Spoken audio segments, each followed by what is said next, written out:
Here you're close to the most interesting tourist attractions. The land where Polish rulers and their families lived, and which 6,000 years ago was mined for precious flint. Today the mines are a UNESCO site. Wild nature is within your grasp, and active recreation routes stretch to the horizon. Nearby is a gem of Renaissance architecture. All that in one region. Come and see. Świętokrzyskie, close by.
Here you're close to modern resorts where you can take care of your health.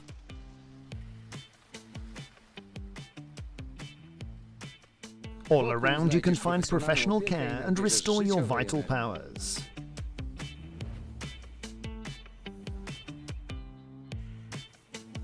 You're one step away from active recreation, surrounded by beautiful nature. All that in one region. Come and see. Świętokrzyskie, close by.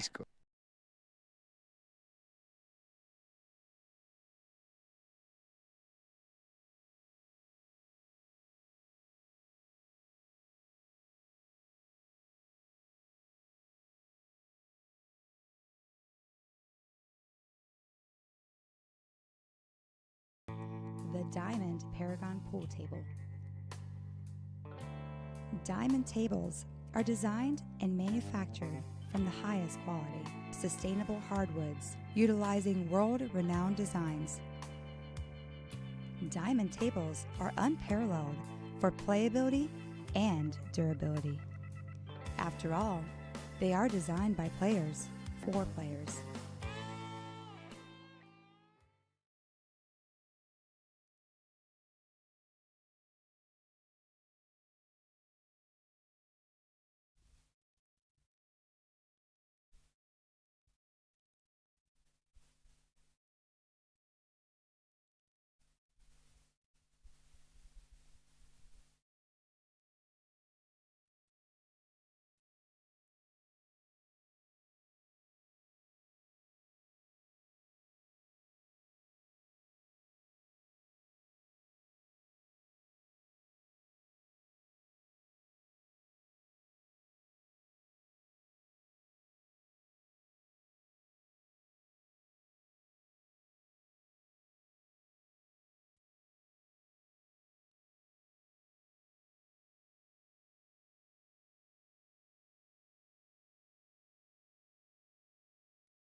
And it's time now to fight for the medals.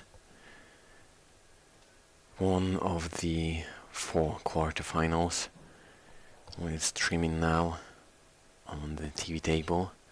The remaining 3 are being played on the other tables at the arena on the same time. Daniel Macieł facing Mariusz Koneczny.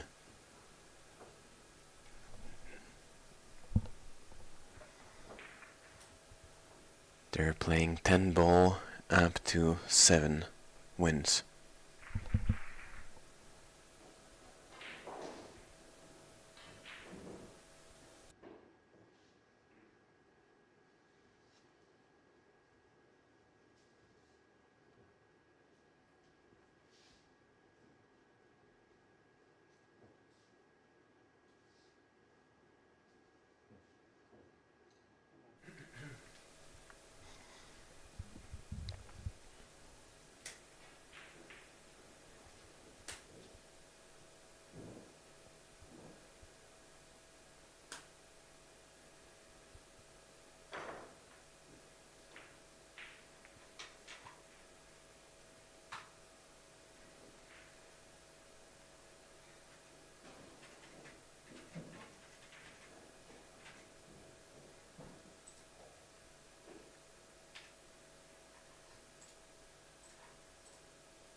Decent break from Daniel Macieł.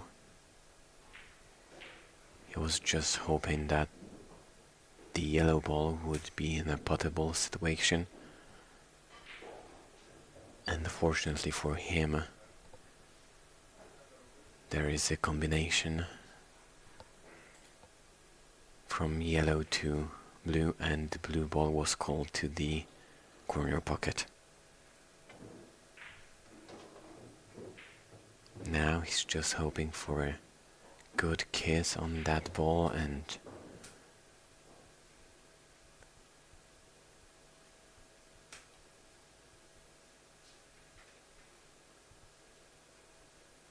to get back on track with the position of the cue ball.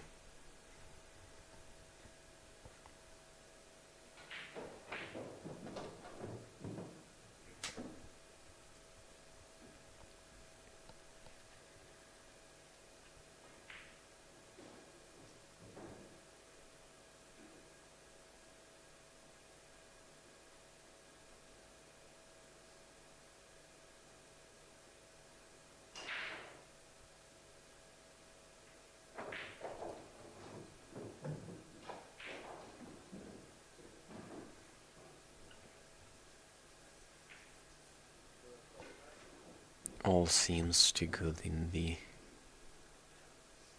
according to the plan of Daniel Macieł.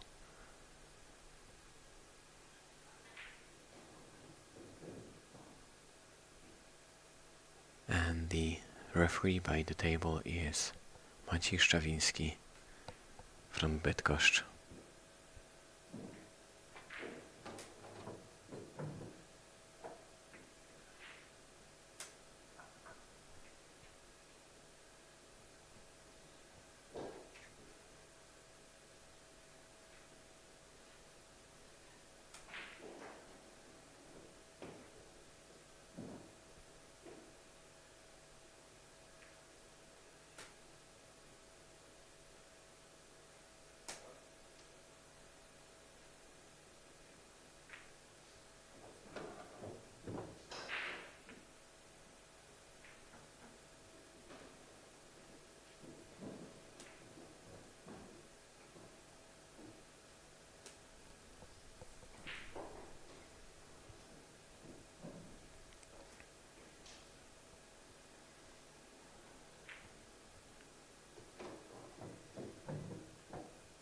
Great execution, just a touch of the angle on the black ball.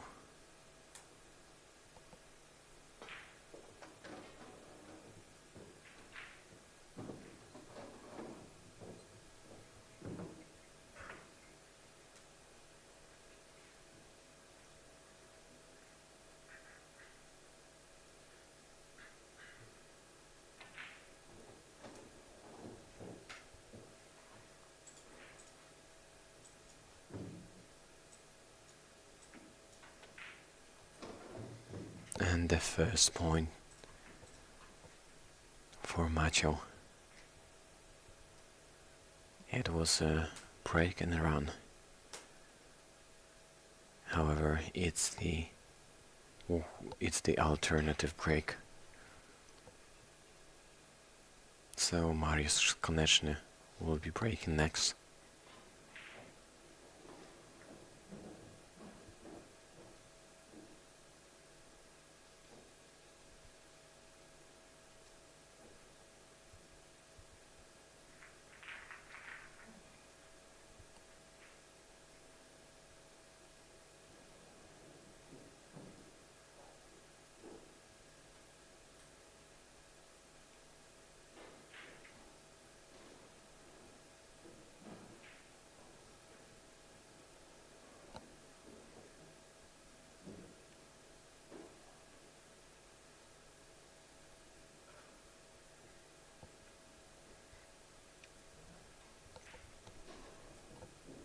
There are also quarterfinals played on the women's tournament. Already places in the semi-finals are guaranteed for Oliwia Zalewska and Kasia Wesołowska, that went through the winner's side qualification successfully. Both won 5-2 those matches. And on the losers qualifications there are matches between Julia Babica and Monika Ząbek. Babica is winning 1-0. And between Agnieszka Bronikowska and Julia Tarka. Agnieszka Bronikowska is winning 1-0 as well.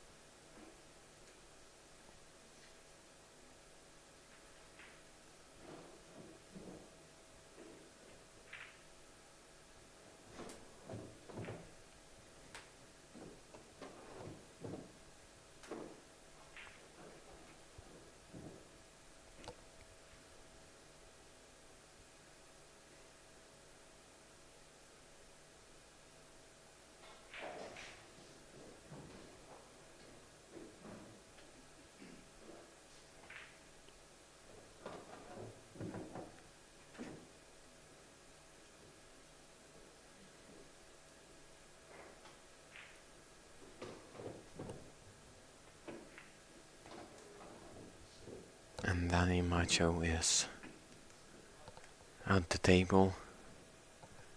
Now it seems that this is the crucial pot and the crucial positioning of the cue ball.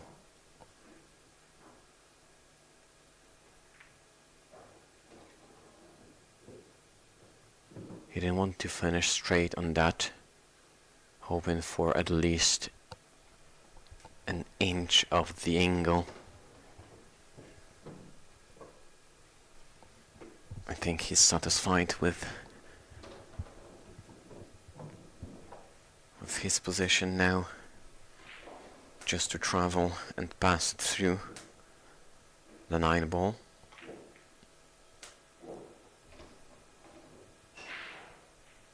And it seems that the second point should be secured by him.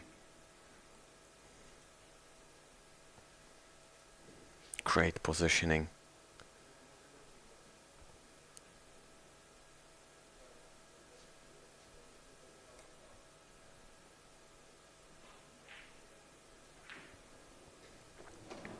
We can see that he's extremely motivated, focused.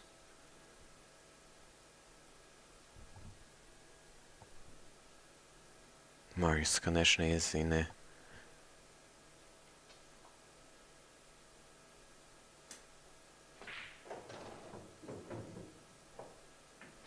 different position because he just finished his match in the first round of the 9 ball 10 minutes ago, and unfortunately in a heel-heel decider he lost with Marcel Fortuński 8-9.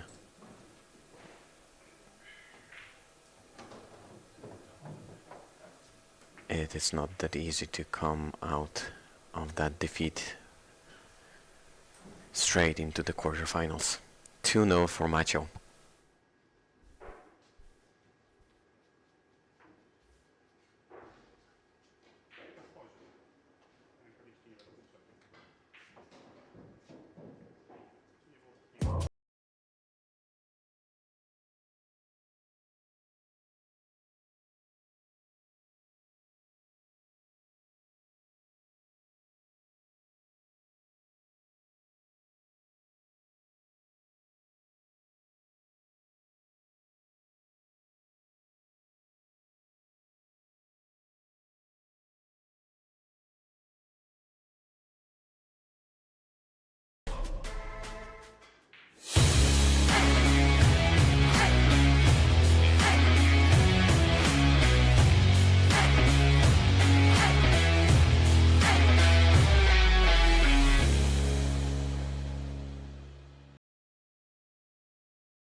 Attaching the X-Ring assists in quick adjustments to the balance of your cue, enabling you to enjoy the effortless feel and ease of swing. Perfect equilibrium. X-Ring.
W mojej karierze nie było takiego konkretnego momentu zwrotnego, który jakoś był dla mnie trampoliną do dalszego rozwoju. Ta moja kariera chyba przebiegała dość systematycznie i płynnie. Od czasów juniorskich już były jakieś pierwsze wyniki, były też starty na Mistrzostwach Europy z sukcesami, z medalami. Potem dość płynnie wszedłem w tą karierę seniorską i cały czas gdzieś się trzymam w tym topie Polski, w topie Europy nawet, myślę, że mogę powiedzieć. I nie miałem chyba takiego momentu zwrotnego. Przy czym czuję też, że ta kariera i moje podejście do bilarda gdzieś się delikatnie rozwija. Od pewnie młodzieńczych takich lat gniewnych, nieanalizujących, skupionych tylko na wygranej, gdzie teraz, jak już mam trochę więcej tych lat i jest jakaś perspektywa rodziny, też człowiek pewnie się staje może trochę bardziej empatyczny, trochę patrzy bardziej holistycznie na siebie, docenia też inne rzeczy. Przed chwilką właśnie miałem mecz bardzo fajnym młodym juniorem. Cieszyłem się ja również, że mogę z nim zagrać, że miałem nadzieję, że gdzieś tam też będzie moja cegiełka w tym wszystkim, że on ten bilard dalej będzie kochał.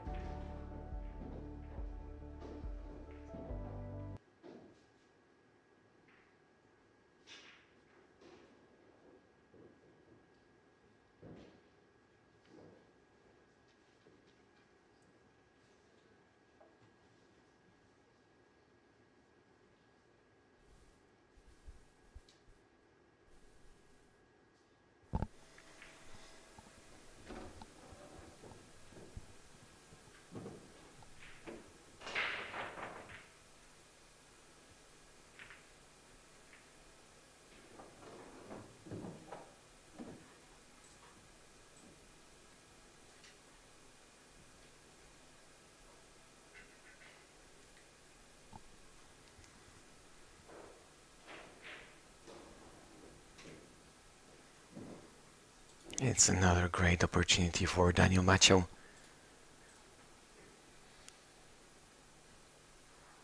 It's just a matter whether he can solve this issue with the orange and pink ball.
Mariusz Koneczny, until now, does not really have any chance to build up the break or score a point.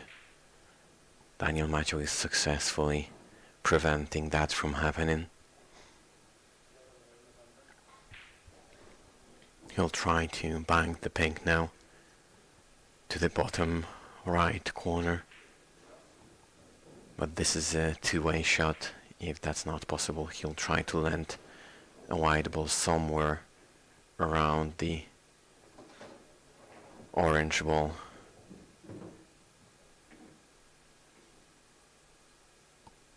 As he was not planning to pot the orange, now his opponent had the possibility to decide whether he wants to accept the position on the table or to order the opponent to play. As we could see with the wave of the hand, Mariusz said that it should be Maciej now playing.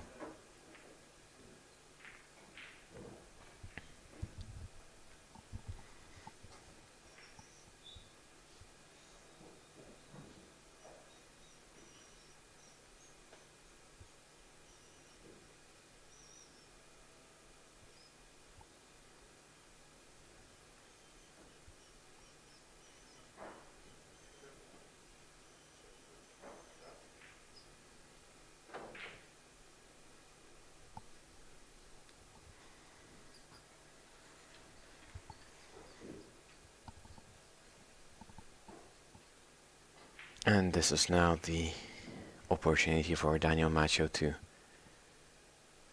increase the score, adding 1 point. And to be almost halfway through, as this is the race to 7.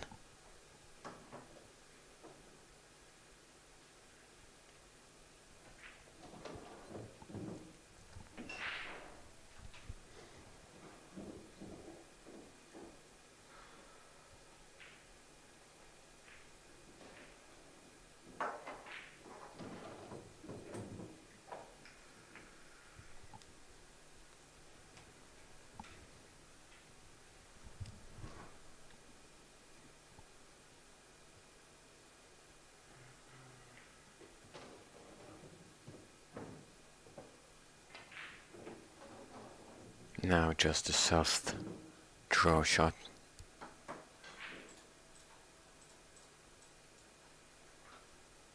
And a great position for him to finish that.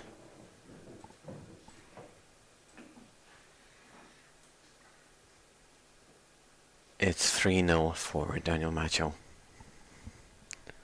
Let's see what's happening on the other tables now. In all the remaining quarterfinals, there's all squared between Mieszko Fortuński and Konrad Juszczyszyn. Mateusz Śniegocki is leading 4-2 with Wojciech Szewczyk, and Radosław Babica is leading 3-1 with Dominik Jastrząb. In the women's division, Monika Ząbek and Julia Babica is 1-1, and Agnieszka Bronikowska is leading 2-1 with Julia Tarka. All of those matches are fighting now for the medals, at least the bronze one.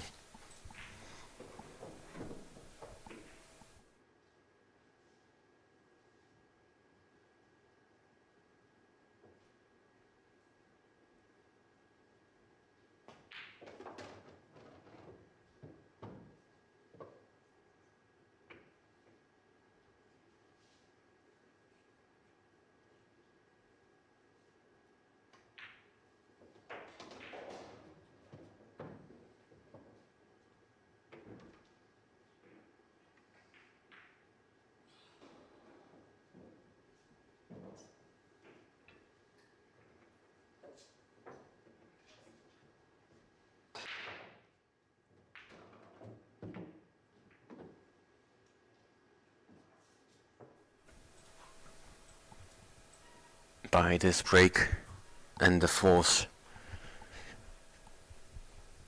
that was applied by Mariusz Koneczny,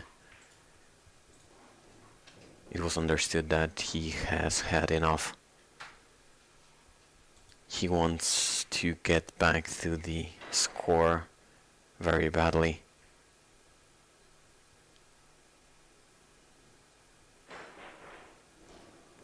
He needs just a single frame on his account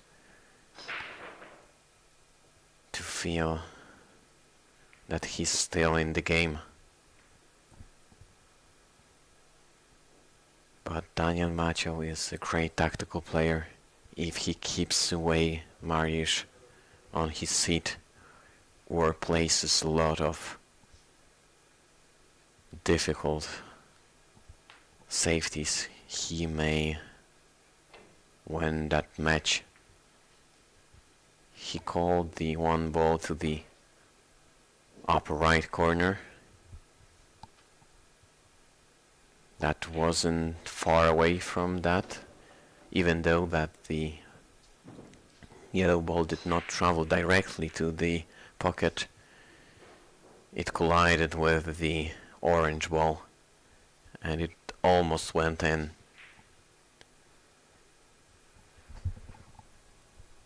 Now, such a great safety from Mariusz Koneczny, and Daniel Macieł wants to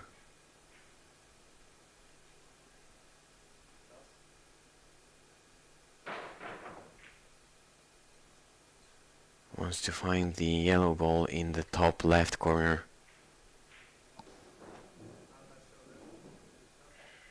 Mariusz Koneczny designing for the offensive play, a bank shot to the right side pocket.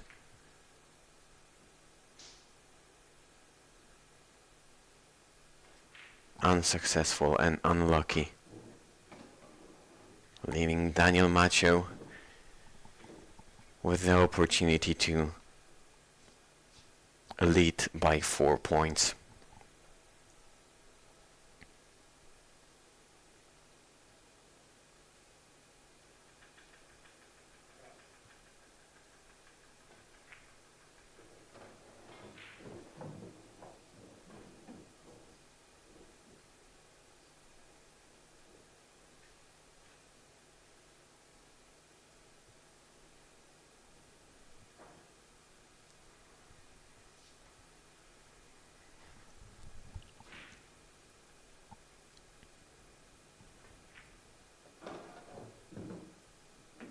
Is there a single trap on this table that could prevent Daniel Macieł from scoring the 4th point? It seems not. A beautiful pot now with great positioning, with such a nice angle to go from this side of the table to the top of it.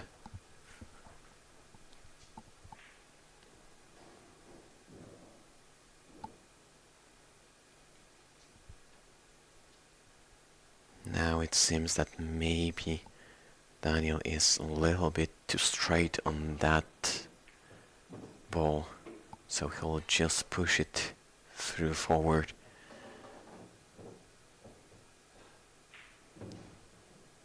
He wanted to keep with the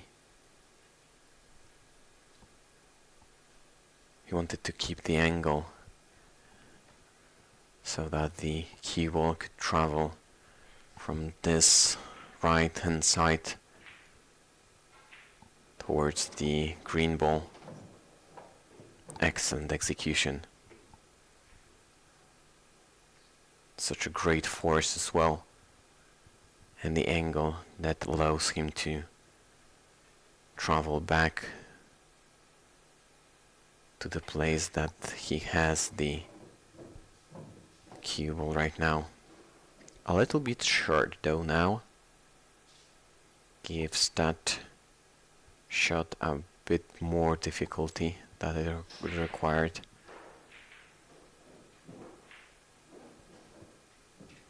Those side pockets are tricky.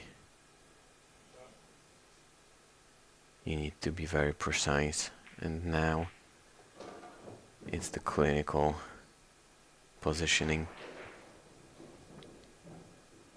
He wouldn't like to finish with the cue ball just by the cushion.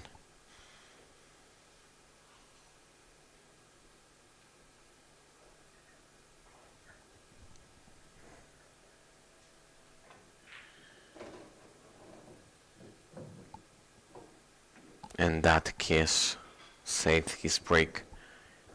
Mariusz Koneczny is looking in disbelief. However, it's the 4th frame for Daniel Macieł.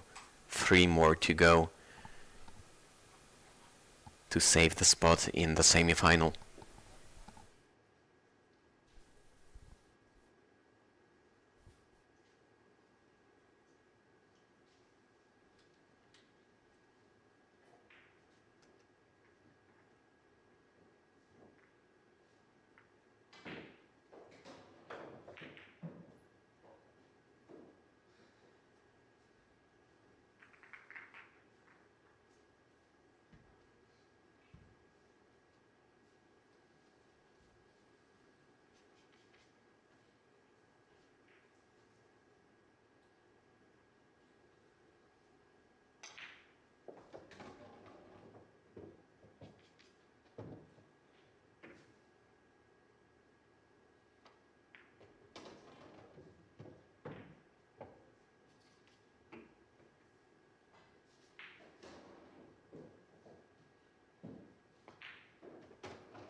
This would be a difficult frame.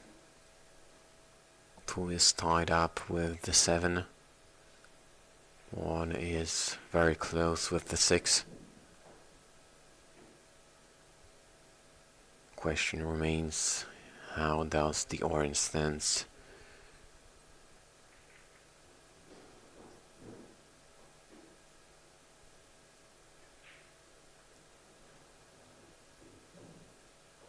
Maybe the orange could be only potable towards the top right cushion.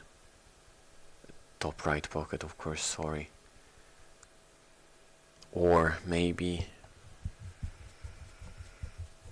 there is a possibility to free that orange from the cushion, and by properly hitting the red ball,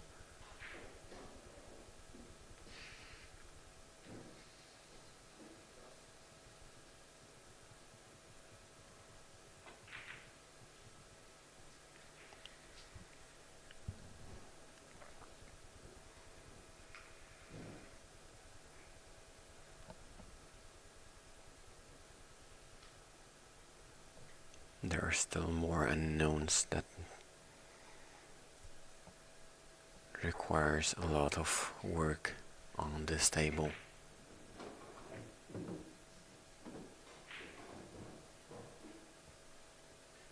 And another obstacle made by Mariusz Koneczny.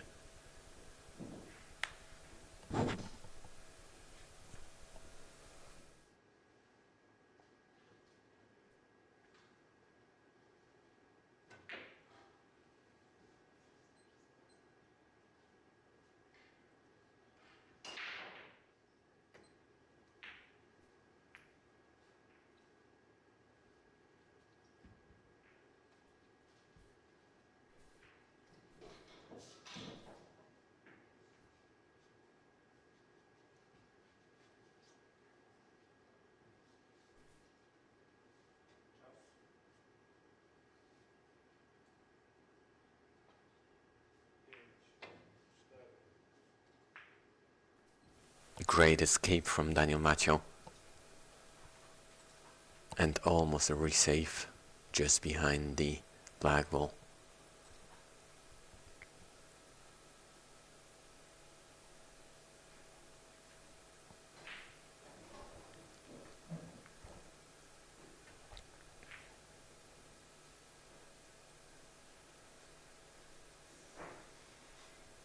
And another poor execution of the safety from Mariusz Koneczny.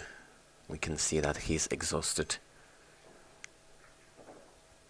Daniel is seeing where he can park the cue ball after potting the blue one.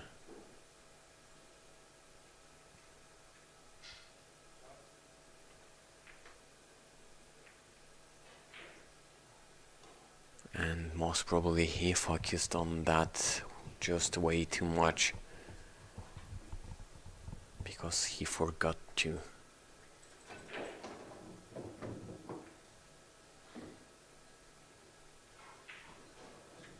pot the blue ball. And now, what a tragedy.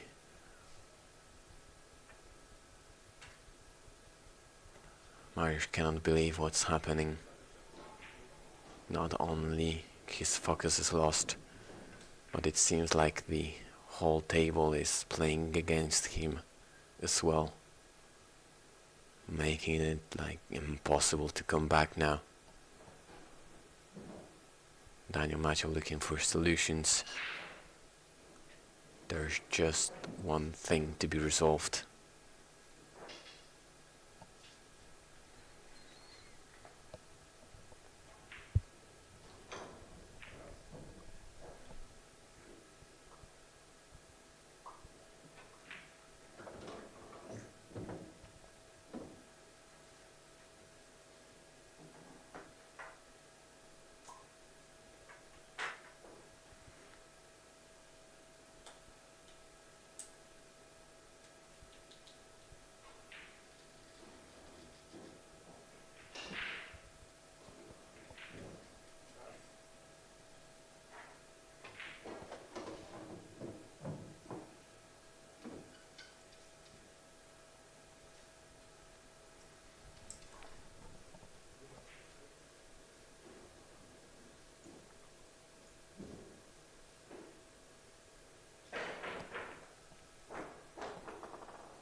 The referee is now checking whether the orange ball is frozen to the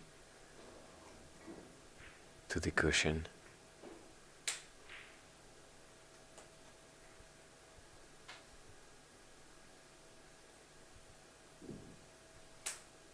Good idea from Mariusz Koneczny. However, he wanted to cut off the path between the cue ball and the orange, and he just played it a bit too hard.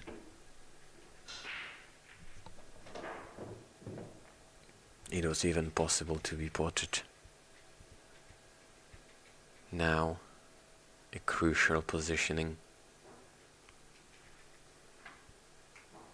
Not to hide the cue ball behind the black ball.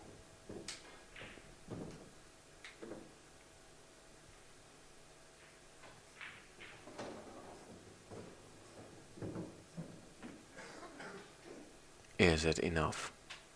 This is the question in Daniel Maciej's head. Can he see it?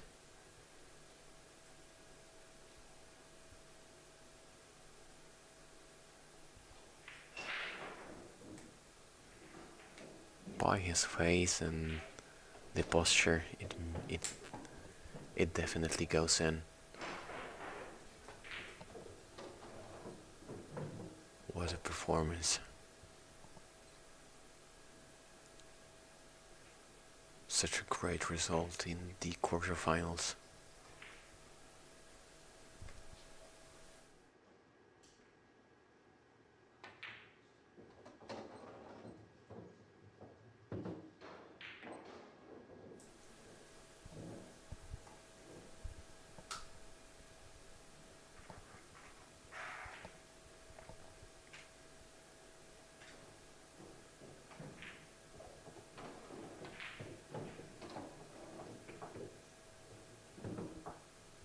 last ball for the 5-0 lead for Daniel Macho.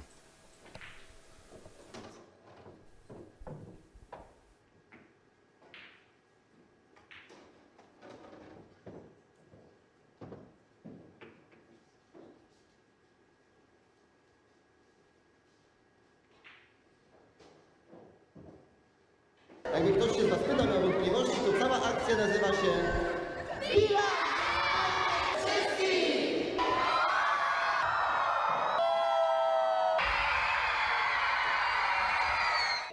Dokładnie.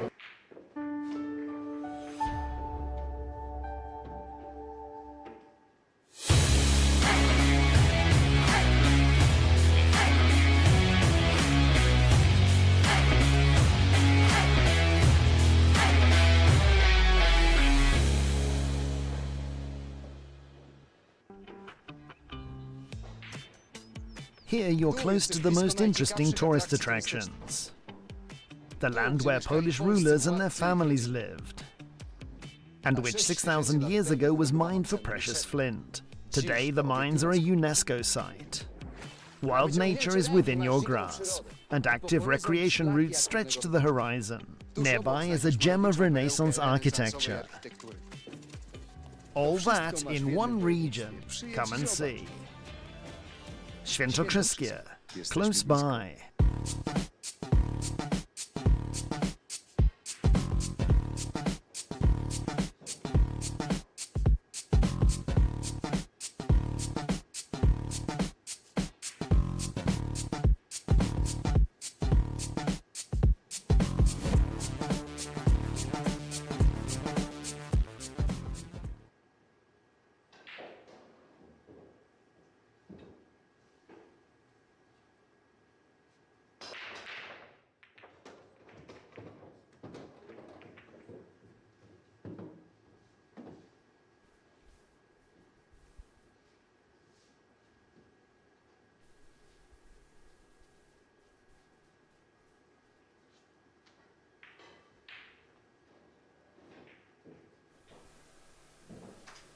That's a solid break from Mariusz Koneczny.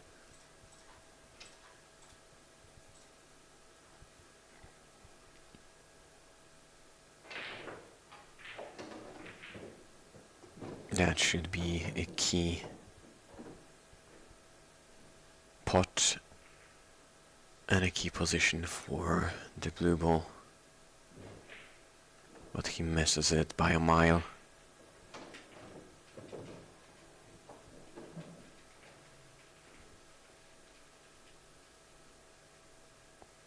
Accidentally, the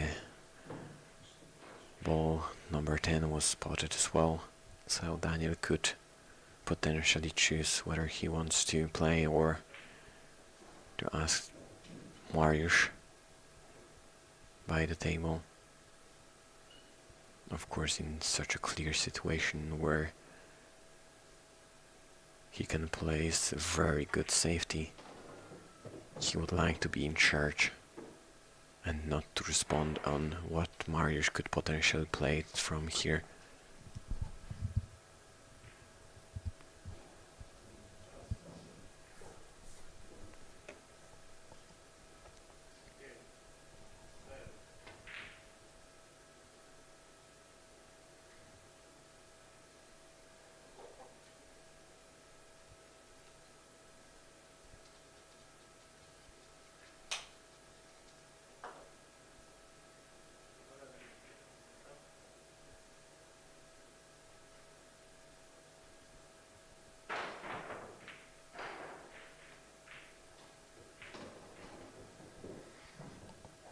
Great escape, resave.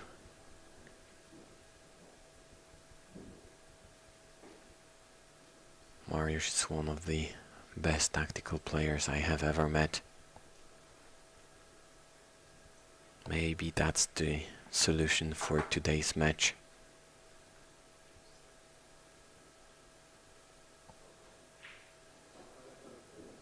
But if you want to win frames, you need to pot as well.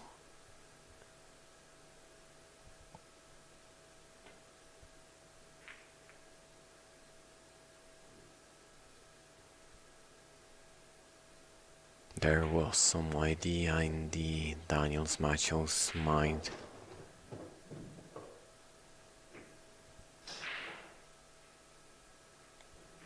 But it's Mariusz who has the first chance to close this frame and get the first point this session.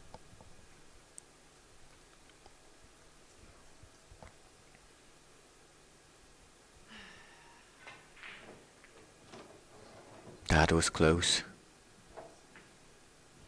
That wasn't a clean pot.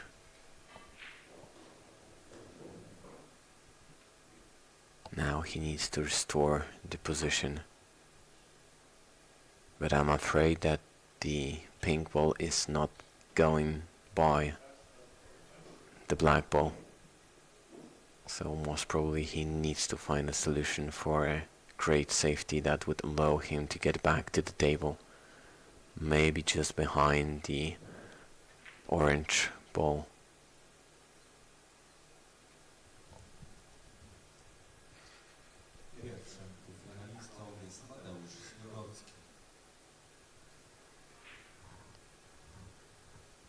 And we just heard that the first semi-finalist that took place is Mateusz Śniegocki.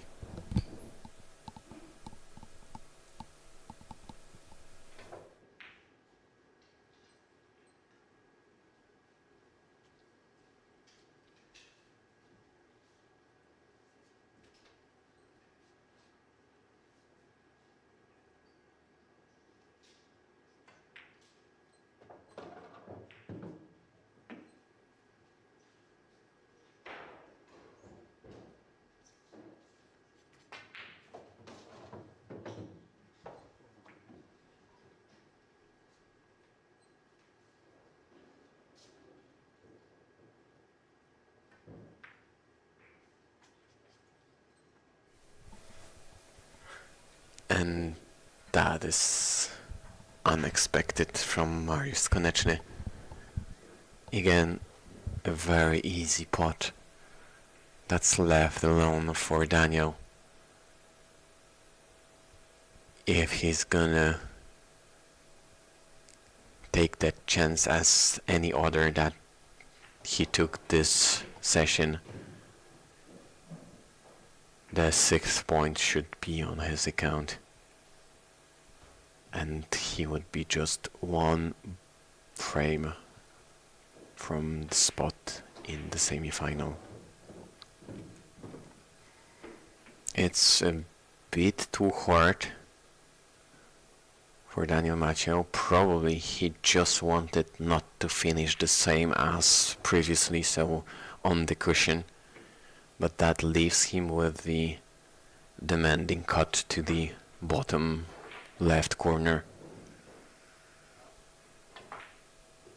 And that's it, that's in, with the great position towards the 9 ball.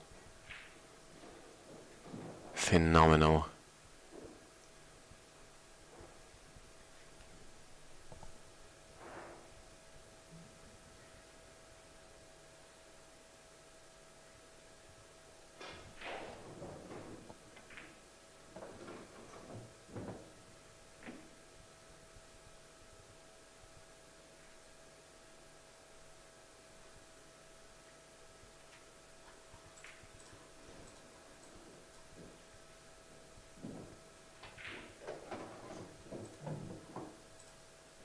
Six 0 for Daniel Maciej.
Daniel Maciej was hoping for a break and run to finalize it with on the high note.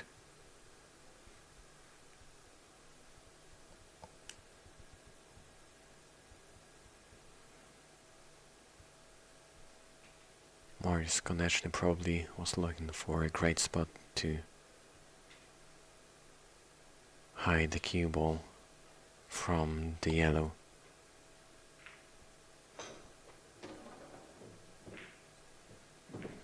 Now the same effort from Daniel.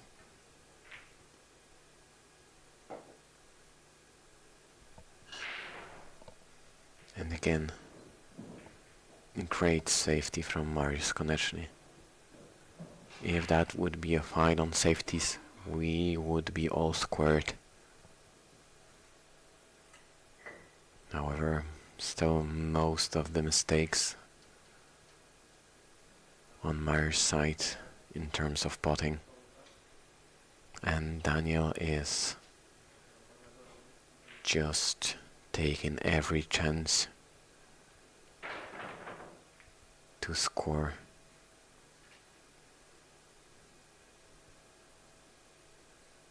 So now Mariusz with the first attempt to get the point. He's gonna play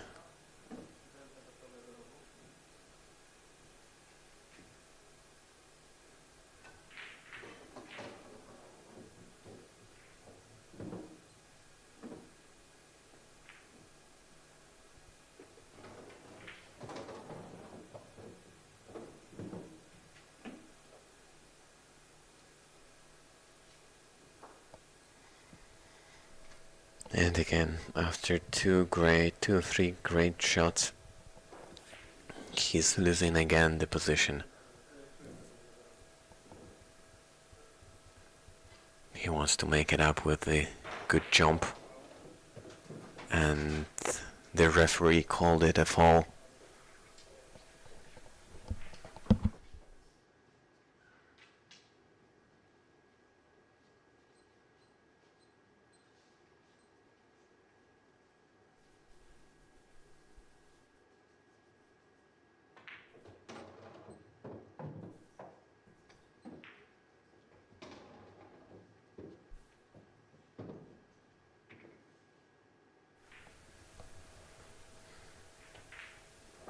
Five more balls for Maciej for the extraordinary run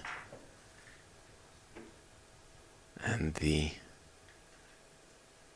7-0 lead that could save him a spot in the semi-final on of the 10 ball.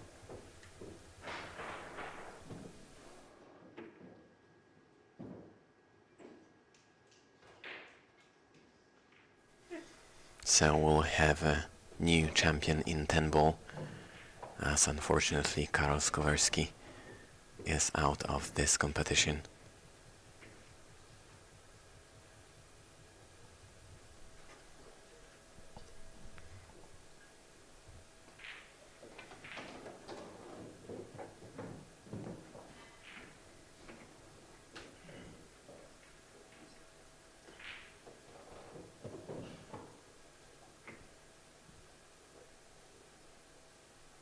Solid tactical,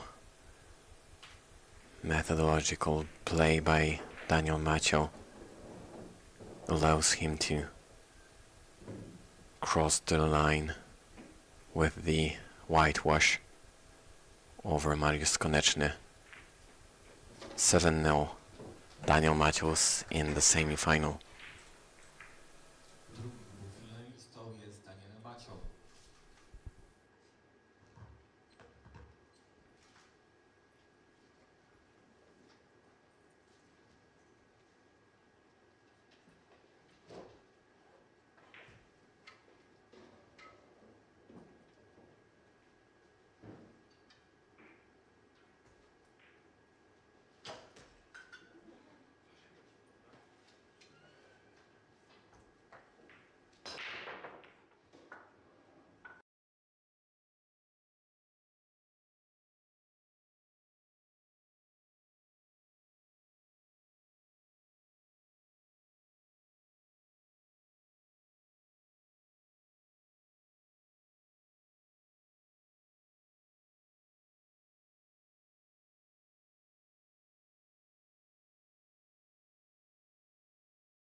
Daniel Macio on TV table, 7-0.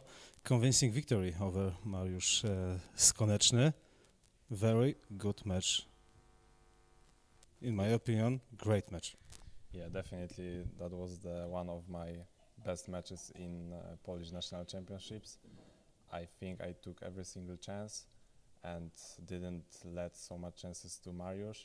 So I think he couldn't do much. Also the break didn't work. So basically I was like all the time on the table and finish every single racks. Please make a summarize of this challenge from first ball to the last ball.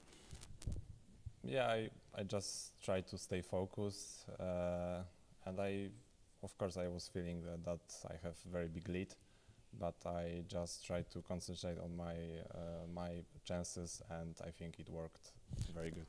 At this moment you secured bronze medal, at least, but not last in my opinion. And I think you definitely like to won the gold medal because last year it didn't happen. Yeah, of course, gold medal was my goal, but I will just try to focus step by step and let's see what will happen. Okay, thank you, congrats, and thank you for the interview. Thank you.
Here you're close to modern resorts where you can take care of your health.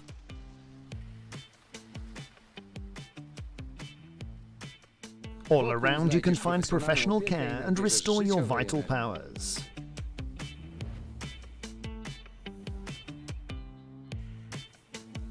You're one step away from active recreation, surrounded by beautiful nature.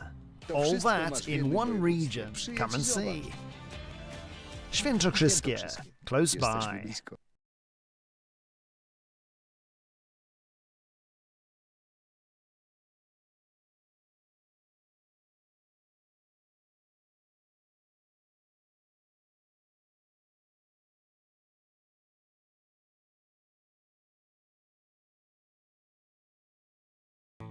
The Diamond Paragon Pool Table. Diamond tables are designed and manufactured from the highest quality, sustainable hardwoods, utilizing world-renowned designs. Diamond tables are unparalleled for playability and durability. After all, they are designed by players for players.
Watching the X-Ring assists in quick adjustments to the balance of your cue, enabling you to enjoy the effortless feel and ease of swing.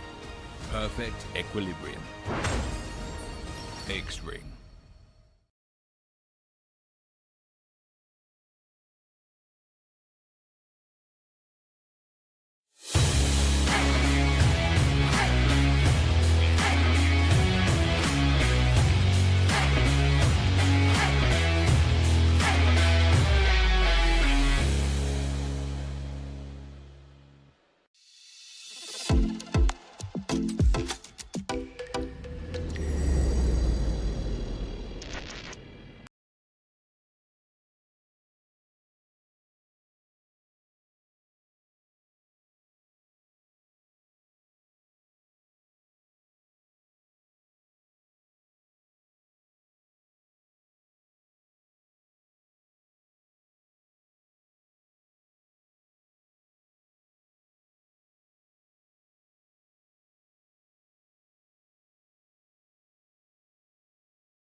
W mojej karierze nie było takiego konkretnego momentu zwrotnego, który jakoś był dla mnie trampoliną do dalszego rozwoju.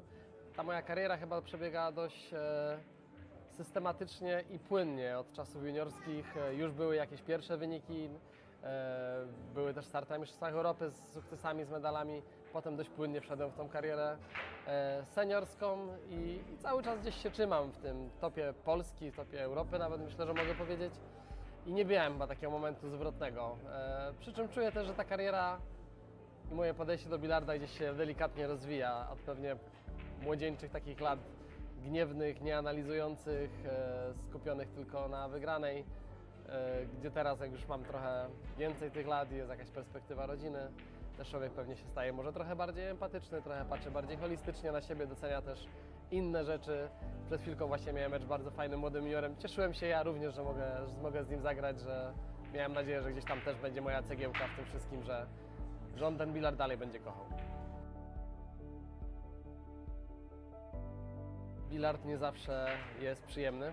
Bywają momenty, gdzie potrafi dawać więcej frustracji niż radości.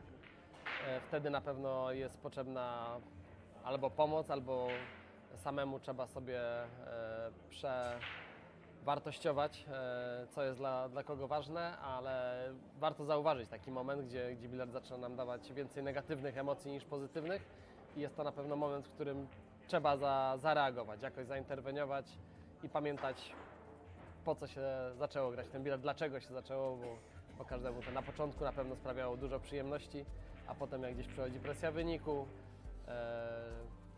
no to potrafi być tak, że ten wynik staje się ważniejszy, a ta radość ucieka, co jest naturalne. Oczywiście to nie ma tu jakiejś utopii, że nigdy nikt nie będzie myślał o wyniku i będzie tylko z uśmiechem na twarzy grał, ale warto sobie wtedy takie przewartościowanie zrobić i przypomnieć sobie, co jest ważne.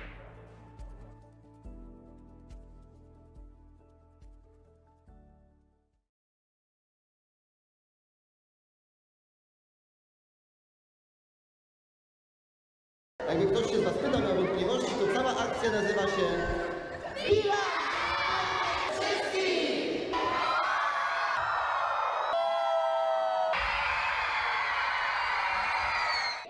Dokładnie.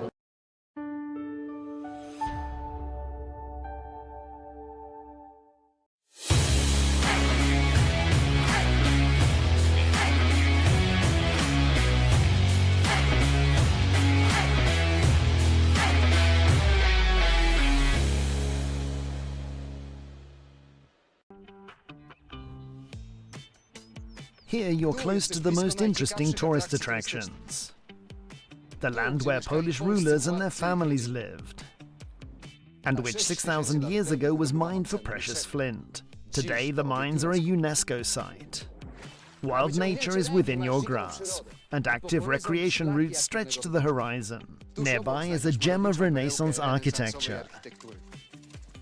All that in one region. Come and see. Świętokrzyskie, close by.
Here you're close to modern resorts where you can take care of your health.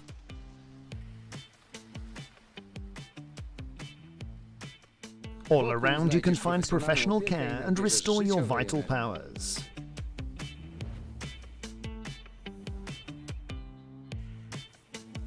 You're one step away from active recreation, surrounded by beautiful nature.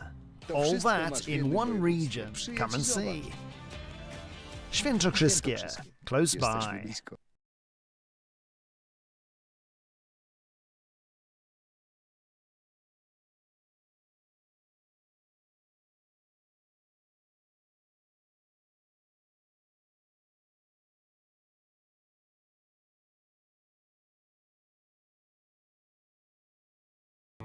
The Diamond Paragon Pool Table.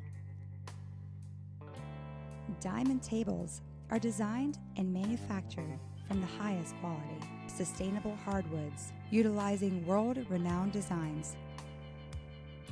Diamond tables are unparalleled for playability and durability. After all, they are designed by players for players.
Switching the X-Ring assists in quick adjustments to the balance of your cue, enabling you to enjoy the effortless feel and ease of swing.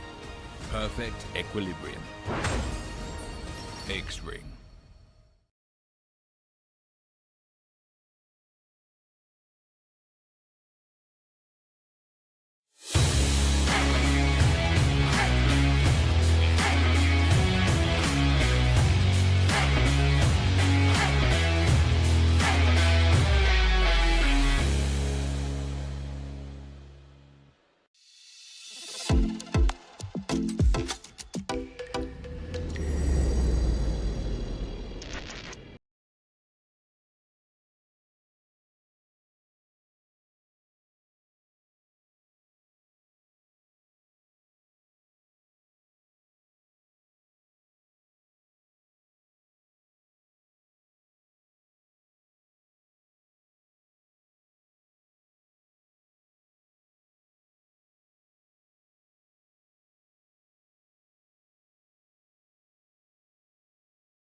W mojej karierze nie było takiego konkretnego momentu zwrotnego, który jakoś był dla mnie trampoliną do dalszego rozwoju.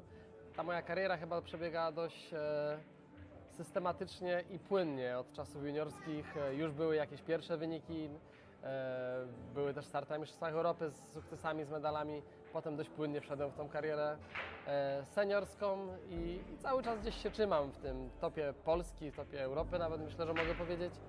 I nie miałem chyba takiego momentu zwrotnego. Przy czym czuję też, że ta kariera i moje podejście do bilarda gdzieś się delikatnie rozwija od pewnie młodzieńczych takich lat gniewnych, nieanalizujących, skupionych tylko na wygranej, gdzie teraz jak już mam trochę więcej tych lat i jest jakaś perspektywa rodziny, też człowiek pewnie się staje może trochę bardziej empatyczny, trochę patrzy bardziej holistycznie na siebie, docenia też inne rzeczy.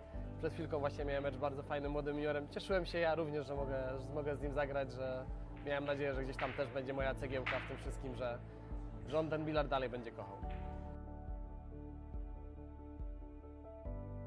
Bilard nie zawsze jest przyjemny. Bywają momenty, gdzie potrafi dawać więcej frustracji niż radości.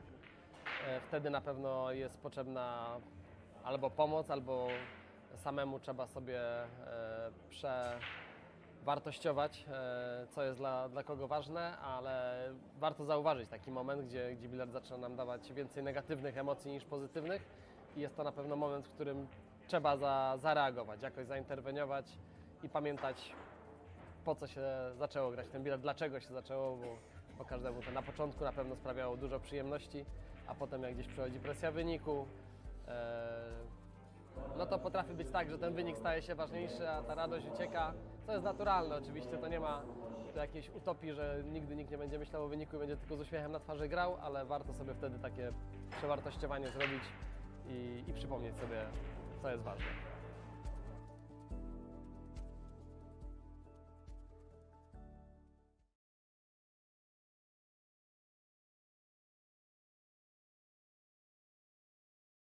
Jakby ktoś się z Was pytał, miał wątpliwości, to cała akcja nazywa się Billiards!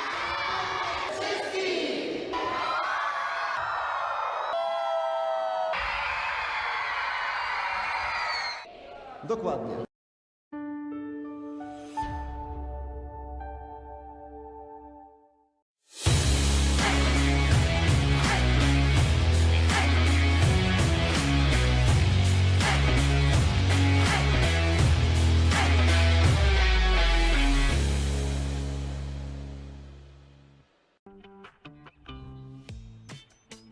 Here you're close to the most interesting tourist attractions.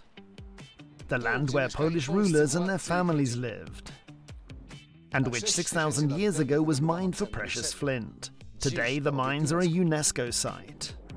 Wild nature is within your grasp, and active recreation routes stretch to the horizon. Nearby is a gem of Renaissance architecture. All that in one region. Come and see. Świętokrzyskie, close by.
Here you're close to modern resorts where you can take care of your health.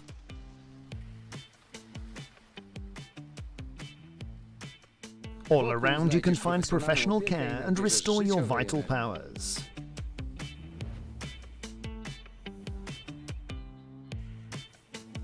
You're one step away from active recreation, surrounded by beautiful nature. All that in one region. Come and see. Świętokrzyskie, close by.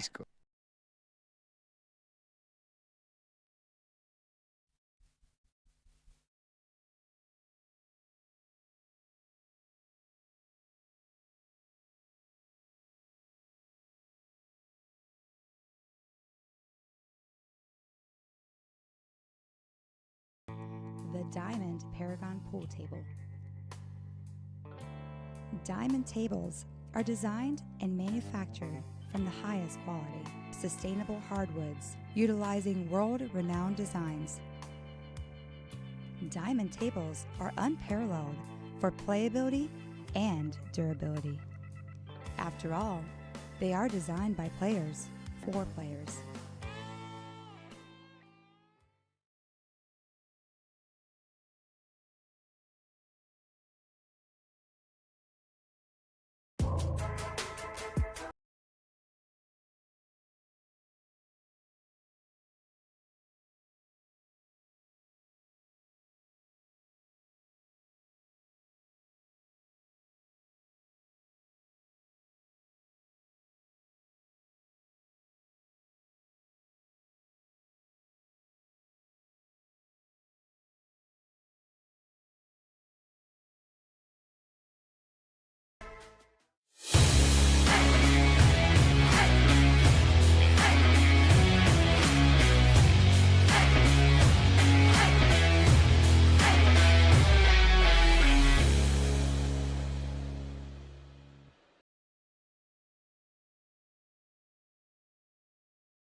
Attaching the X-ring assists in quick adjustments to the balance of your cue, enabling you to enjoy the effortless feel and ease of swing. Perfect equilibrium. X-ring.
W mojej karierze nie było takiego konkretnego momentu zwrotnego, który jakoś był dla mnie trampoliną do dalszego rozwoju. Ta moja kariera chyba przebiega dość systematycznie i płynnie. Od czasów juniorskich już były jakieś pierwsze wyniki, były też starty na Mistrzostwach Europy z sukcesami, z medalami. Potem dość płynnie wszedłem w tą karierę seniorską i cały czas gdzieś się trzymam w tym topie Polski, w topie Europy nawet, myślę, że mogę powiedzieć. I nie miałem chyba takiego momentu zwrotnego. Przy czym czuję też, że ta kariera i moje podejście do bilarda gdzieś się delikatnie rozwija od pewnie młodzieńczych takich lat gniewnych, nieanalizujących, skupionych tylko na wygranej, gdzie teraz jak już mam trochę więcej tych lat i jest jakaś perspektywa rodziny, też człowiek pewnie się staje może trochę bardziej empatyczny, trochę patrzy bardziej holistycznie na siebie, docenia też inne rzeczy. Przed chwilką właśnie miałem mecz bardzo fajnym młodym juniorem. Cieszyłem się ja również, że mogę z nim zagrać, że miałem nadzieję, że gdzieś tam też będzie moja cegiełka w tym wszystkim, że on ten bilard dalej będzie kochał. Bilard nie zawsze jest przyjemny. Bywają momenty, gdzie potrafi dawać więcej frustracji niż radości.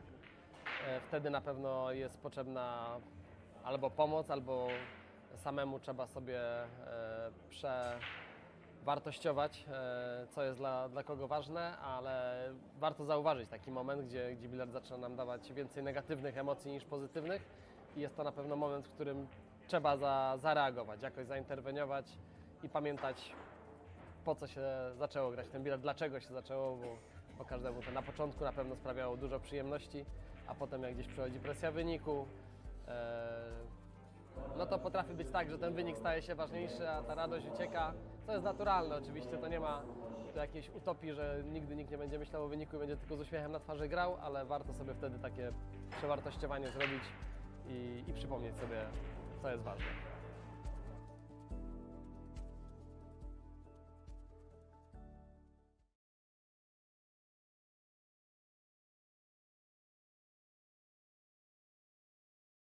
Jakby ktoś się z Was pytał, miał wątpliwości, to cała akcja nazywa się Billiards!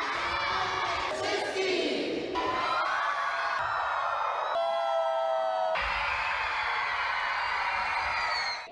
Dokładnie.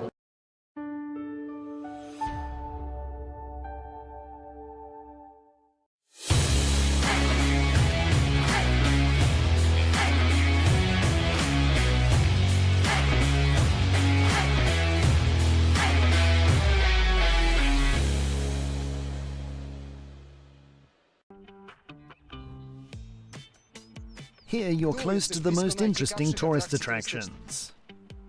The land where Polish rulers and their families lived, and which 6,000 years ago was mined for precious flint. Today the mines are a UNESCO site. Wild nature is within your grasp, and active recreation routes stretch to the horizon. Nearby is a gem of Renaissance architecture. All that in one region. Come and see. Świętokrzyskie, close by.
Here you're close to modern resorts where you can take care of your health.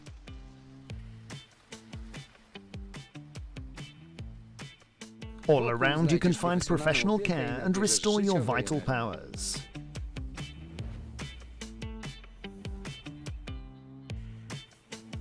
You're one step away from active recreation, surrounded by beautiful nature. All that in one region. Come and see. Świętokrzyskie, close by.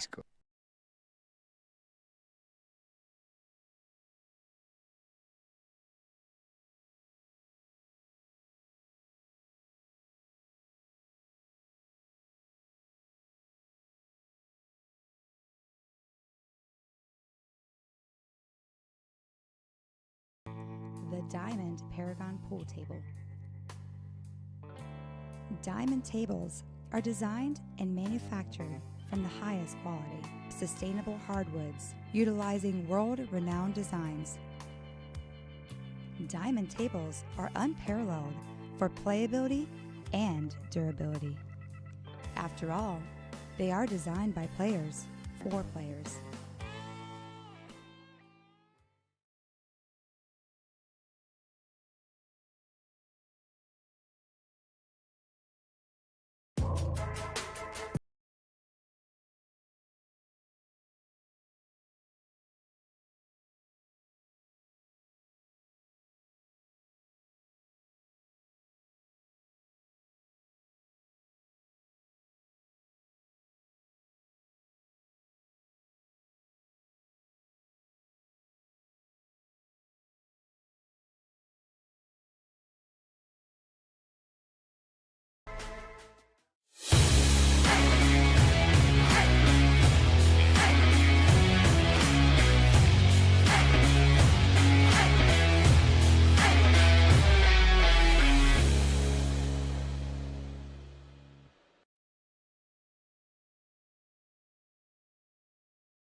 Attaching the X-ring assists in quick adjustments to the balance of your cue, enabling you to enjoy the effortless feel and ease of swing. Perfect equilibrium. X-ring.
W mojej karierze nie było takiego konkretnego momentu zwrotnego, który jakoś był dla mnie trampoliną do dalszego rozwoju.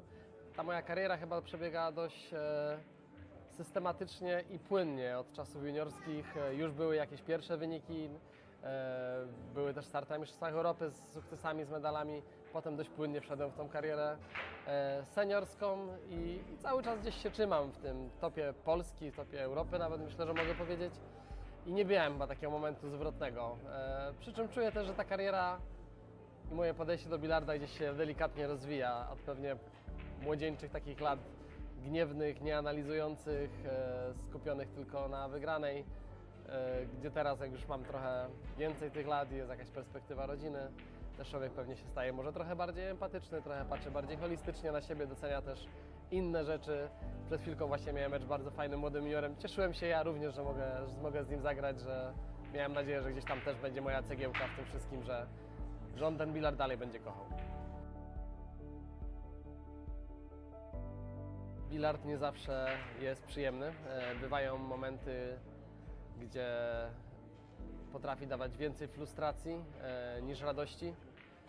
Wtedy na pewno jest potrzebna albo pomoc, albo samemu trzeba sobie przewartościować, co jest dla kogo ważne, ale warto zauważyć taki moment, gdzie bilard zaczyna nam dawać więcej negatywnych emocji niż pozytywnych i jest to na pewno moment, w którym trzeba zareagować, jakoś zainterweniować i pamiętać, po co się zaczęło grać ten bilard, dlaczego się zaczęło, bo każdemu to na początku na pewno sprawiało dużo przyjemności, a potem jak gdzieś przychodzi presja wyniku,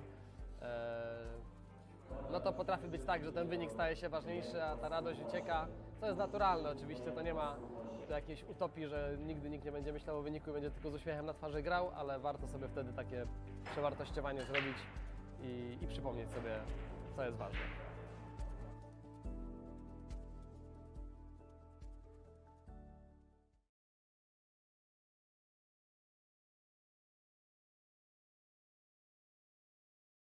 Jakby ktoś się z Was pytał, miał wątpliwości, to cała akcja nazywa się Billiards!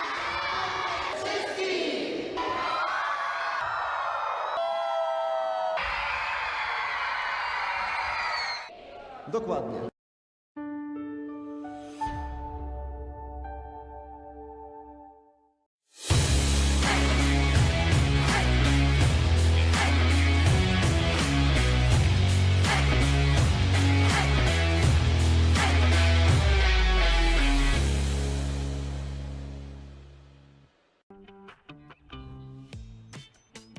Here you're close to the most interesting tourist attractions. The land where Polish rulers and their families lived, and which 6,000 years ago was mined for precious flint. Today the mines are a UNESCO site. Wild nature is within your grasp, and active recreation routes stretch to the horizon. Nearby is a gem of Renaissance architecture. All that in one region. Come and see. Świętokrzyskie, close by.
Here you're close to modern resorts where you can take care of your health.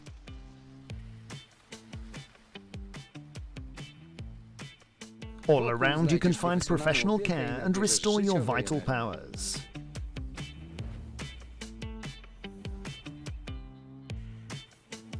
You're one step away from active recreation, surrounded by beautiful nature.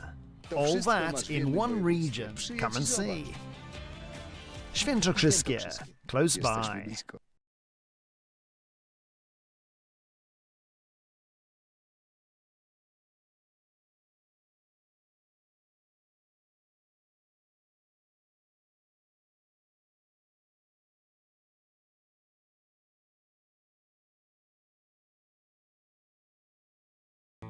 The Diamond Paragon Pool Table. Diamond tables are designed and manufactured from the highest quality, sustainable hardwoods, utilizing world-renowned designs. Diamond tables are unparalleled for playability and durability. After all, they are designed by players for players.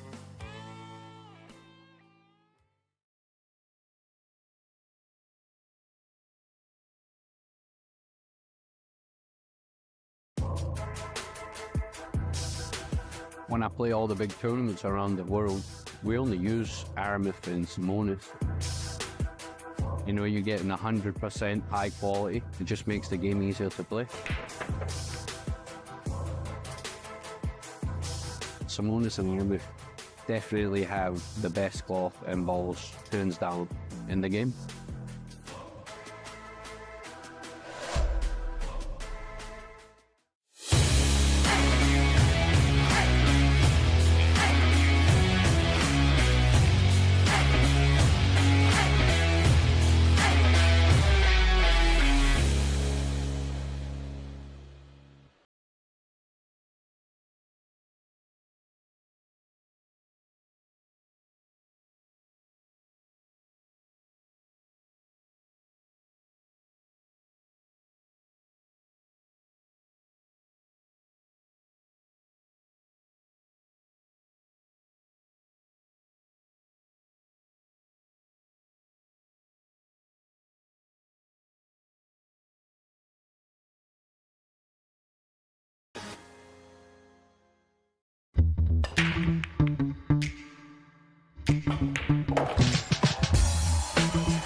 Attaching the X-ring assists in quick adjustments to the balance of your cue, enabling you to enjoy the effortless feel and ease of swing.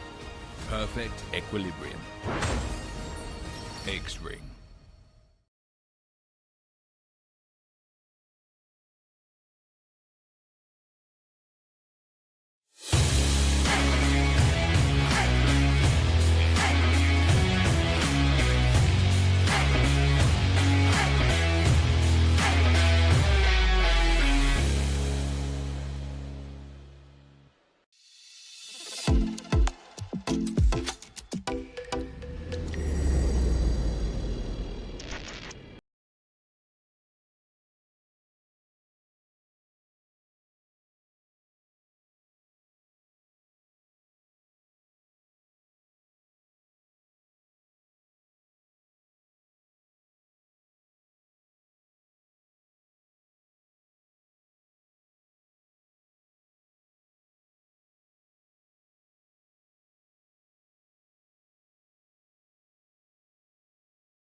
W mojej karierze nie było takiego konkretnego momentu zwrotnego, który jakoś był dla mnie trampoliną do dalszego rozwoju. Ta moja kariera chyba przebiega dość systematycznie i płynnie. Od czasów juniorskich już były jakieś pierwsze wyniki, były też starty na Mistrzostwach Europy z sukcesami, z medalami. Potem dość płynnie wszedłem w tą karierę seniorską i cały czas gdzieś się trzymam w tym topie Polski, topie Europy nawet myślę, że mogę powiedzieć. I nie miałem chyba takiego momentu zwrotnego. Przy czym czuję też, że ta kariera i moje podejście do bilarda gdzieś się delikatnie rozwija od pewnie młodzieńczych takich lat gniewnych, nieanalizujących, skupionych tylko na wygranej, gdzie teraz jak już mam trochę więcej tych lat i jest jakaś perspektywa rodziny, też człowiek pewnie się staje może trochę bardziej empatyczny, trochę patrzy bardziej holistycznie na siebie, docenia też inne rzeczy. Przed chwilką właśnie miałem mecz bardzo fajnym młodym juniorem. Cieszyłem się ja również, że mogę z nim zagrać, że miałem nadzieję, że gdzieś tam też będzie moja cegiełka w tym wszystkim, że on ten bilard dalej będzie kochał. Bilard nie zawsze jest przyjemny. Bywają momenty, gdzie potrafi dawać więcej frustracji niż radości. Wtedy na pewno jest potrzebna albo pomoc, albo samemu trzeba sobie przewartościować, co jest dla kogo ważne, ale warto zauważyć taki moment, gdzie bilard zaczyna nam dawać więcej negatywnych emocji niż pozytywnych i jest to na pewno moment, w którym trzeba zareagować, jakoś zainterweniować i pamiętać, po co się zaczęło grać ten bilard, dlaczego się zaczęło, bo każdemu to na początku na pewno sprawiało dużo przyjemności, a potem jak gdzieś przychodzi presja wyniku, no to potrafi być tak, że ten wynik staje się ważniejszy, a ta radość ucieka, co jest naturalne oczywiście, to nie ma tu jakiejś utopii, że nigdy nikt nie będzie myślał o wyniku i będzie tylko z uśmiechem na twarzy grał, ale warto sobie wtedy takie przewartościowanie zrobić i przypomnieć sobie, co jest ważne.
Hello everyone, welcome to Polish Billiard Championships.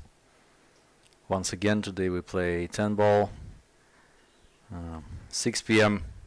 right now in Poland, but for our US viewers should be still early in the day. So we're happy to spend this time together watching some great 10 ball. Race to 7 alternate break, WPA rules, so no combos. All ball calls. And in our TV semi-final we have Radosław Babica and Mateusz Śniegocki. We've already had a chance to see Mateusz. It was yesterday in 8 ball, so it's his second medal already at this year's nationals. And it's the first one so far for Radek. Both players very experienced, very seasoned on the European and the world stage.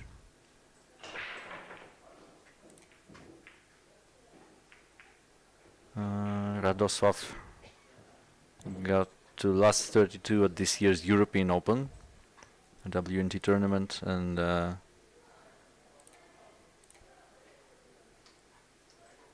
Mateusz was 9th at the UK Open. So both definitely know how to play some rotation. These tables have been breaking really hard, as we saw yesterday as well. So let's see how the players will handle the 10 ball break right now. Went quite well for Radek. The first one is 2 or 3 balls down with the cue ball dead in the center, just spinning a little bit. Yeah, 3 balls down, so this is the potential for a high start for the break and run out in the first game. My name is Dimitri Hryb, also known as Mushroom Pool. I'm also a player at these championships, and I'll be happy to watch this match together with you guys.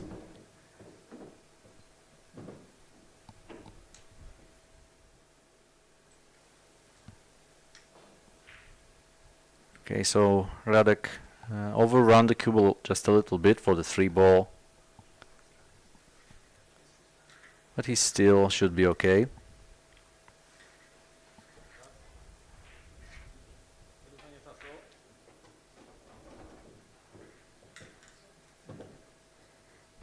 A little bit tougher pot, but the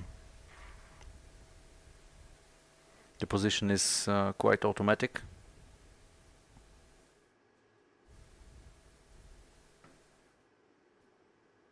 So he goes with the draw shot.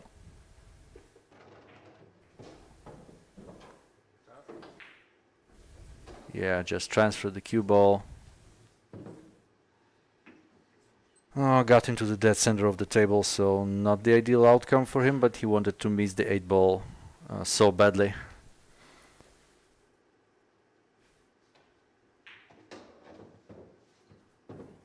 Still pocketable ball, makeable. For sure at this level, even though we are playing this tournament for the first time on 4-inch diamonds. So it's a matchroom standard. Right now brought to us by the Axis 2 company, the exclusive dealer of diamond tables to Poland.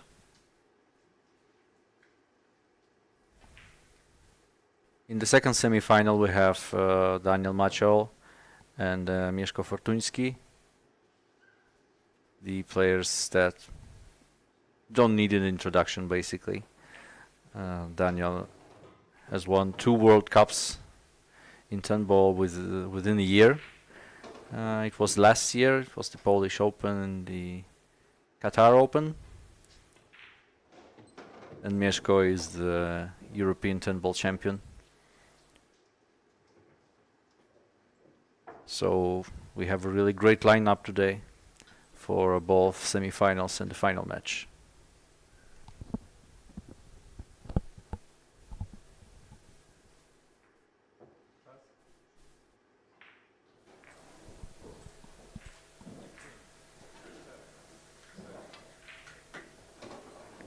Meanwhile, Radek seems to have a grasp of this rack already. He made the difficult 5-ball and he's proceeding to close out the opening rack with a break and run. A pretty strong start here from the seasoned player.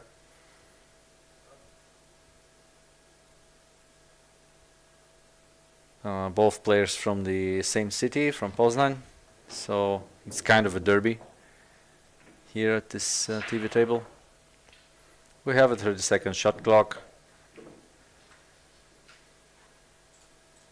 here with 1 extension per rack.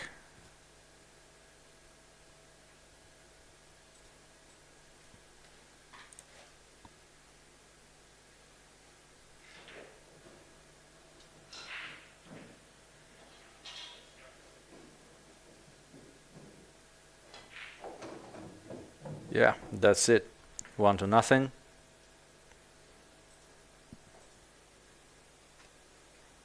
For all our Polish fans who are watching this on YouTube, let me explain once again that all the TV table matches are being also streamed on the Billiard TV network in the United States. That's why we have an English commentary for this.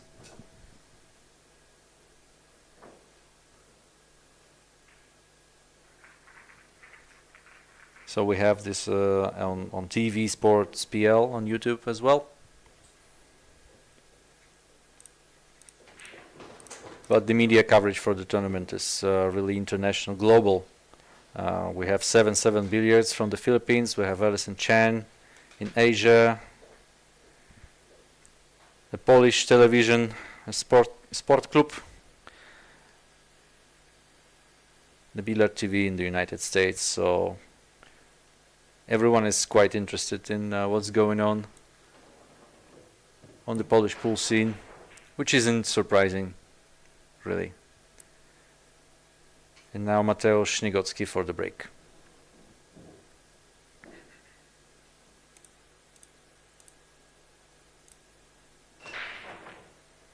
A harder one. Could be a good one, but cue ball went into the side pocket.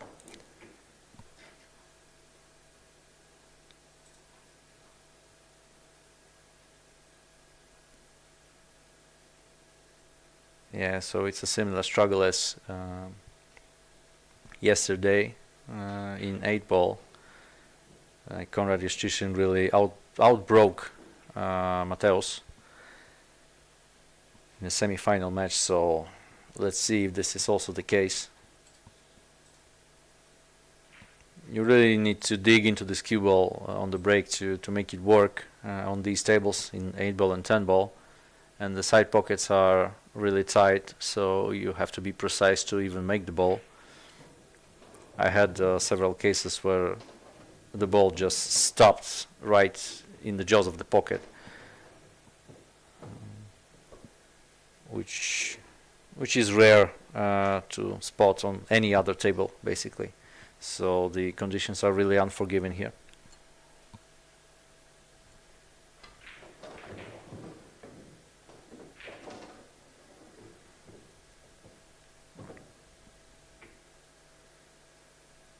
A little bit too straight on the 3-ball,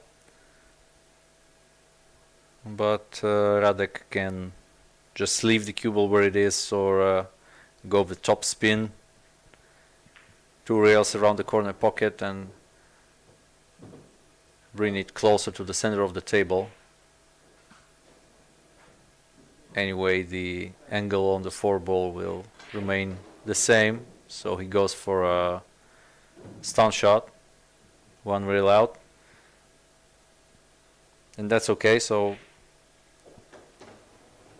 all he needs to do is to make the 4-ball now and leave some angle to get to the 6 later on.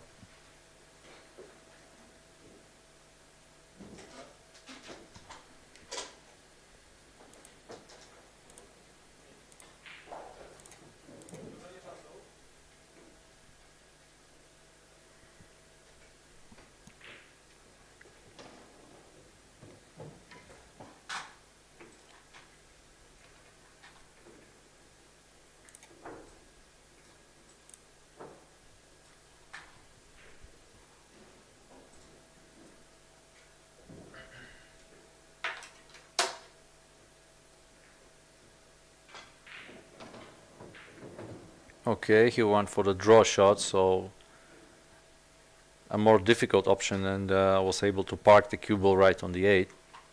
So he's got a perfect angle right now. It was a risky one because he needed to overcut the 4 quite a bit.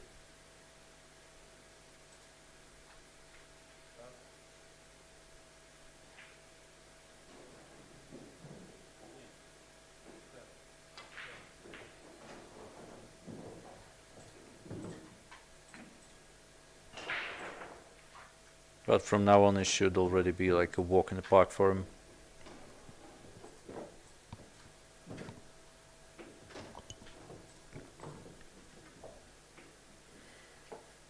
We are playing in the middle of the Świętokrzyskie Hills here in Poland. A beautiful scenery.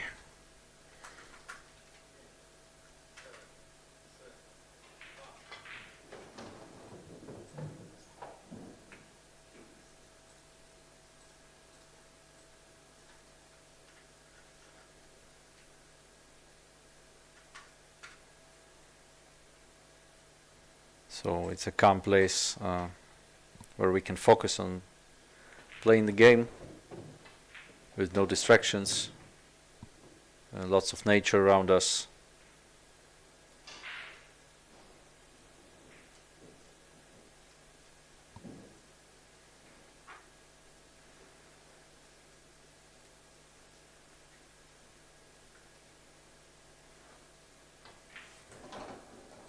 Perfect conditions for a week full of pool.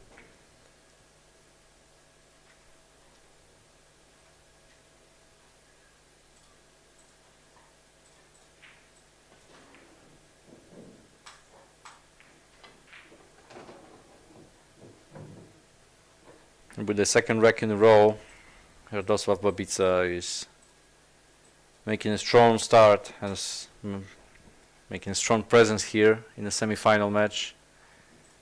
He will be breaking in the next rack.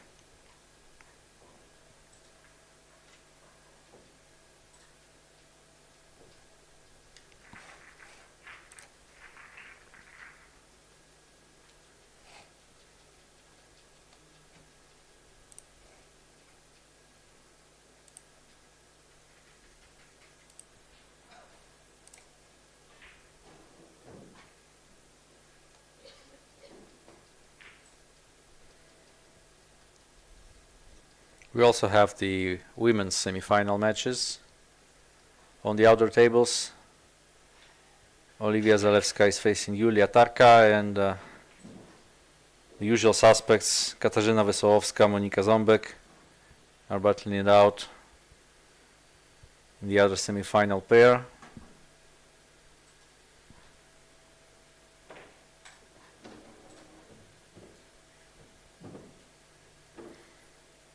So we have 32 men and 16 women for each year's Polish Championships.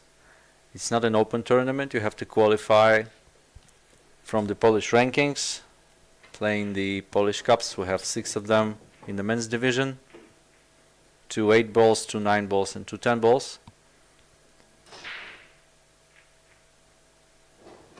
And there's just a couple of spots from additional qualifiers.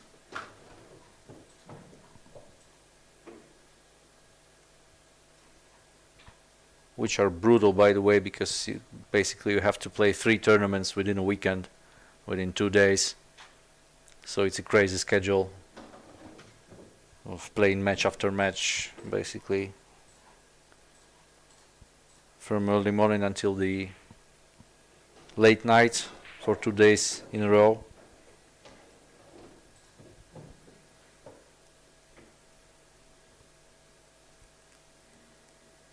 So this is how we make sure only the best of the best make it to these final stages and have an opportunity to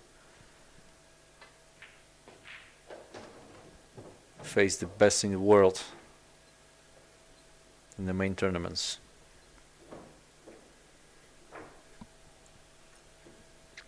Okay, so slightly overcut to 1 for a safety shot, so this probably means it's an open shot for Mateusz Śniegocki,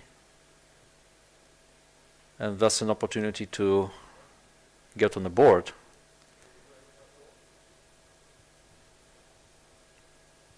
A pretty good tester to start with, so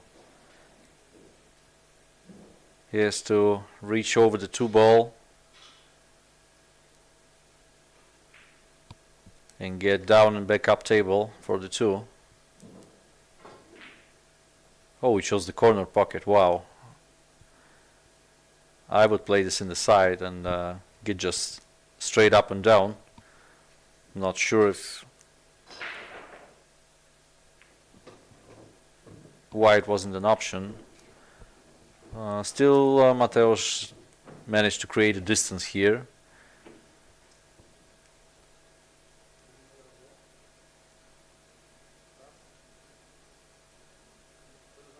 And probably even block the possibility of an open cut.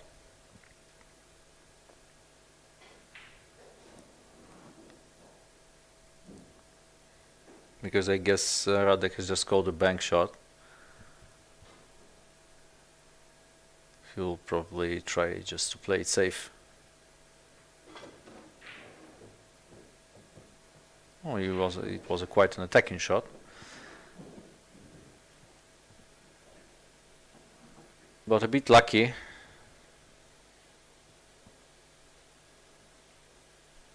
There is a cut available into the upper right corner pocket, but it's quite challenging.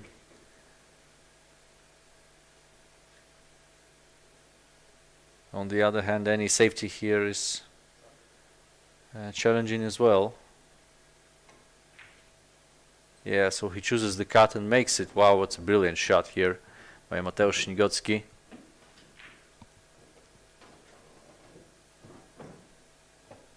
When trailing, choosing attacking shots more often is a good strategy. So now he can freeze Babica in his chair for 1 rack at least, or maybe 2, because he will be breaking in the next one. So it's an instant possibility of evening out the score and making it 2 each.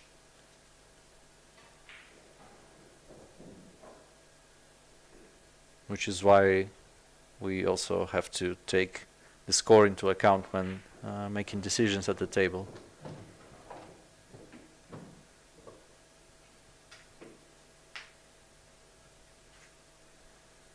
A good angle on the 5, or an acceptable one, I would say. He wanted a bit less of it, but still able to get closer to the 6-ball or even accept a longer shot. So it's just stun over to the middle of the table.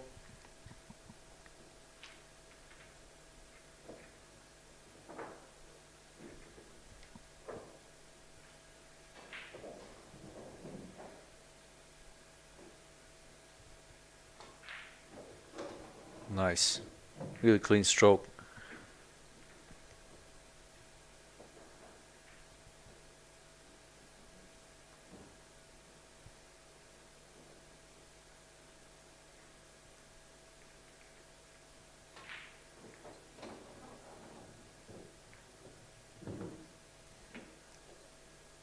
We were talking yesterday with Mateusz here at the commentators booth during the 8-ball final, and we talked about how pro players get used to playing on tight pockets as the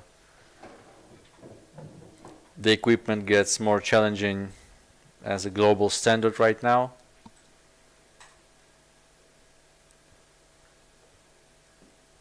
So basically, if you have a table at home or at your local place and you want to have 4-inch pockets, just make sure you change your cloth twice a year, because these tight pockets become unplayable after 6 months or so, especially when you use it intensively.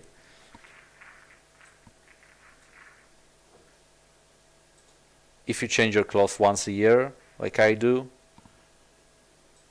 it's better to stick with 425 or 4.5 inches. They will play almost identically on a slightly used cloth.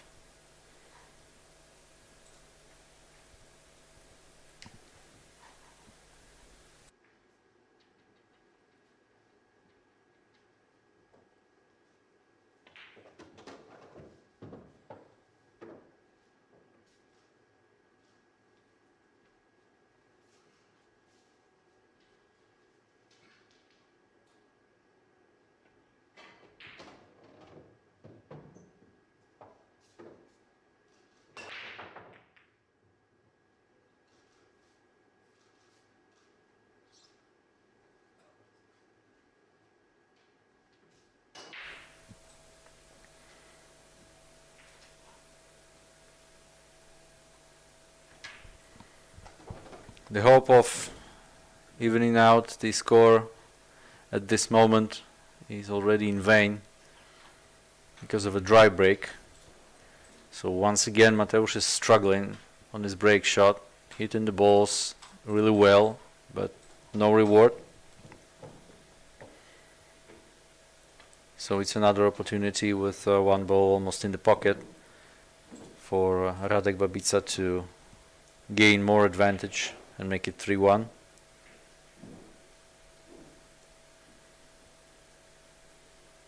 Another quite routine layout on the table.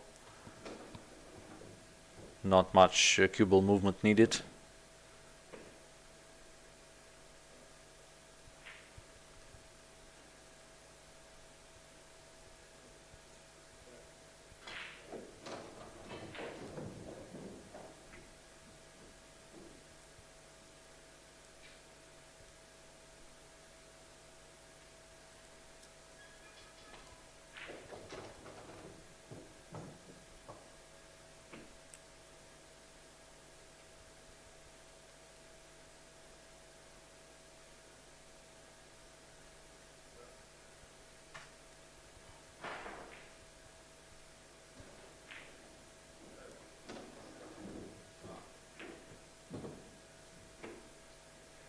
Oh wow, an unforced error, the first one in this match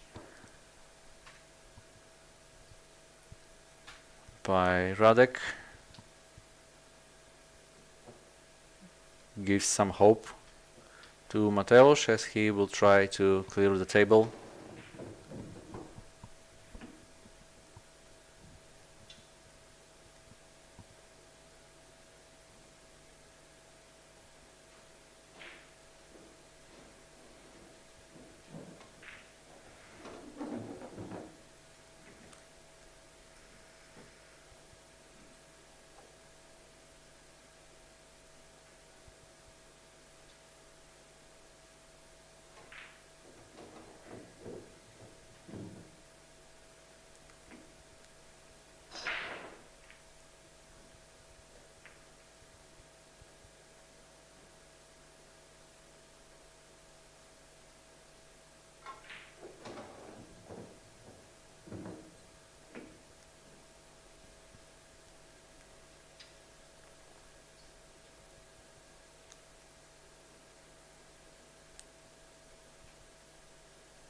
Getting from the 8 to the 9 is not so obvious right now with being almost straight in on the 7.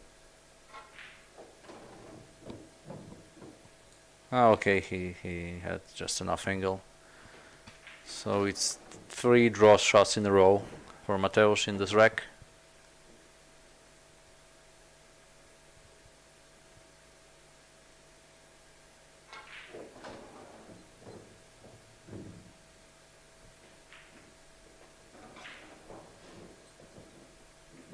Yeah, he's not straight in, so to real position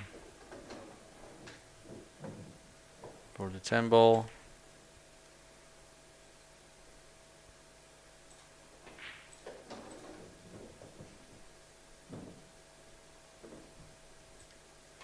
Which is obviously good for us spectators, as we get to see more high quality pool. 2 racks each, and we are back after the break.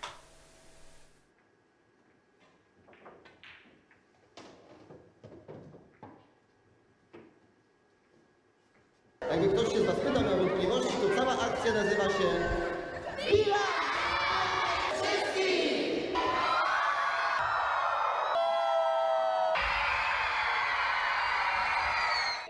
Dokładnie.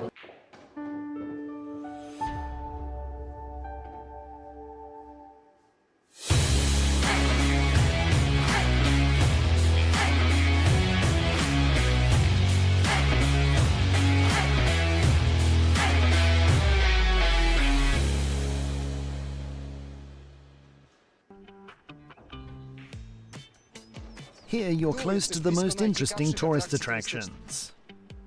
The land where Polish rulers and their families lived, and which 6,000 years ago was mined for precious flint. Today the mines are a UNESCO site. Wild nature is within your grasp, and active recreation routes stretch to the horizon. Nearby is a gem of Renaissance architecture. All that in one region. Come and see. Świętokrzyskie, close by.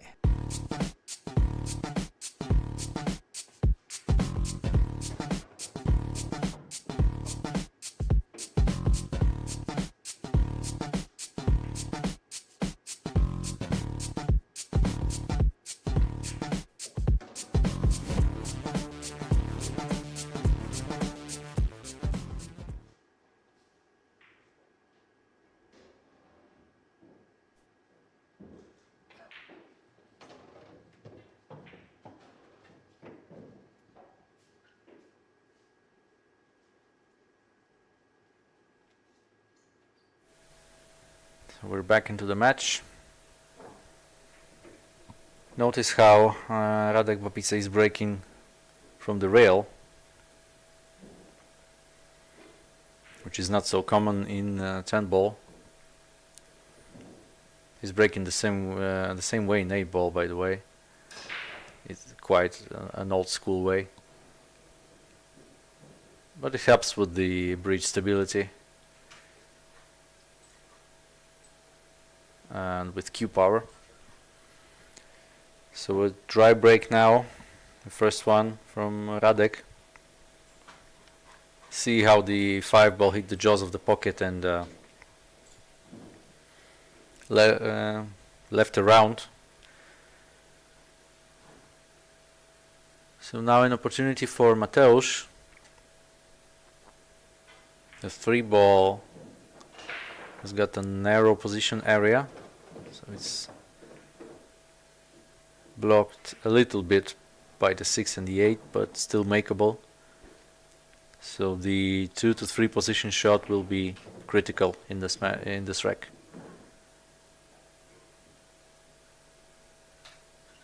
He's got some angle, so should be okay. Now instead of a roll, it's more of a stun shot.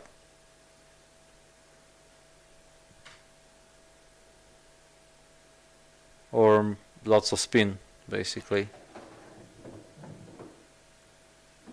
Yeah. He could go with top right. So it's okay, and still got some angle to get 2 rails around and back to the center of the table.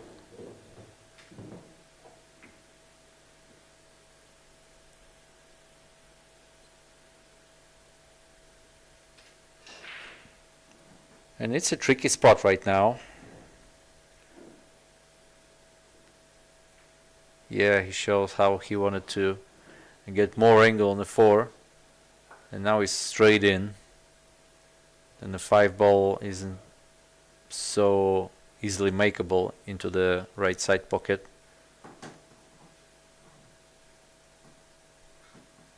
but he also doesn't seem to manufacture enough angle to get to the lower right side rail and play the 5 in the corner. So maybe his only option is to slow roll the 4 ball and settle with a thin cut on the 5 in the side.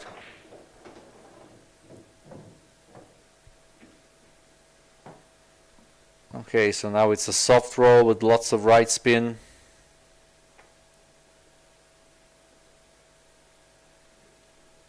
To slow down the cue ball and make it hang near the upper right corner pocket of 2 rails. Yeah, and that was the danger of his decision. A bit unlucky with getting absolutely no angle on the 4, but still this 5 ball was makeable.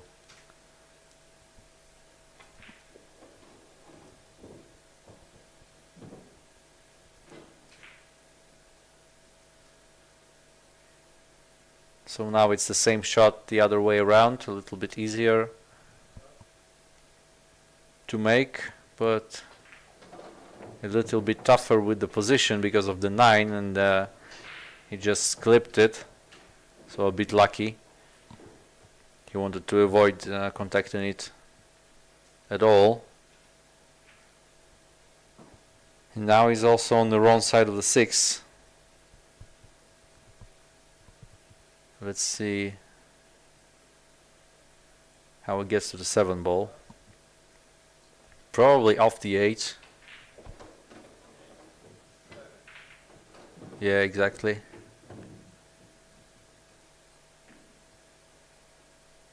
He's straight in once again, but it shouldn't be a problem, especially if he manages to stop the cue ball near the side pocket, so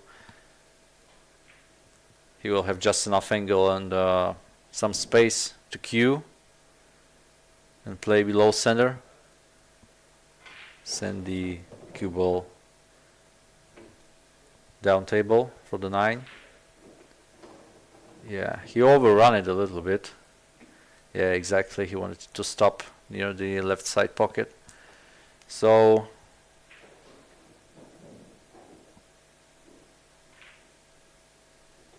it's now either elevating the cue or rolling it, and chooses the roll, I guess, and accepting a bigger angle on the 9 ball and bigger distance as well.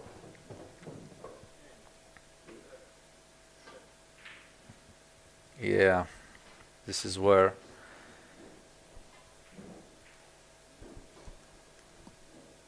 this is a real stroke tester. He jumped up on the shot actually, that's why. So hit the 8 almost straight, as if it was straight in.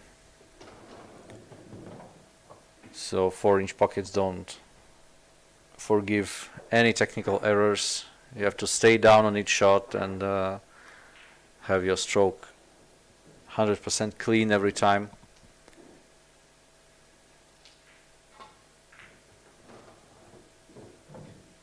So we couldn't keep the cue ball near the 10 ball because of the angle on the 9, so a perfect positional shot around the world, as we say, around the whole table. We'll make him lead 3-2 in this match.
Let's see if Mateusz Śniegocki can drop a first successful break in this match. Yes, he can.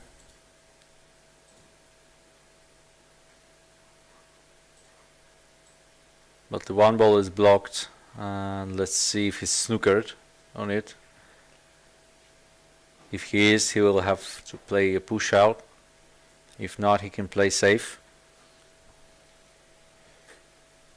I guess the snooker it is.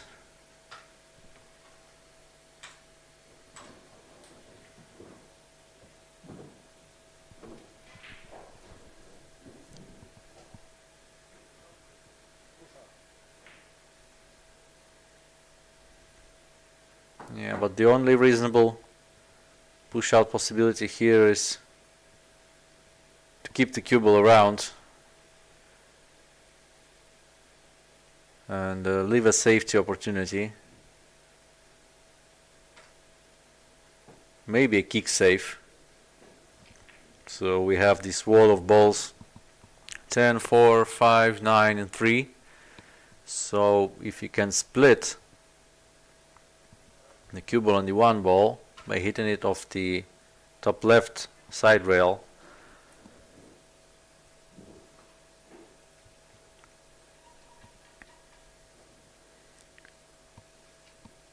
we can get a nice safety, but Mateusz has chosen a jump shot and called a bank. It's another way to play this shot. It makes it two-way, so it's a really smart decision, but it was too hard jump shot, so unfortunately it's ball in hand for Radek Babica.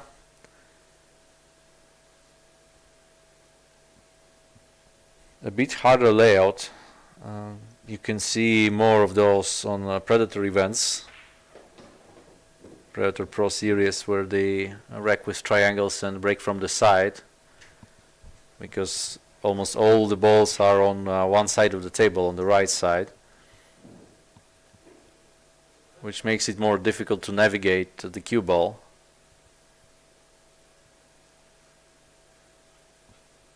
Also, more of the pockets are blocked for the 3 ball, for the 4 ball. So let's see how Radek solves this layout. Yeah, the first step is quite obvious, 1 to 2. I don't know if he moved the 10 ball on purpose, trying to unblock the pocket for the 4 ball.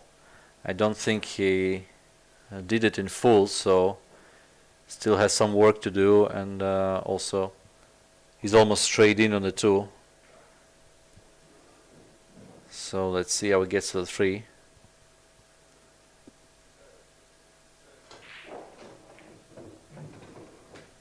Okay, so back to the middle of the table, and probably a combination shot coming up next. The 7 seems to be frozen to the rail, so, and the angle is quite steep, so it's not an automatic combo like if the 7 was in the jaws of the pocket. You still need to hit it cleanly, but yeah, but you have like some room for error, because you can, in this case, you can hit a rail right before the 7 ball, and he did a great job here, leaving the 3 ball just right around the pocket. So if the upper right corner is clear for the 4, he can just move the cue ball to the center of the table, or he can move it a bit further towards the kitchen line and play the 4 in the side, off the 5 ball or in its own. Something in between is the effect of this shot.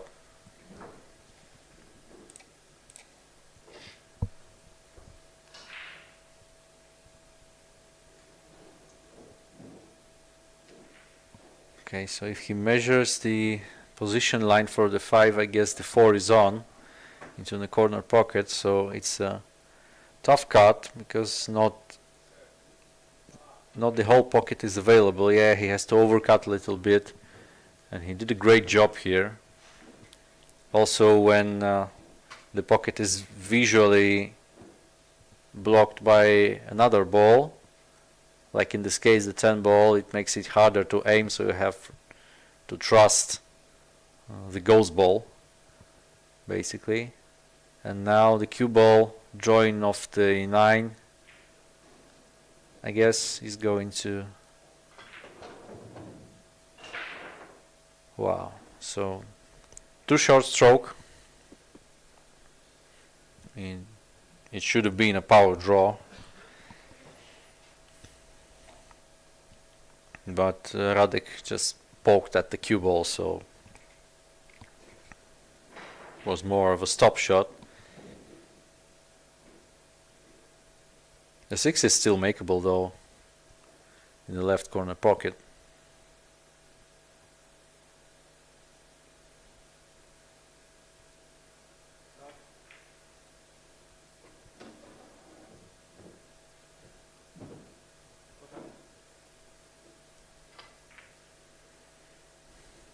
Great shot, but the cue ball went too far.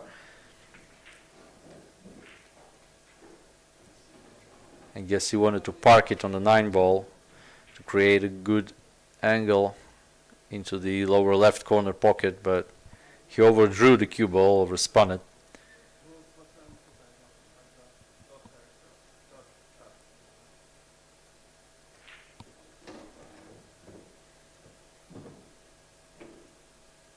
So now it's a challenging roll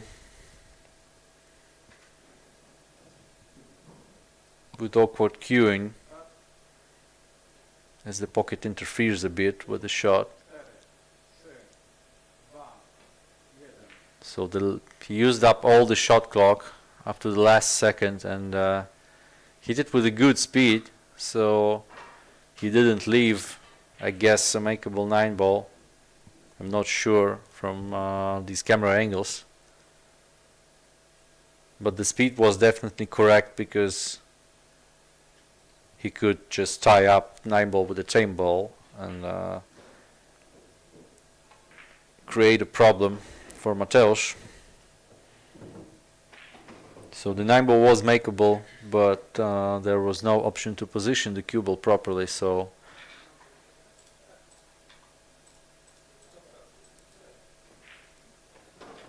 now it's a bank shot called with an obvious safety option.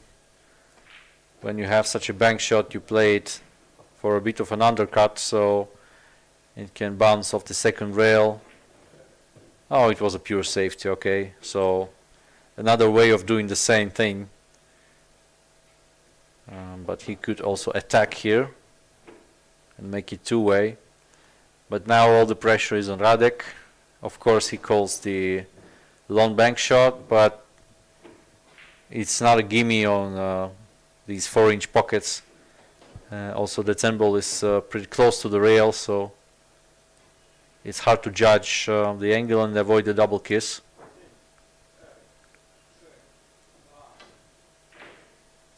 Yeah, exactly. So it was a really low percentage shot, and on top of that he left the 10 ball in the side pocket, but Mateusz doesn't like it, so maybe there's a problem, but I don't think so.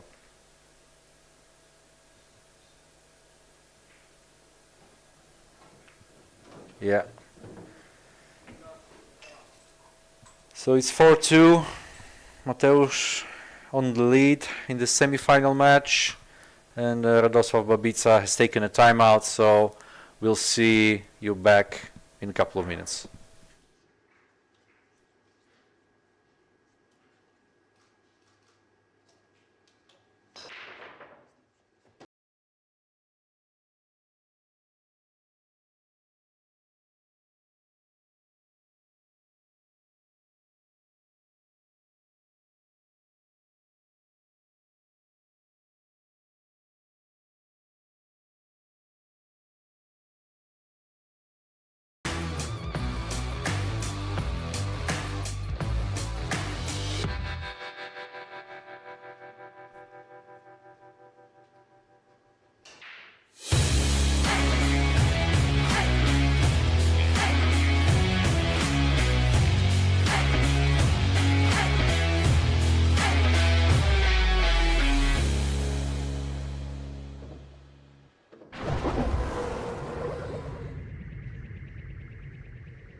Here you're close to modern resorts where you can take care of your health.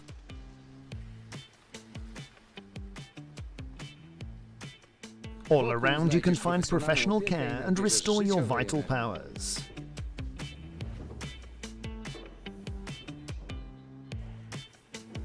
You're one step away from active recreation, surrounded by beautiful nature. All that in one region. Come and see. Świętokrzyskie, close by.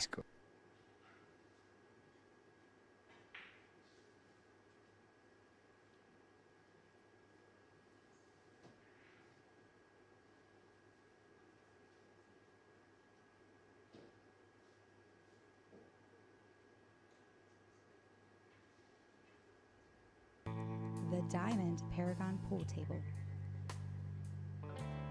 Diamond tables are designed and manufactured from the highest quality, sustainable hardwoods, utilizing world-renowned designs. Diamond tables are unparalleled for playability and durability. After all, they are designed by players for players.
Attaching the X-Ring assists in quick adjustments to the balance of your cue, enabling you to enjoy the effortless feel and ease of swing.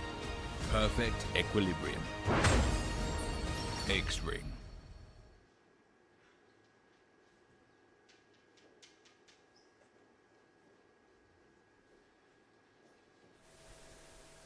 Back to the match. Radosław Babica on a break.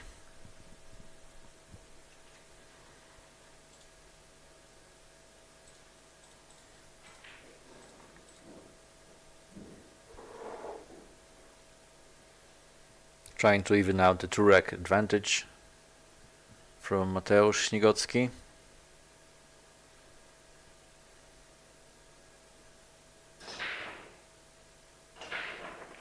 He needs a break and run out badly, but there is another dry break, so you can see how hard these tables are breaking here.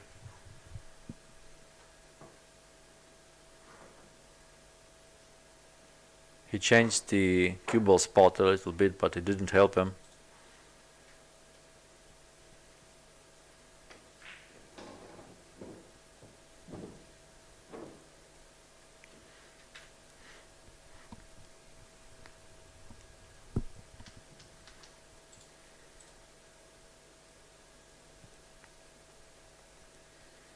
Is there a killer safety here? Because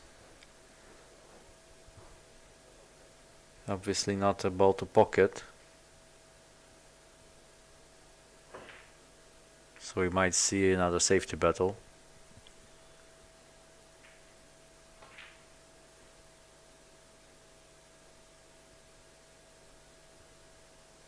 Another two-way shot. A really clever one.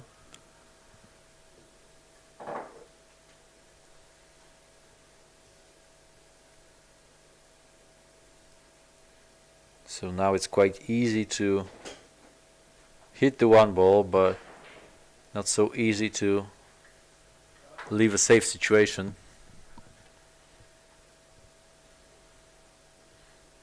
So it's a contained in safety, just a slow hit.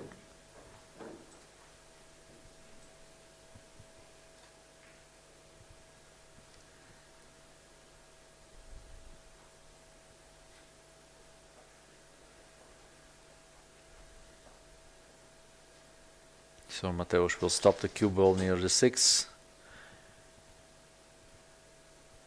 and send the one ball down table.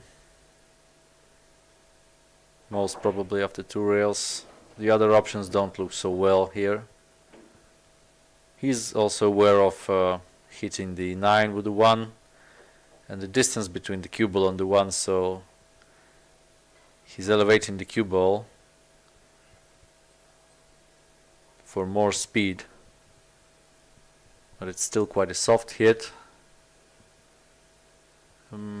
I can see from his reaction that the one ball goes into the lower left corner pocket, so it's an opportunity for a clearance for Radosław Babica.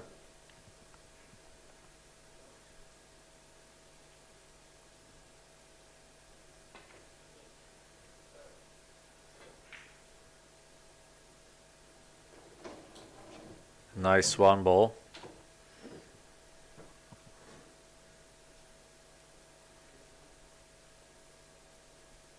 So we have to practice openers like that. At this level, no one is going to give us easy layouts. Most probably we will have to start from a difficult situation on the table, so many lawn pots.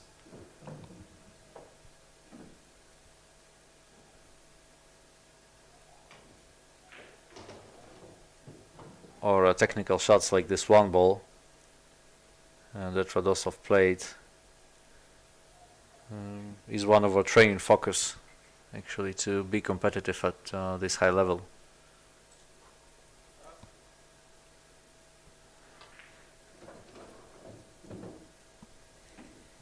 Cue ball around 3 rails to have a straight in draw shot on the 4 ball. You need some angle on the 5 to get to the 6, and from there it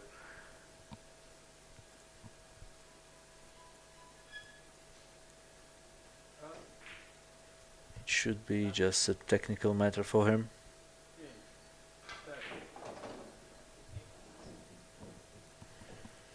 Once again he docked the stroke. That's how the pressure affects us. All the players.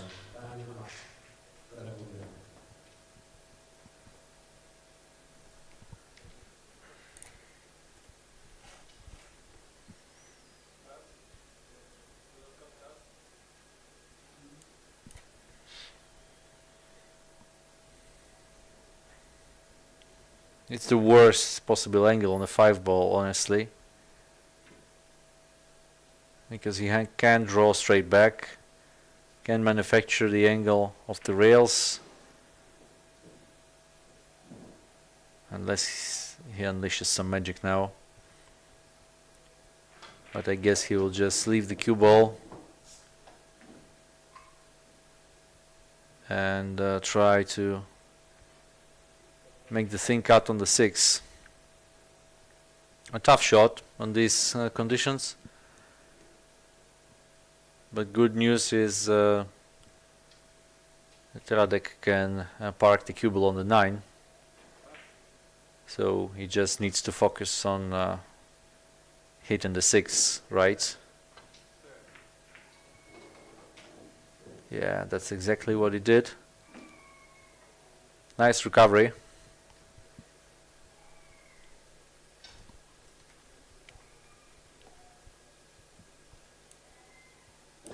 Meanwhile, Daniel Macho won the second semi-final 7-4 against Mieszko Fortuński. So we will see him once again on the TV table later on tonight. He will play the winner of this match.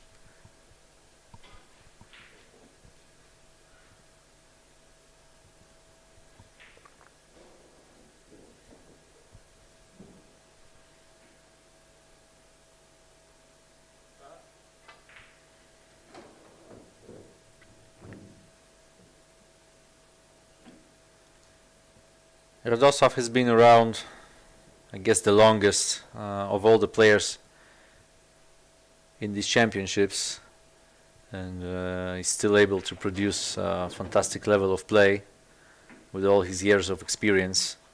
Last year he had 2 bronze medals in the Euro Tour in one season. A very consistent player, and he has a great mental.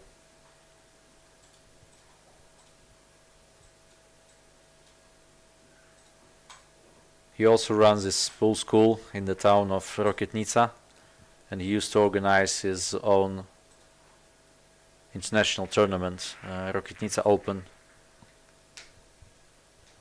back in the day, with really good lineups every year, and hundreds of players.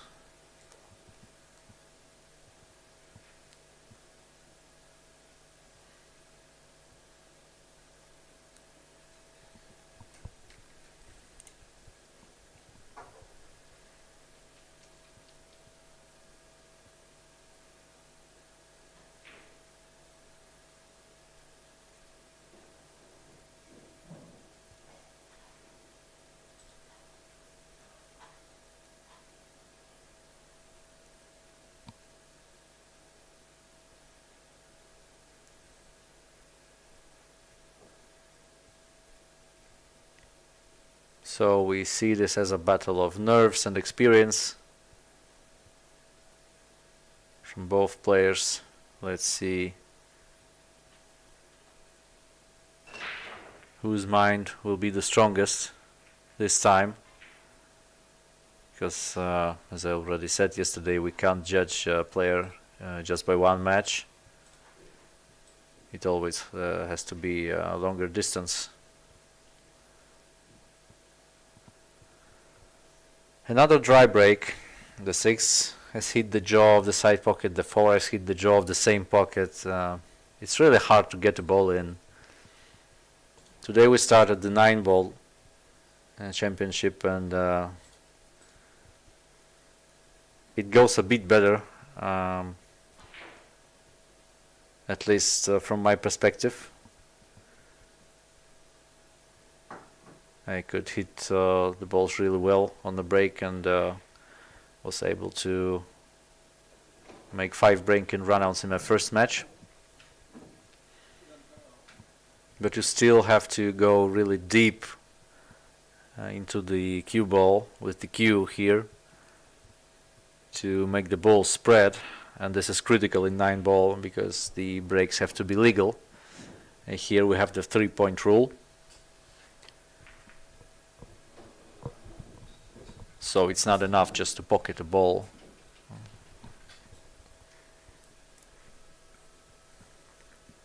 We need to have a good spread, and adding more power is not a viable solution because it can make things actually worse.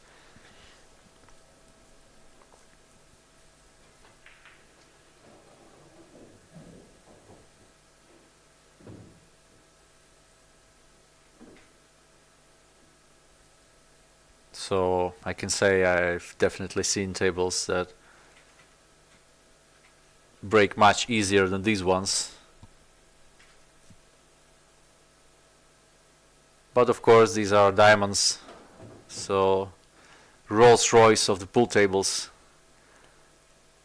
So can't complain at all. These playing conditions are really world class. We have Aramith ball, Simonis cloth, so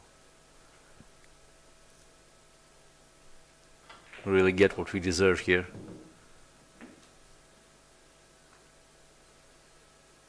these tables are like brutally honest with us and expose every small mistake.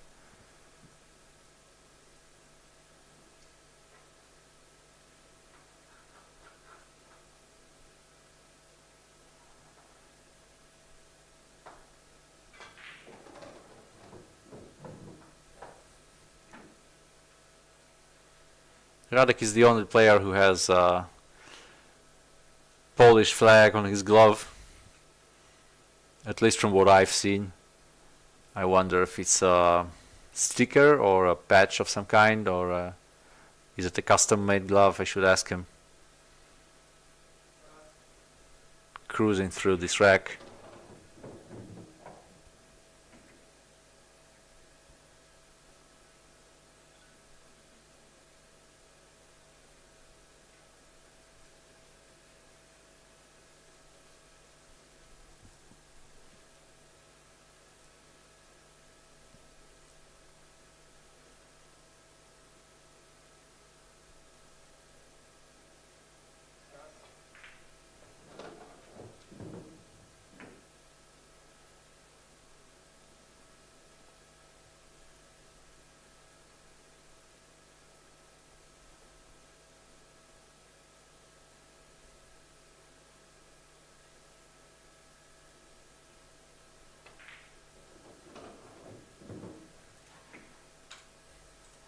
So it seems like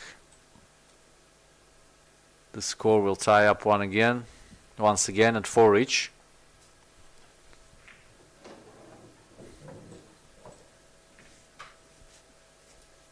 I won't surprise if we see a deciding rack in this match.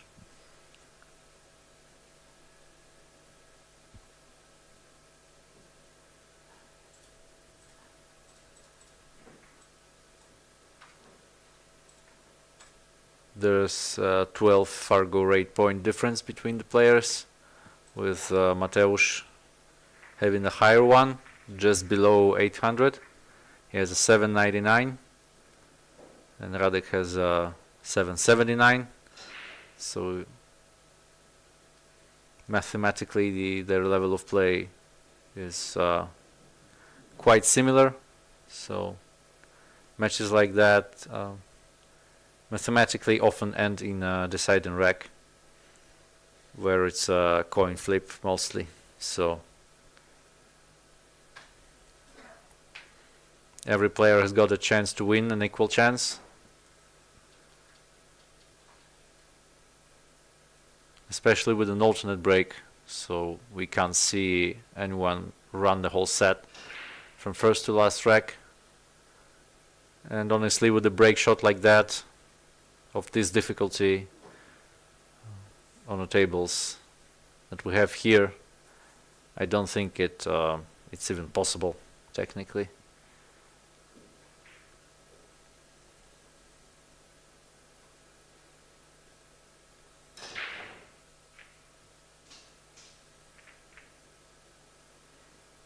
Six ball down. The 5 ball is tied up a little bit.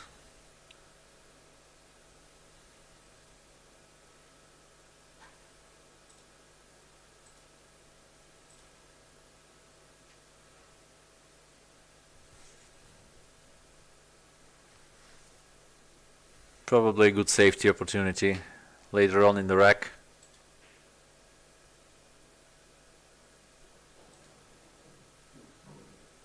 But first, there's a tough cut on 1 ball into the lower right, I guess.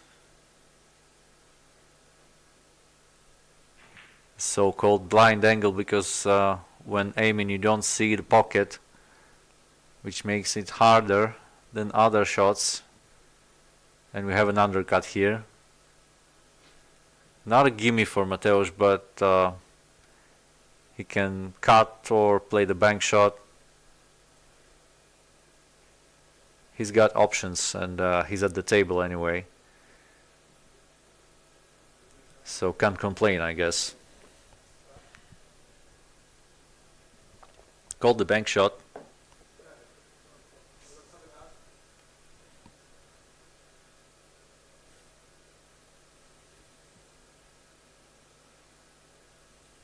The shot clock adds pressure for sure. We have to rely on the first decision that comes up our mind, because we just don't have time to come up with anything else. That's the bank shot with a defensive option I wanted to show you earlier. So this time a quite effective one with the snooker. A pretty easy hit on the one ball, but let's see what comes next. Okay, so it's too hard hit on the one ball instead of snooker in it behind the 10. There's a clear view in the upper left corner pocket. Not an easy one. A little bit of draw as well, but makeable with a soft hit, and so he did.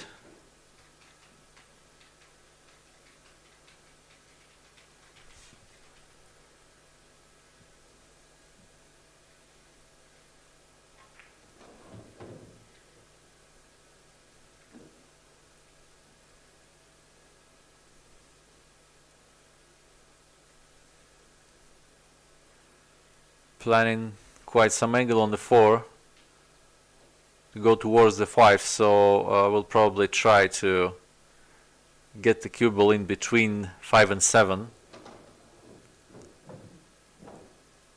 but he's almost straight in, so it's not an option anymore. Maybe from this angle we can see a possibility, but he's already measuring out the safety. Like I said, this is a great plan B for this rack. Just to leave the cue ball behind the 7 and send the 5 ball up table, unless he hits it just right. And what an amazing shot there by Mateusz Śniegocki. Perfect cue ball control. Send it just where he needed with a stunt shot and a little bit of spin to just hit the 5 ball and set it up along the short rail.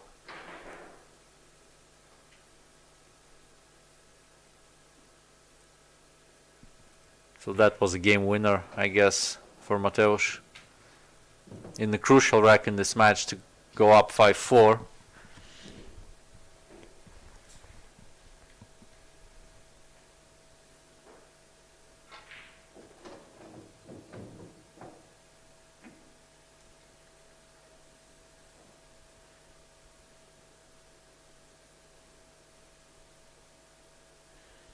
And a big confidence boost, 100% for him. We can already see how he loosened up after this.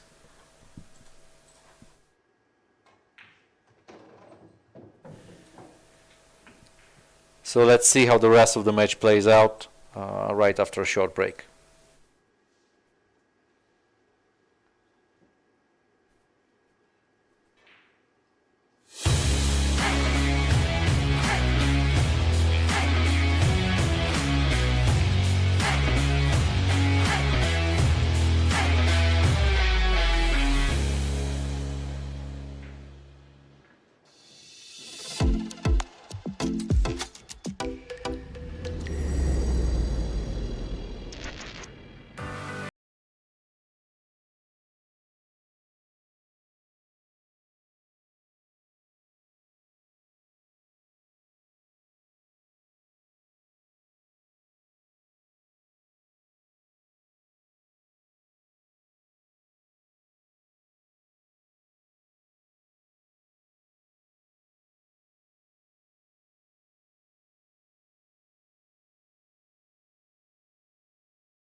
Okay, so Mateusz Śniegocki is breaking.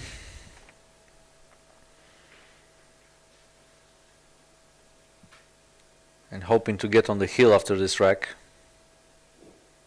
Let me remind you that we're playing a race to 7 in 10 ball. So a pretty short race considering the global standards.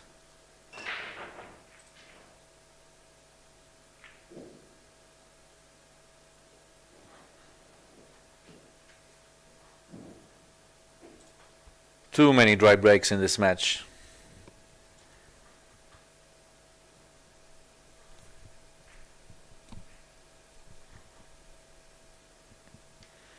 Which makes it more interesting, of course, from the spectator perspective, because we get to see both players at the table. But most of these high-level pro players are more used to breaking and running out, so especially when you have the cue ball like that dead center of the table, it's really frustrating to see another dry break.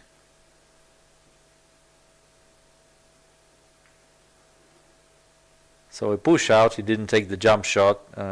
Given the position of the cue ball, it would be hard to reach the dead center of the table to jump from and create an angle with the cue. So now there's a rail first possibility, or a kick and stick possibility. So he measures a short rail contact, or he was assessing it, but okay, so he just caught it from the other side. A smart option given the lower right corner pocket isn't available, so he didn't risk selling out.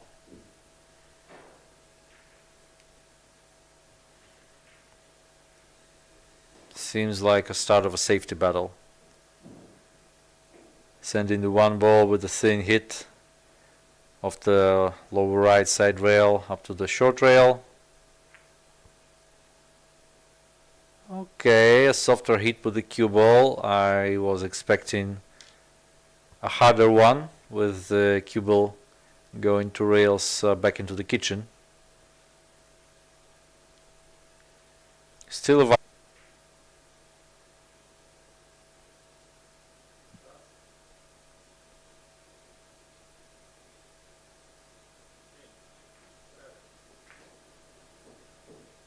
Oh, that was a risky one.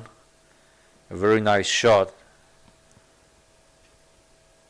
A feeling shot, which can often go wrong. Mateusz could hide the cue ball behind the 6, and he was also hiding the one ball behind the 8.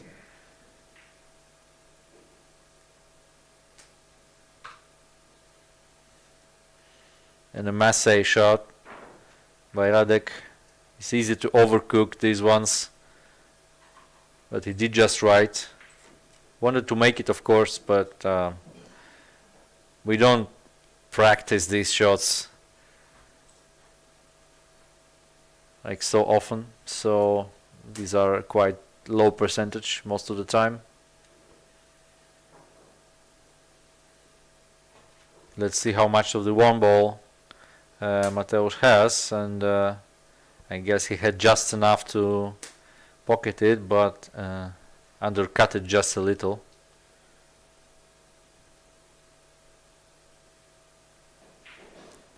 Created a distance.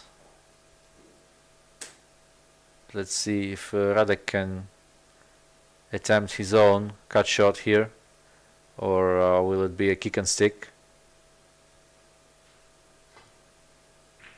Yeah, the second option. And once again an overhit.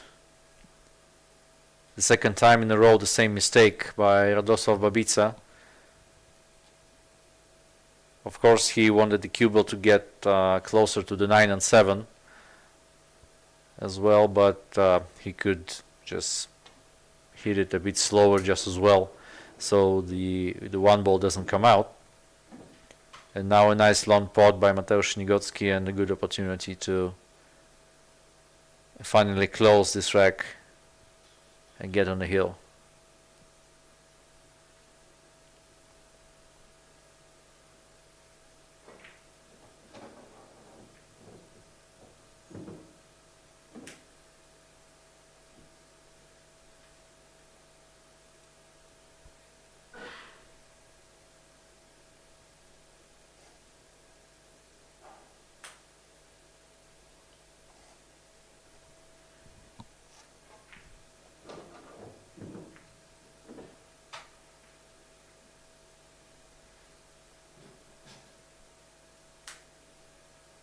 Nice shot with parking the cue ball on the 7 and letting it out into the middle of the table. Still a trade-off is quite a steep angle on the 4. And he can make it with a true rail roll around. And he didn't want to hit that 10 ball for sure. But now there's a wall of balls, 7, 8, 9, 10 to hide the 10 ball. Oh, sorry, hide the 6 ball behind. Or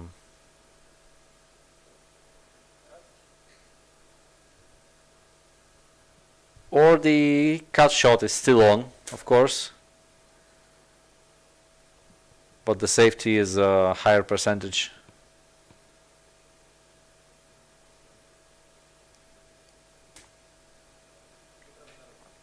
So the pressure is once again on Radosław Babica.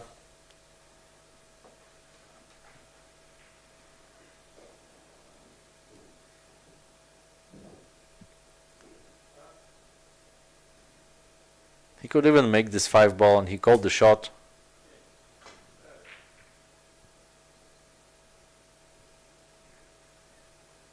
Many good things could happen here, and this is one of them. So it's a resave. And a jump shot on in the side pocket. A bit awkward cueing and quite a thin hit. Ideally with some low spin, but nothing is too hard for Mateusz Śniegocki. A really nice recovery from the situation. Still no viable shot on the 6. I wouldn't try to make it in the side pocket, so the safety play goes on. With cue ball going back behind the wall of balls. And 6 ball up table.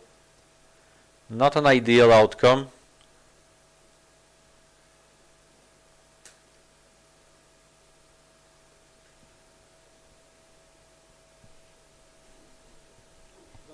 Another jump shot and probably a jump bank will be called,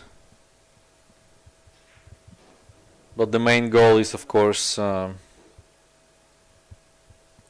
hold the cue ball in the kitchen and try to hold the 6 ball the distance for the next shot. Quite a difficult one given the distance between the cue ball and the 10 ball, so it should be a hard stroke. So now it's a bit of a hit and hope.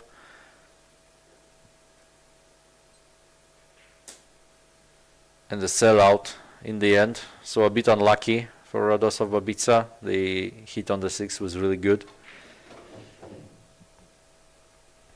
But that's pool, sometimes we have to make gambling decisions. Just hope for the best.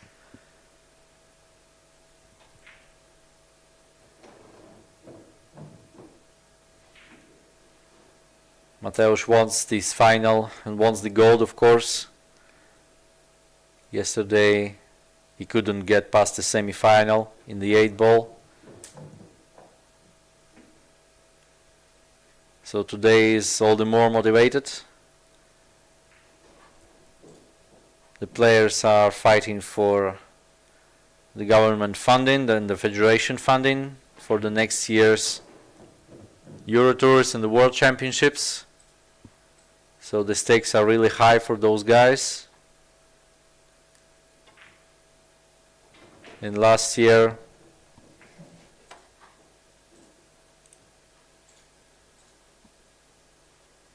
Mateusz had 2 bronze medals at the Polish Championships in 9-ball and 10-ball. So he's already repeated this achievement, and he's on a good way to surpass it this year.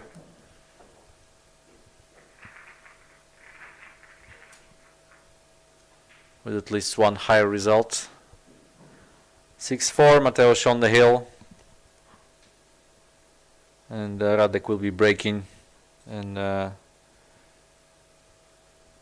trying to save his soul and survive a bit longer in this match.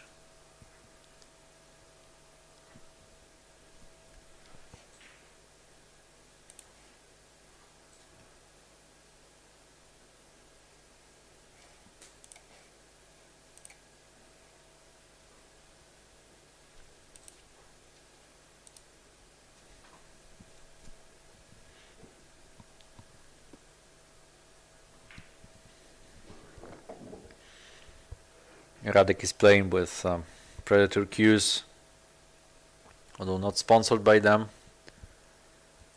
Mateusz is sponsored by Mets. So another big brand fight going on here.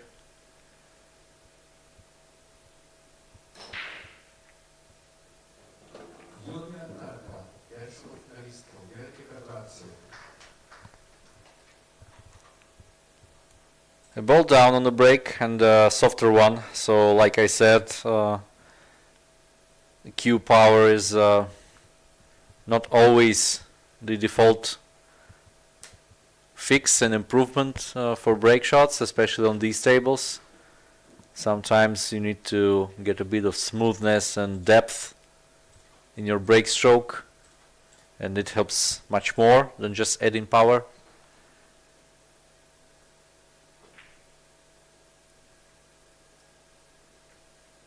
He drew the cue ball too far back in the kitchen though, so he had to play a safety and didn't snooker Mateusz, but left quite some distance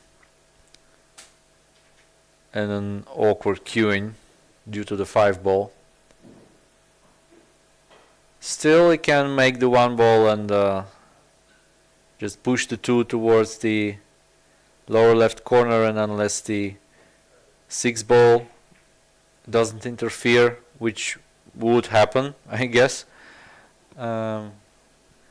It's a good option and a smart speed actually of these shots.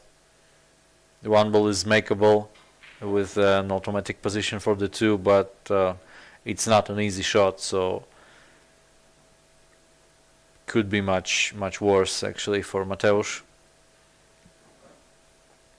And of course it was still a good attacking opportunity, because if he made the 1-ball, he could close out the whole match. So another calculated risk taken, and now it's all in the hands of Radek Babica.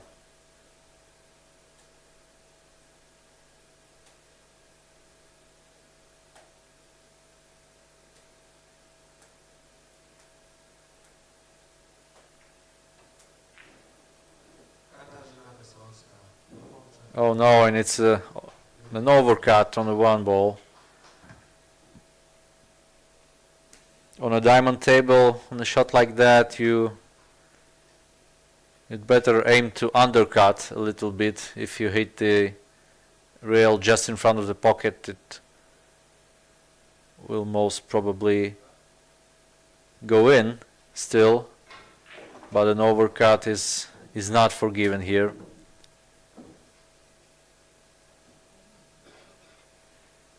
So here's the rally for the final sprint here in this match by Mateusz Śniegocki, and he knows that. Just needs to keep focus and not get overexcited yet, too early. Still needs to get from the 5 to the 6, and the angle on the 4 is a bit too high, but a slow roll does the thing. So from 5 to the 6 and from 6 to the 8, two critical positional shots in this rack, just enough angle. And from the 8 to the 9 is also an interesting story.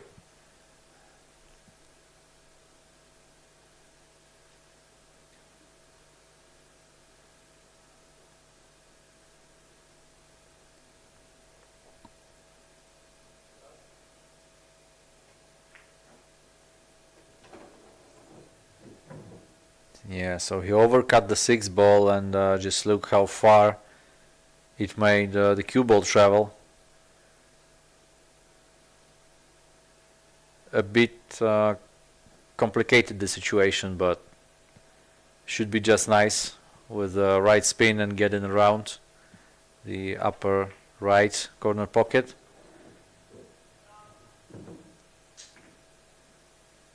And the rail saved him. The cue ball sped up after contacting the second rail with spin, but the diamond table, which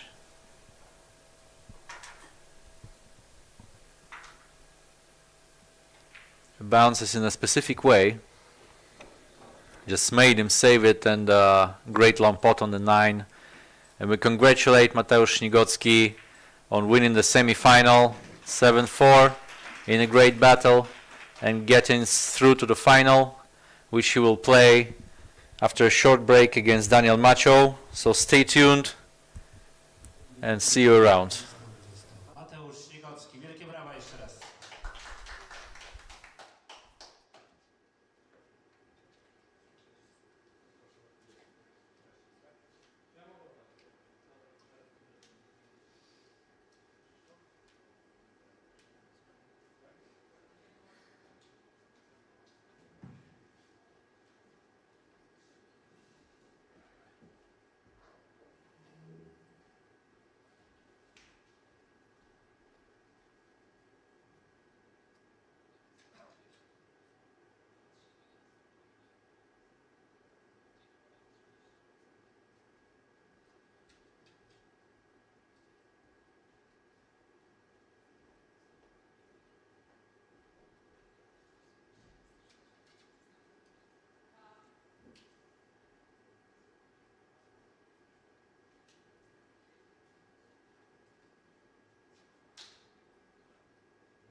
The fight for the final ended with your victory, Mateusz Śnigocki.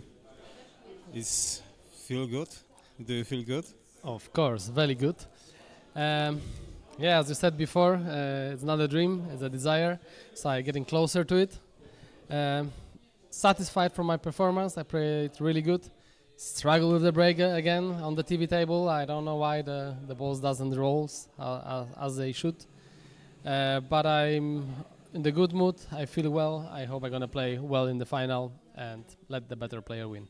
Do you remember your last time in the final of Polish Billiard Championship? When it happened? Well, tough question. Probably a few years ago. Okay. We will have to check it. A lot of tournaments during the year, but I think at least 4 or 5 years ago. Okay, so there's a lot of time. Yeah. Well, it just shows that it's not that easy to get to the final on the Polish Championship because there's a very strong field. A lot of great players like world champions Wojtek Szewczyk or Daniel Macio, who won the World Cup. So a lot of very strong players. So it's not easy to get to the final. So I'm very glad of it. And now you will play against Daniel Macio. What can you say about this player? It's a very known player, so it's hard to add something. He's a very good one. I'm not expecting a poor game from his side. I know that I have to show my best. But I'm glad it's going to be a tough final. Nobody likes to win easily. Okay, waiting for the final and enjoy watching. Congrats. Thank you very much. And good luck. Thanks.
Here you're close to modern resorts where you can take care of your health.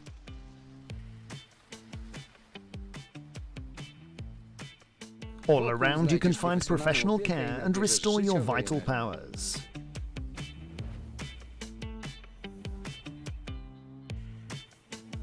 You're one step away from active recreation, surrounded by beautiful nature. All that in one region. Come and see. Świętokrzyskie, close by.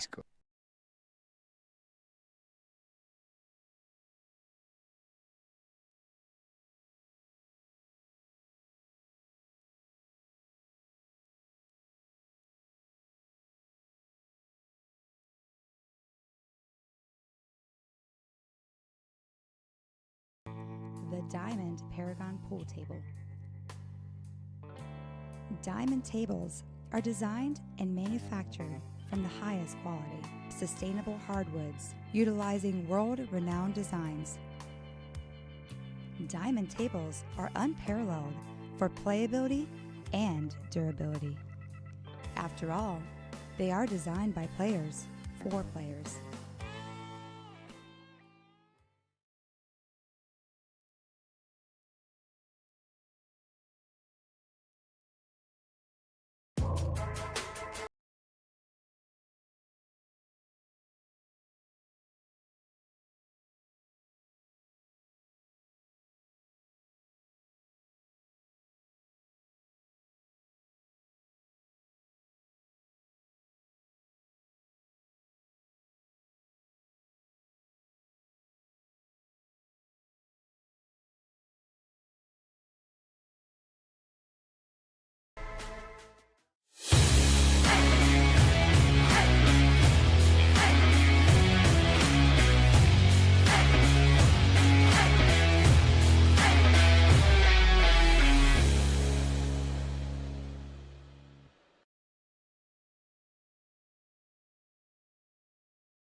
Attaching the X-ring assists in quick adjustments to the balance of your cue, enabling you to enjoy the effortless feel and ease of swing.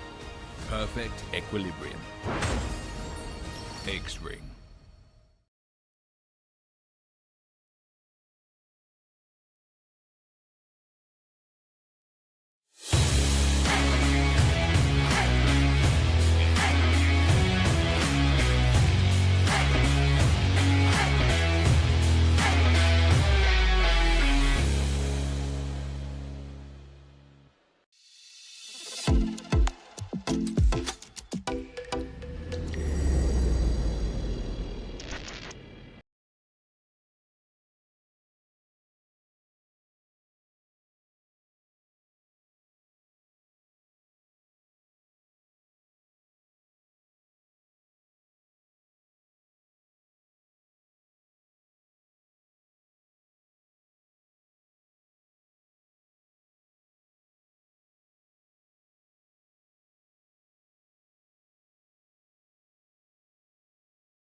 W mojej karierze nie było takiego konkretnego momentu zwrotnego, który jakoś był dla mnie trampoliną do dalszego rozwoju. Ta moja kariera chyba przebiegała dość systematycznie i płynnie. Od czasów juniorskich już były jakieś pierwsze wyniki, były też starty na Mistrzostwach Europy z sukcesami, z medalami. Potem dość płynnie wszedłem w tą karierę seniorską i cały czas gdzieś się trzymam w tym topie Polski, topie Europy nawet, myślę, że mogę powiedzieć. I nie miałem chyba takiego momentu zwrotnego. Przy czym czuję też, że ta kariera i moje podejście do bilarda gdzieś się delikatnie rozwija od pewnie młodzieńczych takich lat gniewnych, nieanalizujących, skupionych tylko na wygranej, gdzie teraz, jak już mam trochę więcej tych lat i jest jakaś perspektywa rodziny, też człowiek pewnie się staje może trochę bardziej empatyczny, trochę patrzy bardziej holistycznie na siebie, docenia też inne rzeczy. Przed chwilką właśnie miałem mecz bardzo fajnym młodym juniorem. Cieszyłem się ja również, że mogę z nim zagrać, że miałem nadzieję, że gdzieś tam też będzie moja cegiełka w tym wszystkim, że on ten bilard dalej będzie kochał. Bilard nie zawsze jest przyjemny. Bywają momenty, gdzie potrafi dawać więcej frustracji niż radości. Wtedy na pewno jest potrzebna albo pomoc, albo samemu trzeba sobie przewartościować, co jest dla kogo ważne, ale warto zauważyć taki moment, gdzie bilard zaczyna nam dawać więcej negatywnych emocji niż pozytywnych i jest to na pewno moment, w którym trzeba zareagować, jakoś zainterweniować i pamiętać, po co się zaczęło grać ten bilard, dlaczego się zaczęło, bo każdemu to na początku na pewno sprawiało dużo przyjemności, a potem jak gdzieś przychodzi presja wyniku, no to potrafi być tak, że ten wynik staje się ważniejszy, a ta radość ucieka, co jest naturalne oczywiście, to nie ma tu jakiejś utopii, że nigdy nikt nie będzie myślał o wyniku i będzie tylko z uśmiechem na twarzy grał, ale warto sobie wtedy takie przewartościowanie zrobić i przypomnieć sobie, co jest ważne.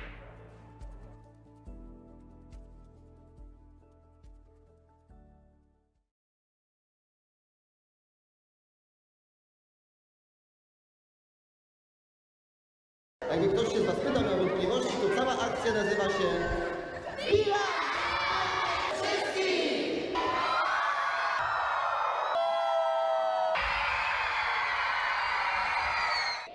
Dokładnie.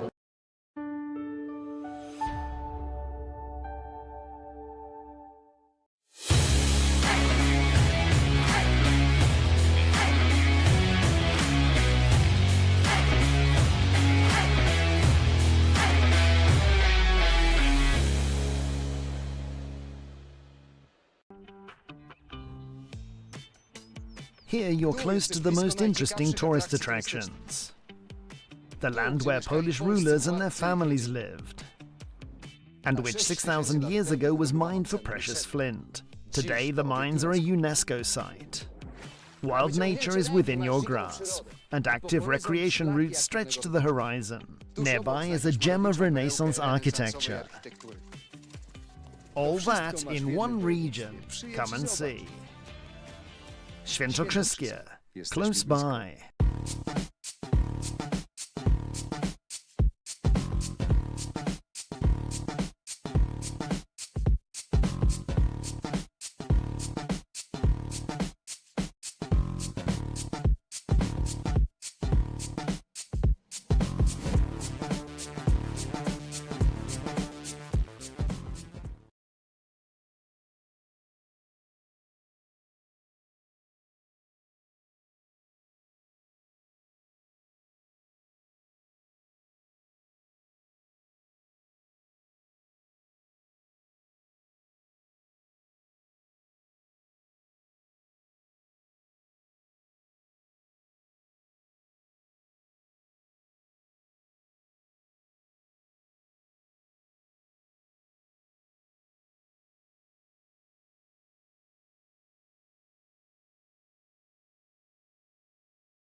Welcome to the final match of the Polish Ten Ball Championships 2025. Mateusz Śnigocki, Daniel Macho. Youth and experience.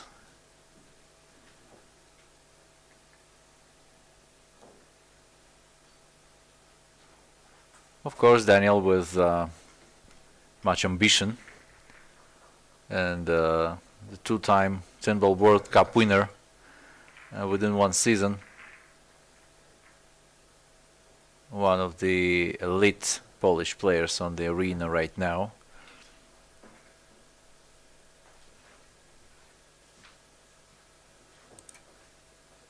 He was almost out of the championship at some point. He lost the winner qualification to Dominik Jastrząb and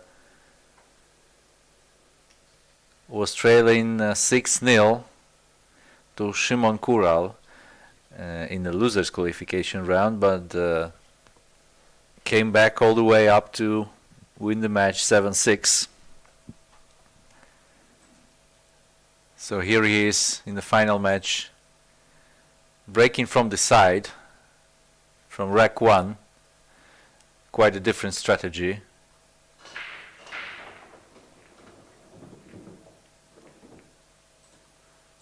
Right from the spot, and got the one ball in his side pocket.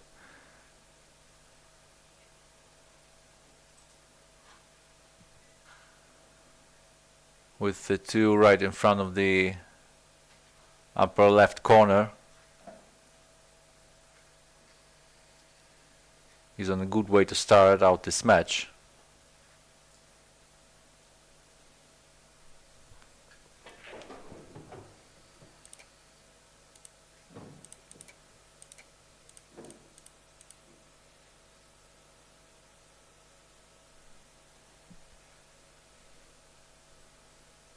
Our Polish fans are already betting on this match in the YouTube comments on TV Sports PL, our official broadcasting channel. So far everyone's betting Daniel.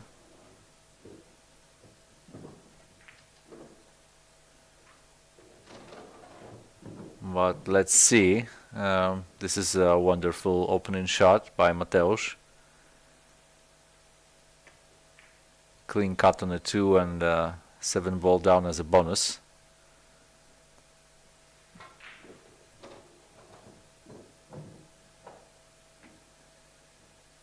Pretty clean layout on the table. Not many problems to deal with, except maybe 6 to the 8.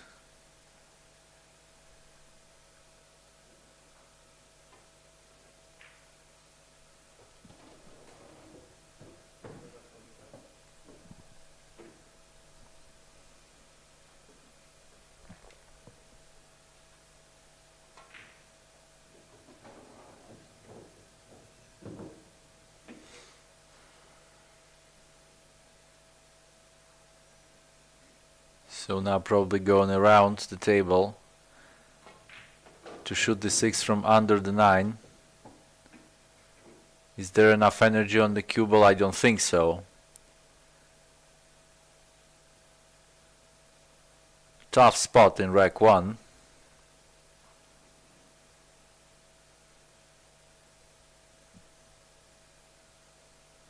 He will try a jump shot. It's a difficult one because with a 9-ball like that you have to land straight on the 6 to make it. Still, it's a good an opportunity. Oh wow, what a basketball shot. Yeah, the 6-ball was almost out of the table. He rushed the shot a little bit too because he was short on his shot clock. Yeah, almost off the table, but went in eventually. And a tough cut on the 8 to continue the run out. Yeah, not this time.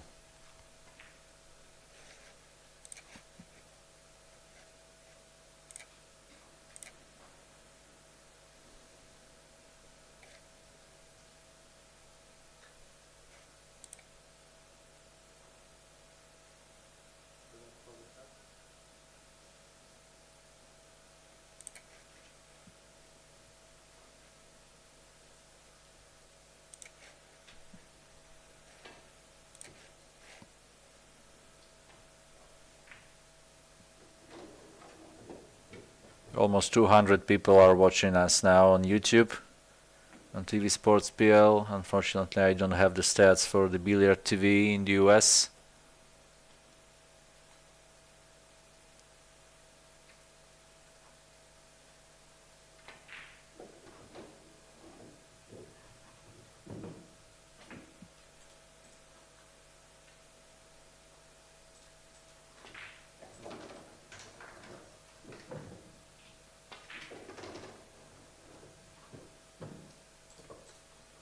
Daniel Macho wins the first rack. He plays for the GKS Katowice team, which partnered with a local football club, and by football I mean soccer for our US fans. That's why they have numbers on their playing shirts. They look quite unusual and stand out on every tournament, but the design is really slick and looks great. They have it in a couple of different colors as well. So they have a pretty strong squad as Polish team champions. There's Wojciech Szewczyk, there's Dominik Jastrząb, Dawid Sobiech, Paweł Blochowski, Jerzy Regieli.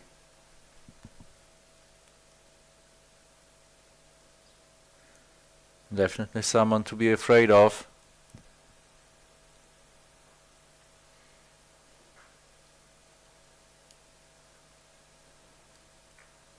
Let's see if Mateusz changes his breaking strategy since the last match. Not quite, just hit and hope.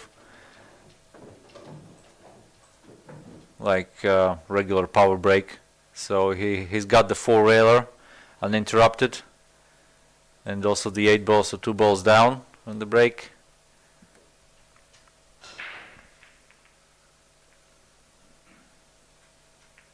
Eight balls left to run out in this rack. The 1 ball is conveniently placed near the pocket, so looks great for a start.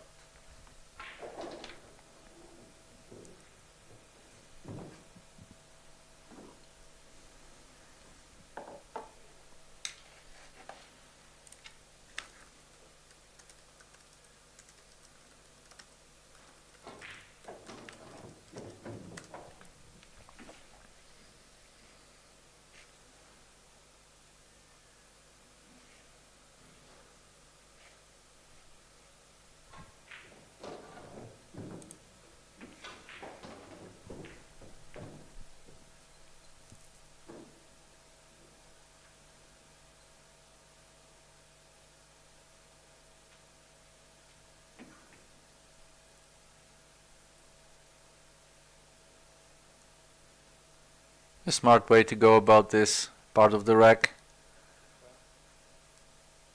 Going with the 6th ball to the upper left and leaving some angle on the 7, so I guess it's either top left and 3 rails around, or lower right and 2 rails, a zigzag shot, just to avoid the side pocket. Nicely done.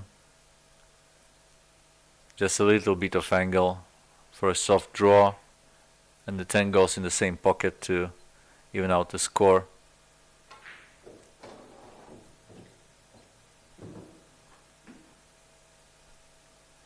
Can't see any pressure really on Mateusz in this match.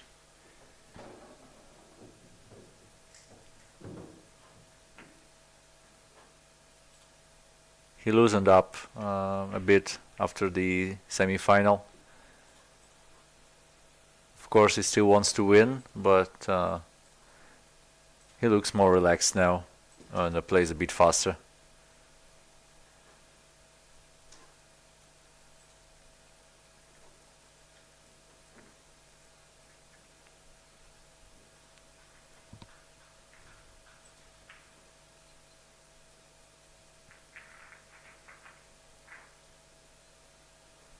So far each player capitalized on their own break.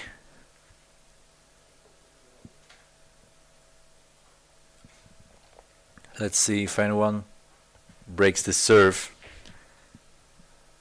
as we say in tennis.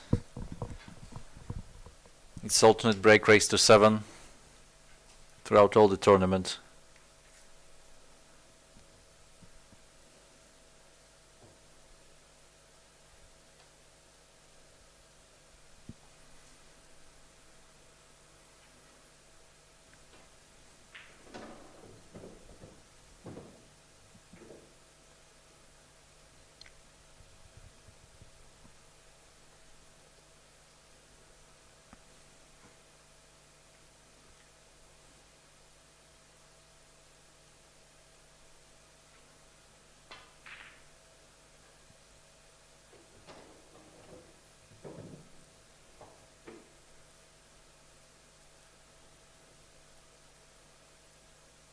Of course, these players have a long history of playing each other. We meet almost every month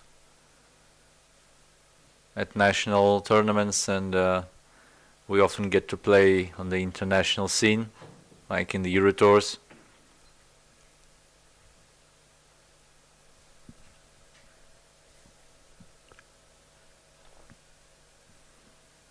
So there is always kind of a backstory behind every clash between these players.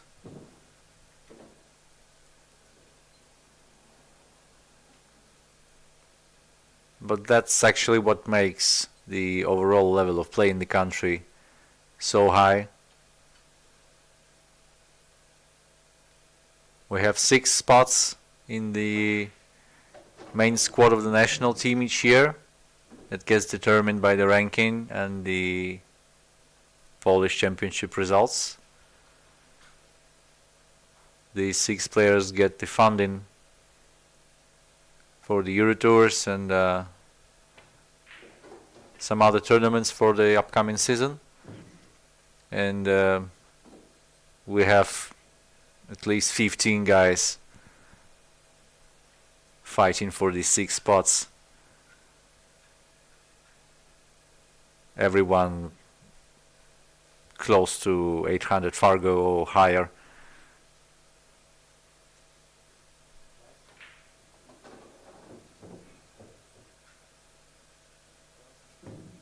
That's why we are called the Philippines of Europe when it comes to pool players, because the level of competition is crazy over here. Many national tournaments are actually more difficult to win than some of the international ones, especially in our region, Central and Eastern Europe. No offense to anyone, but that's just how things are. For each Polish Cup, we have from 100 to 150 players signed up.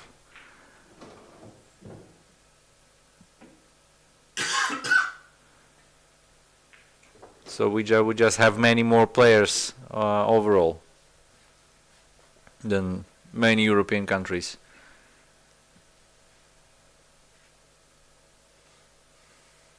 There's a couple of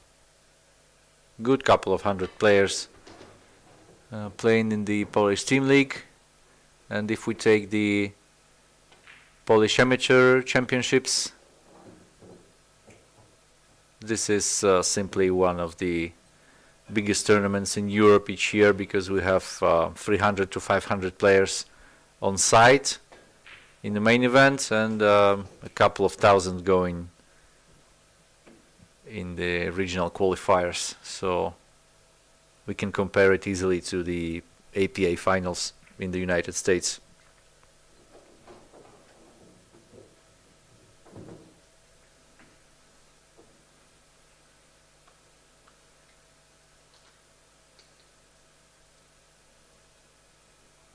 We don't normally play on 7-foot tables, so we are getting used to the tournament standard from the first day. We have bar tables, but they are not really high quality over here, and are mostly set up in bars. So we don't consider bar boxes for any kind of serious play.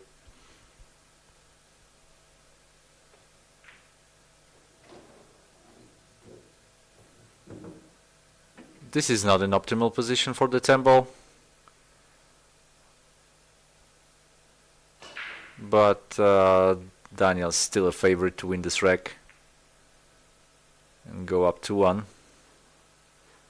I guess his breaking strategy from the side seems working.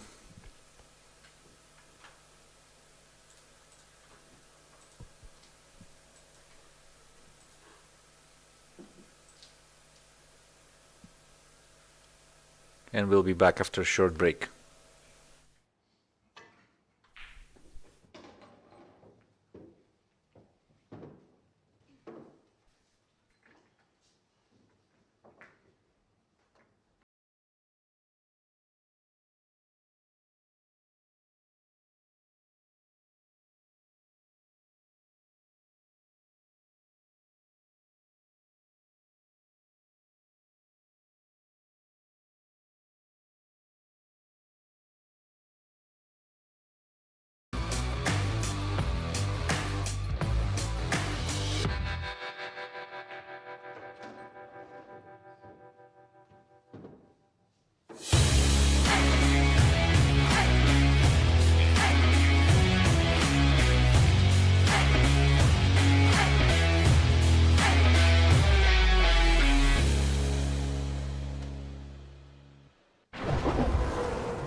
Back to the match, Mateusz breaking. Really square hits all the time. Just a bit random with pocketing the balls.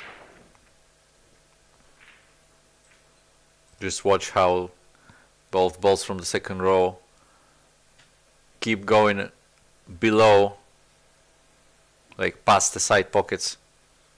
So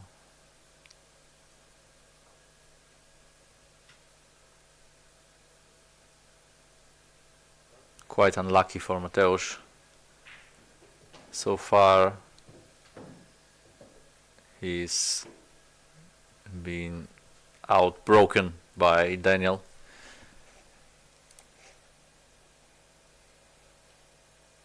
So this is a crucial shot when we have to win at this high level. An ambitious cut, but Daniel ended up selling out. So here's a second chance.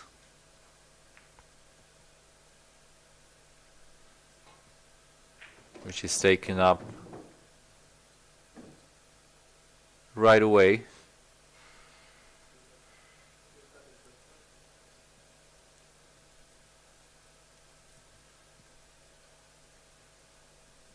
A 2-3 combo should be on.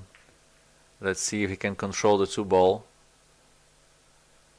and keep it makeable in the side. Oh no, that's too soft a hit.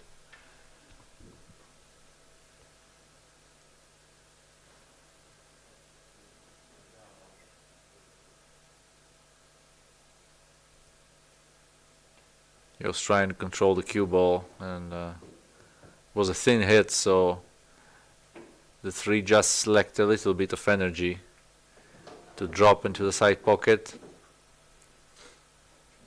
So it looks like a freebie for Daniel.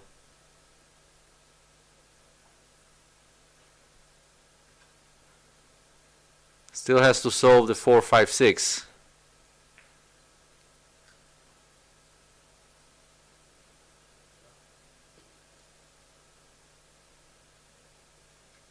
This kind of puzzle of angles.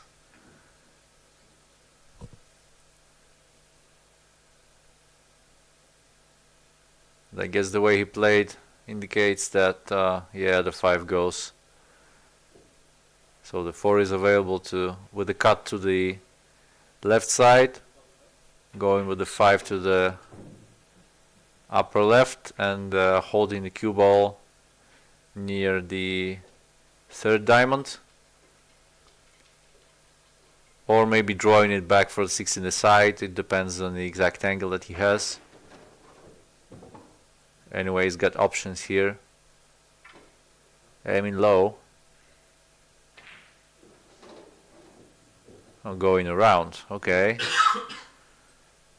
So a bit of a more difficult option on the 6, but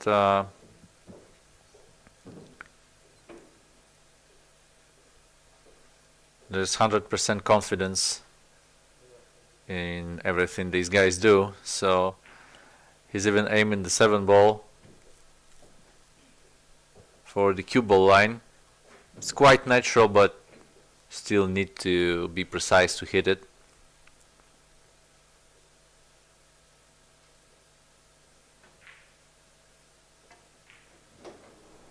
Yeah, made the 6, but didn't improve the 7.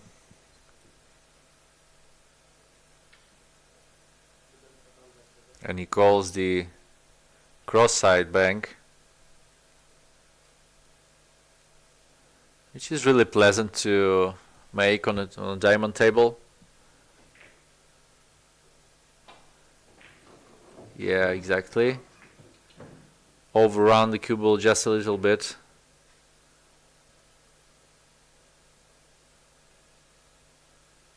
So maybe one more bank shot or a very thin cut.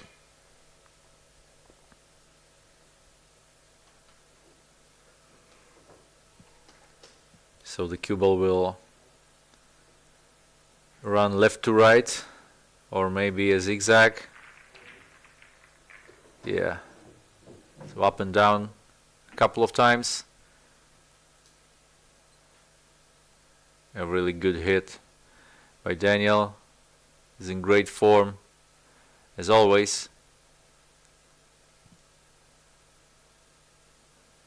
And always with a hunger for the win. That's a dangerous combo if you ask me.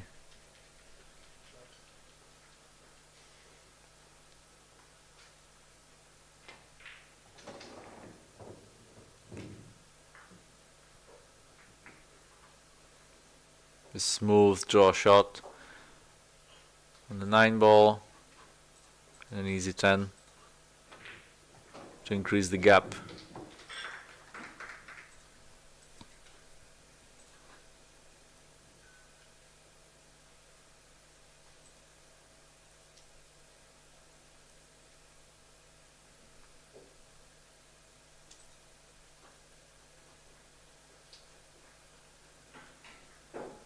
But honestly, there's never a safe gap here.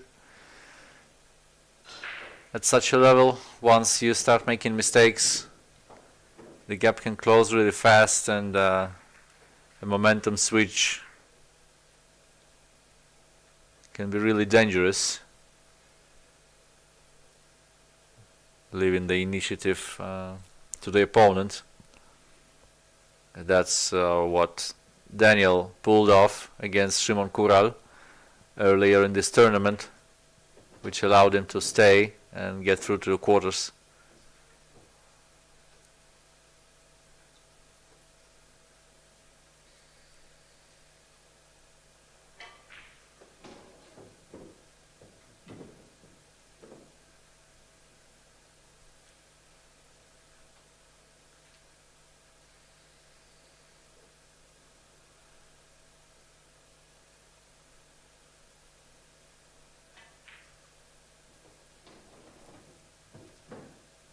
The referee carefully inspecting the rack.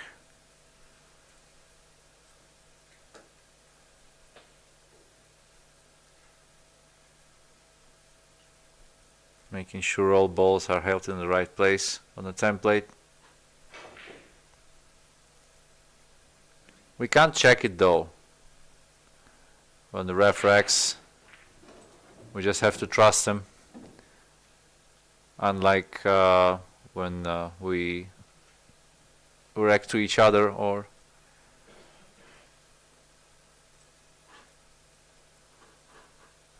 to ourselves.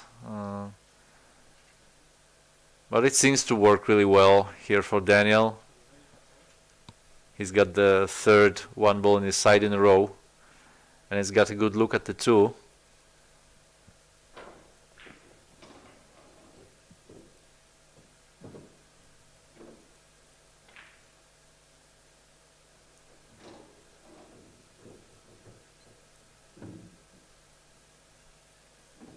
A great hit. Like one of the key shots of the rack. Maybe the most important one. Everything else looks pretty much automatic to a player of that caliber.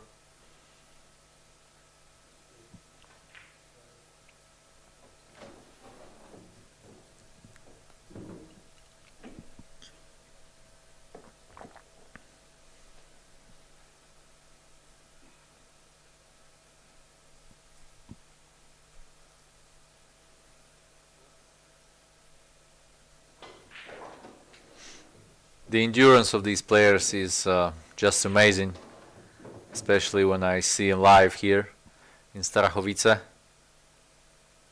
as they spent the previous 2 weeks in Spain playing a Predator Pro Series event and a Euro Tour right after, and then they set off for the full week of pool here. Everything in tight conditions and lots of matches to play every day.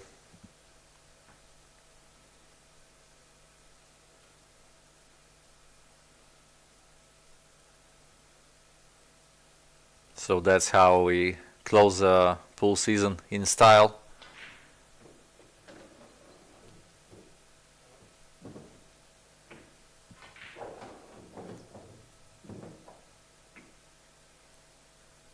But there's almost no time for rest after we finish, because the first tournament of 2026 is planned on the January 3rd and 4th in Poland. So basically just right after the New Year.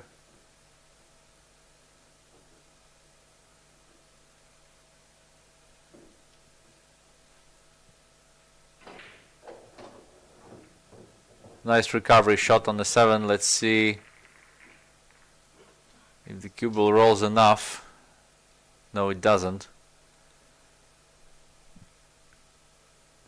Fortunately, Daniel's a lefty, so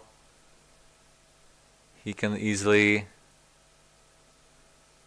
get to the cue ball here. It would be much more difficult to a right-handed player. And a thin safety.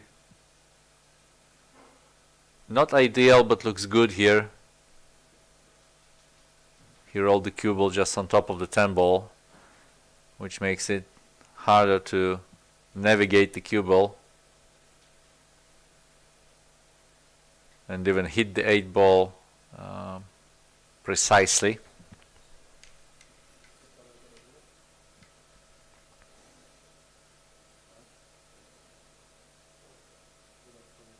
Let's see if he decides to play it into the upper right pocket, or yeah, and once again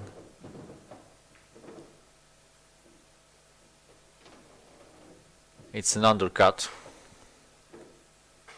Created the distance though.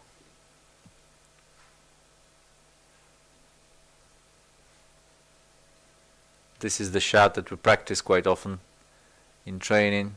The 8 balls around the spot, and cue ball is near the pocket. If you are familiar with the drill called Around the World, you'll definitely recognize it. But here's another miss in this rack from Daniel.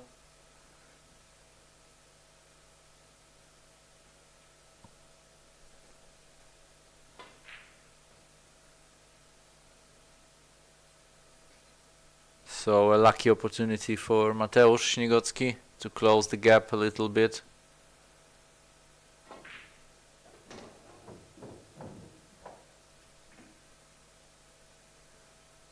He could only hit the cue ball with topspin, so he went around the 10 ball. The position is not ideal, but the 9 is makeable, of course. So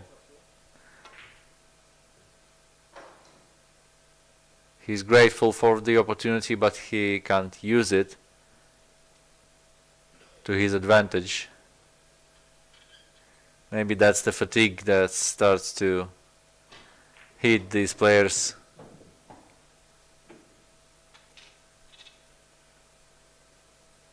We have still a couple of days to go, of course, in this pool marathon, but we are still human.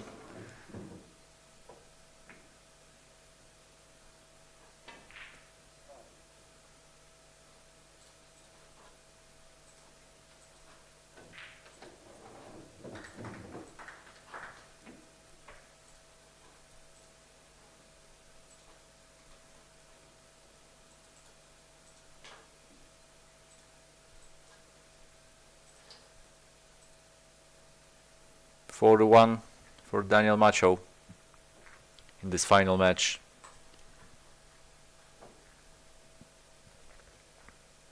Nothing's over yet, of course, but it starts looking dangerous for Mateusz Śniegocki.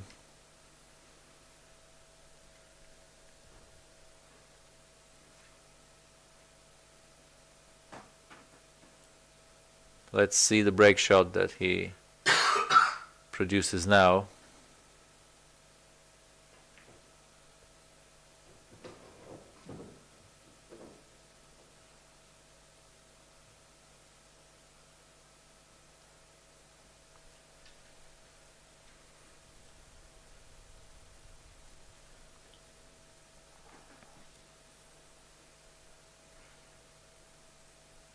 It doesn't take much to lose a match at this level. One or two mistakes is enough to get the score like 7-2 or 7-3.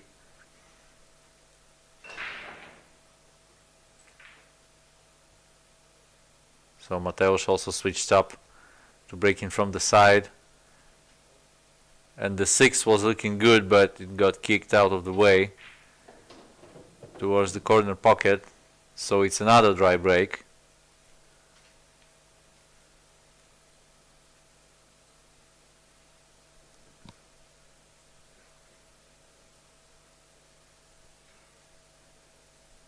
Not something to be happy about, particularly.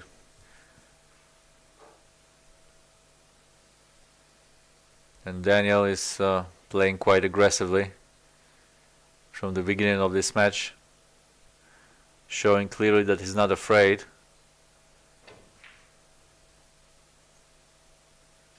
And attempting some difficult shots.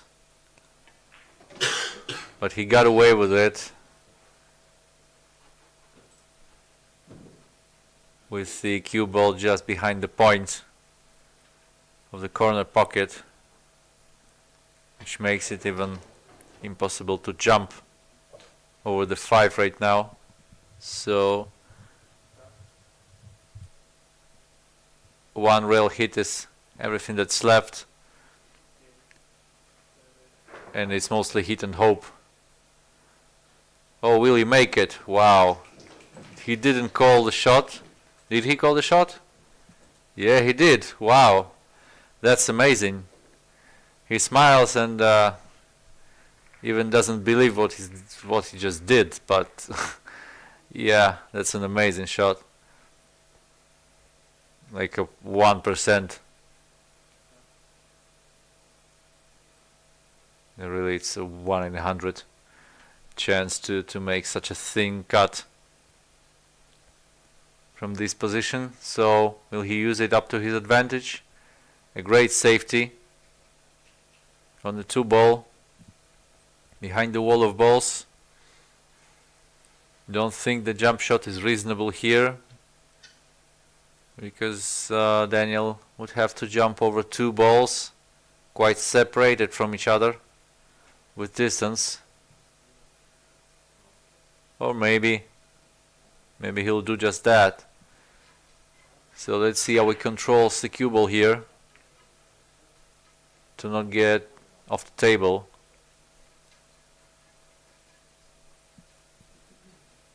If he can pull this off, the two is quite makeable actually, but let's see.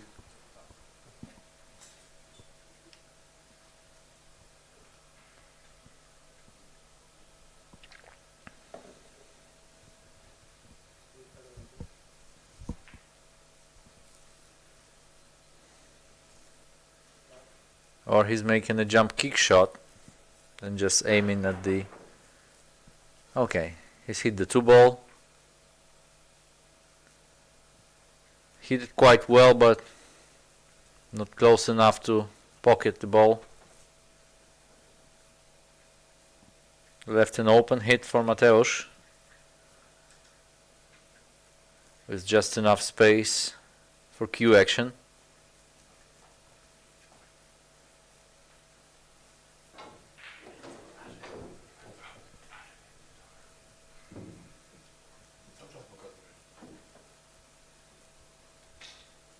Good hit on the two.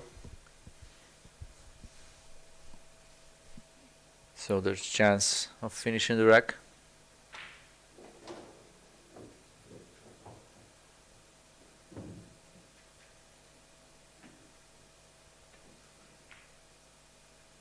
From the 5 to the 6 is the critical moment of this rack.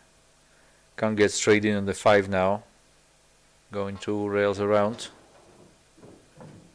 He needs a bit of angle and he gets it.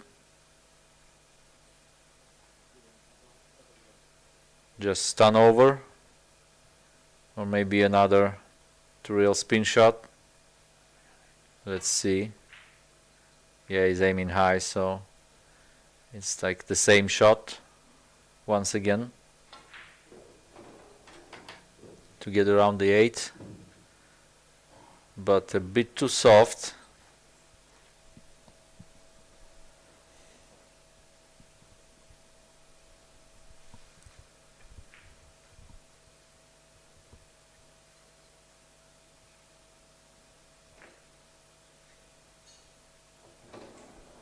Just made the 6. Wonderful recovery by Mateusz. Still eyeing for a chance to win this match. Not giving up, obviously, because he knows everything can happen at any moment. He needs to be ready to get action.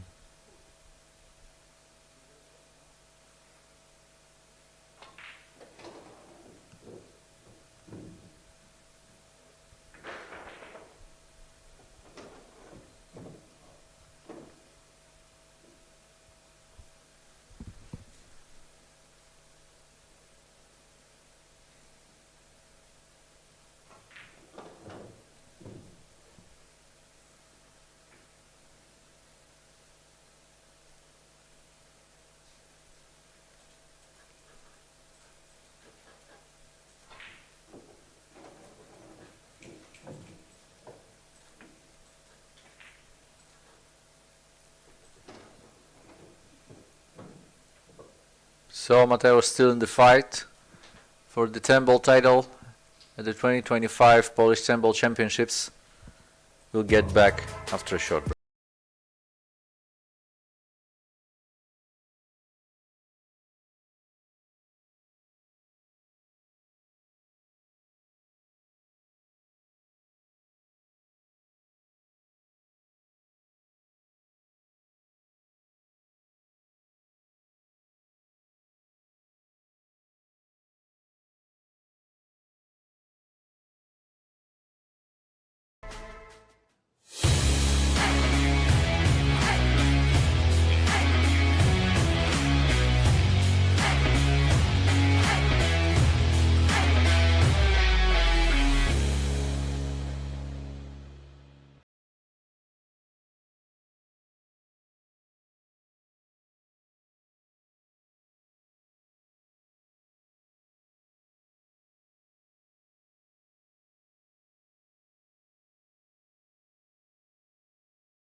Back to the game. Daniel breaking. Let's see if he can pull off the fourth one on the side in a row. Not this time, as it got kicked off, so maybe it's the first dry break of the match by Daniel.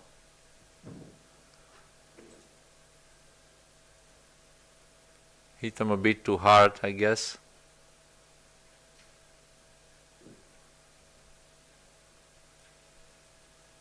The layout is no gimme, with the 2-ball tied to the 8.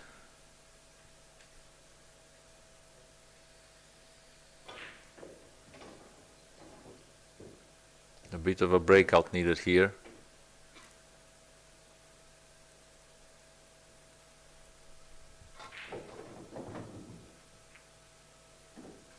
Okay, so he caught the wrong side of the 2.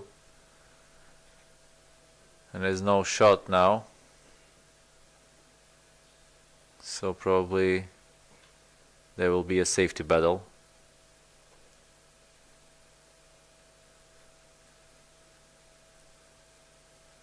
Yeah, the 2 goes up table and the 1 ball behind the 10 probably.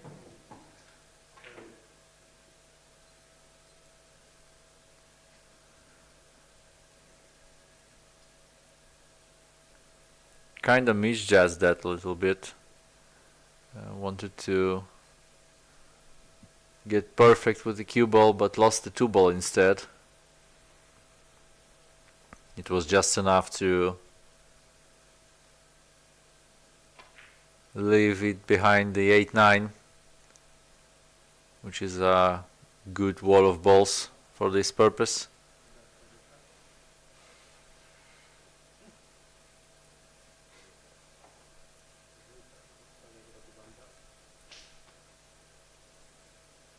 There's still no open shot to attack the 2 ball.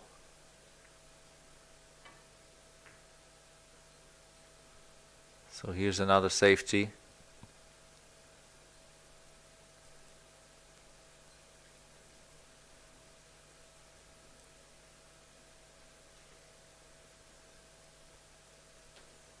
A pretty interesting table for a safety battle. You have the 9, 8, 10 on the right side.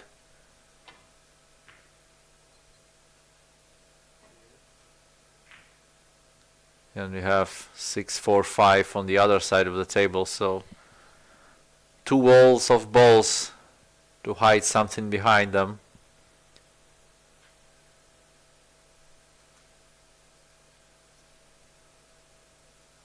This was an unsuccessful attempt to do so, as Mateusz hit the 2 ball straight in. And I guess there's an open shot. If Daniel can draw the cue ball just a little bit, and he slipped the stroke just enough to overcut the 2.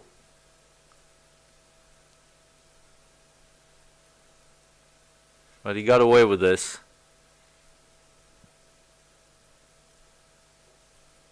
Some more safeties to come in this rack.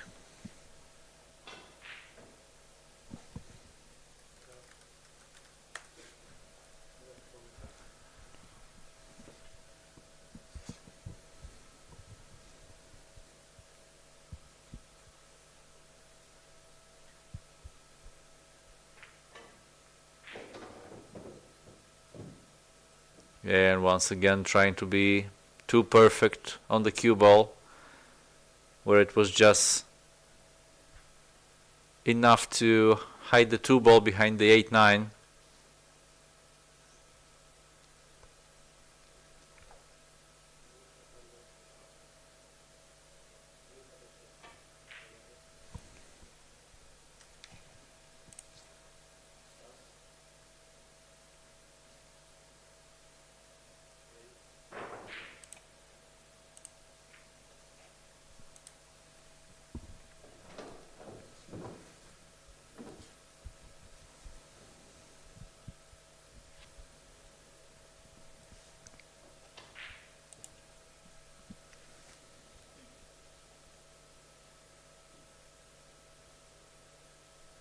An unfortunate attempt by Daniel to separate the balls.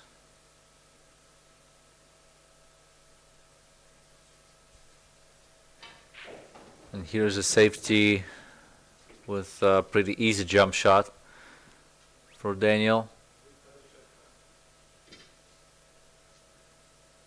Not good enough at the modern pro level when we have the jump cues. A good technique. Yeah, the jump shot in.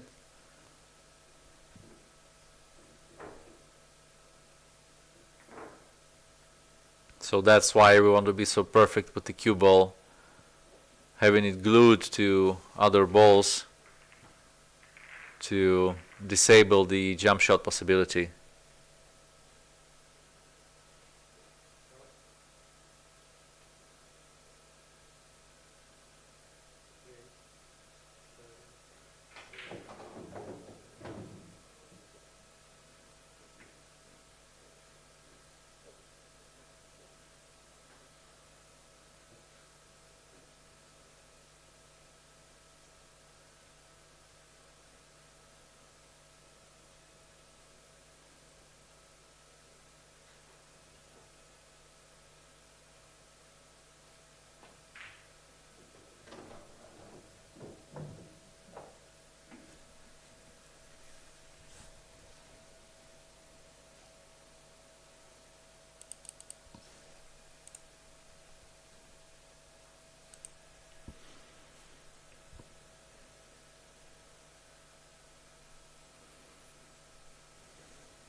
Not ideal position once again, but who cares about position when you can pocket balls so well, right?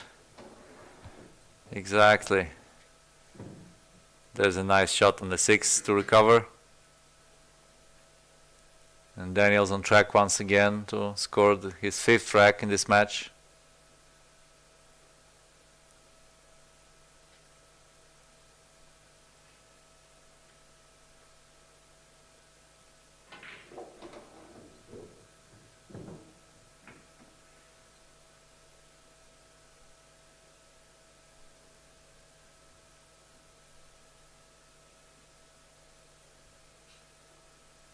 I was talking to one of the players today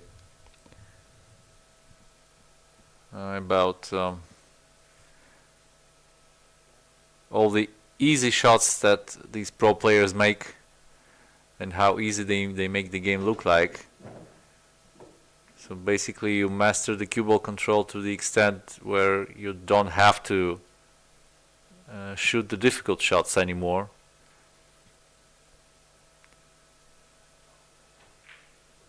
So this becomes a bit boring to watch, but that's the real beauty of pool. Takes years to master, but for sure is the right way to play the game.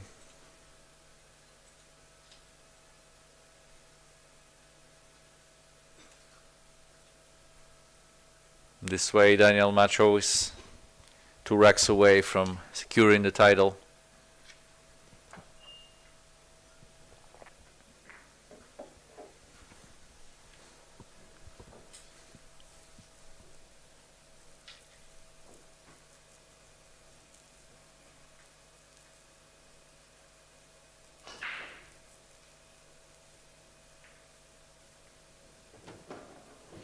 It's 9 p.m. soon here in Poland.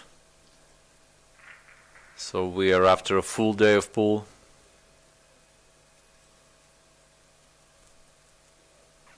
There's the women's final going on at the same time on the outer table. All the 8 tables have live streams on TV Sports PL on YouTube. So if anyone's interested, you can just jump in.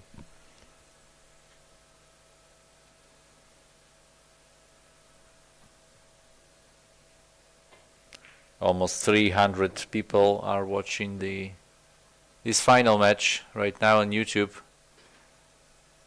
and I don't know how many more worldwide.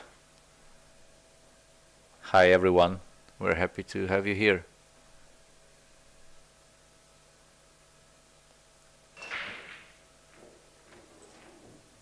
finally we have a ball down on the break by Mateusz Śnigocki in this final match.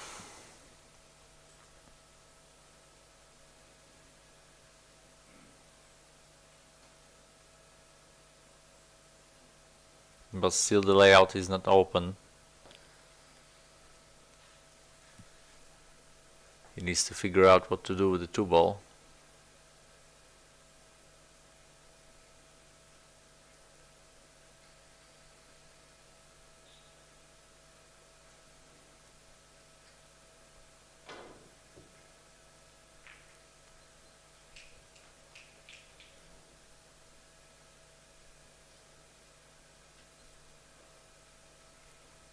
I think he's playing it into the lower left. A very ambitious shot, but crucial at this score. Unsuccessful, unfortunately. And he made the 4-ball, which means if Daniel is snookered right now, he can make Mateusz back to the table again. So Mateusz back at the table with the jump cue this time.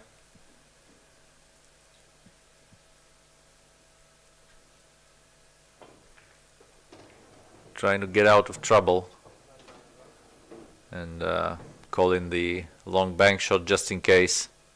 This isn't the main goal of this shot, of course, but trying at least to create some distance. And he sells out the 2-ball, both this side and in the corner pocket.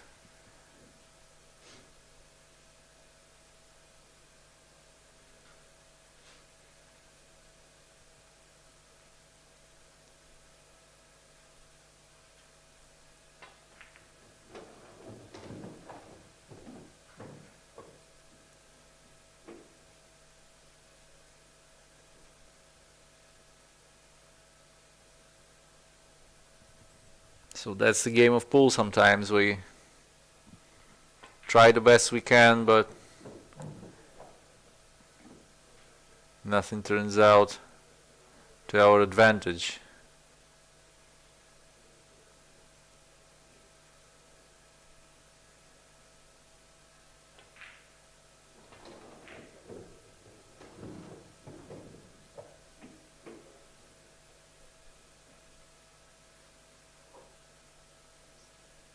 There is a bit of random to the game, how the balls lay out after break shots.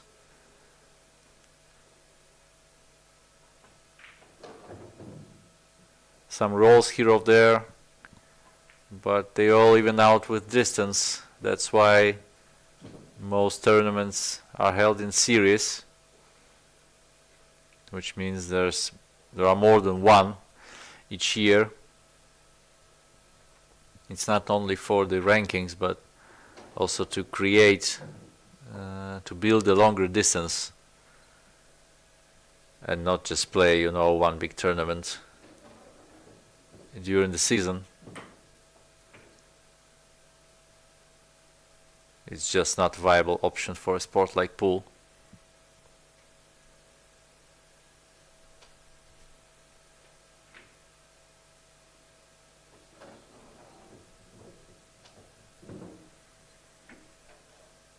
So Daniel probably got a skid on the cue ball because he asked to clean it. And now he's got the wrong angle on the 9-ball, or almost 0.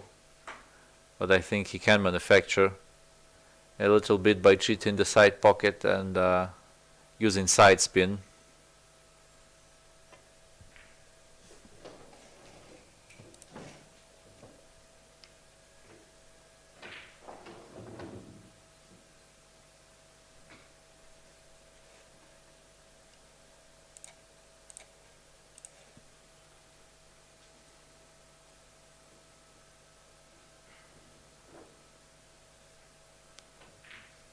This way Daniel gets on the hill and will be breaking for the title in the next rack.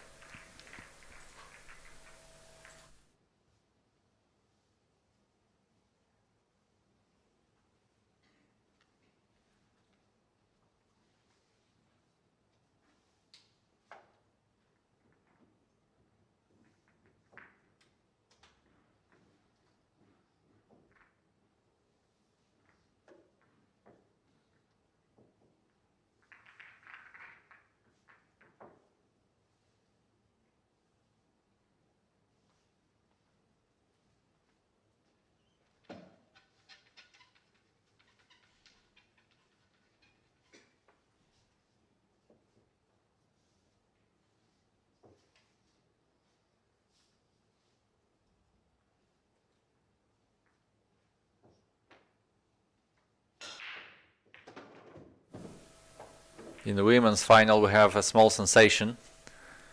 Julia Tarka, the young player from Radek Babica's stable from Rokitnica, is battling it out against Kasia Wesołowska. She beat Oliwia Zalewska, the European champion, in the semi-final in the deciding rack. So it's a hard-earned final for her.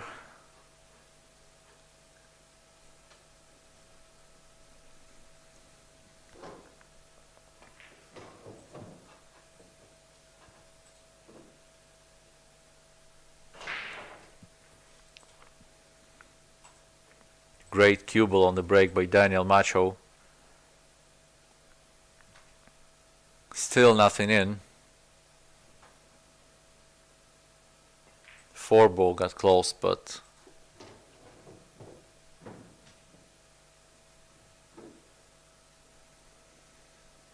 didn't go in, and the 1-ball got covered as well. So that makes a good case for a push out now. Not something Mateusz would like to do in his situation. Statistically, if you have to push out after a break, you lose the rack more often than win one, because you leave the initiative up to your opponent.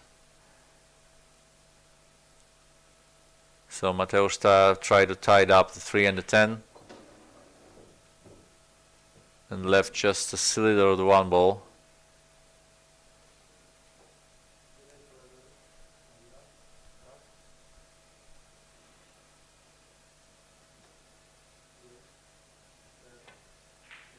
So here's a cross table bank attempt as a two-way shot by Daniel, and he will be very unlucky to make it, but he didn't. So this is the case when you call the ball but you really don't want to make it. Sometimes we have to do things like that.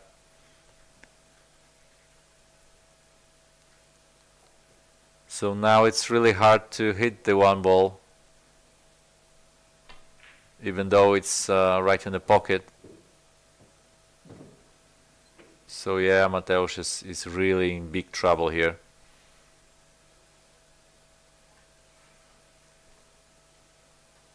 Is it like a Z shot? Yeah, he lines up for a Z shot. Let's see. It's a low percentage one, but he can make it. Bend the cue ball a little bit off the rails. And there is no foul, so it's already a success. But he missed the pocket just a little bit. So he was really close to a really great shot on the 1-ball. I guess it's still available for a thin cut. The layout is a bit of mess. So let's see how Daniel manages the table.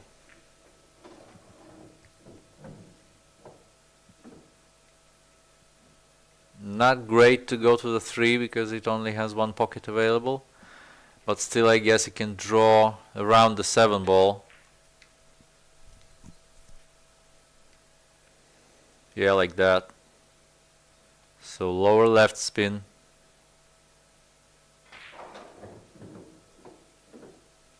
Yeah, the diamond rails really grab the spin really nicely. They come pre-clothed from the factory.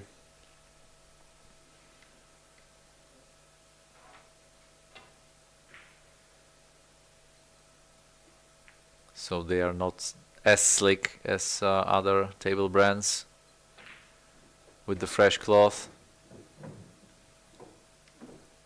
Undercut the 3-ball though, so is a little bit of trouble on the 4. We'll have to jump this with no guarantee of position. And he calls the jump bank. That's an interesting choice. Allows to control the cube a little bit and hide it behind the wall of balls, or at least create some distance. Yeah, which he did really nicely, but there's a fairly easy safety opportunity for Mateusz. The wall of balls is still there.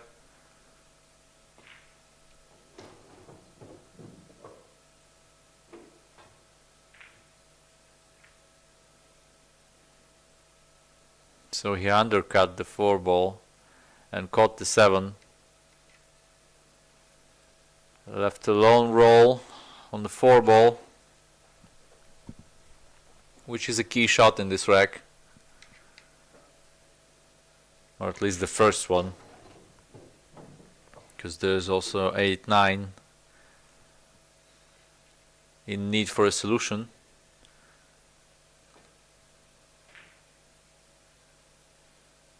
Yeah, so there goes another miss on a similar ball.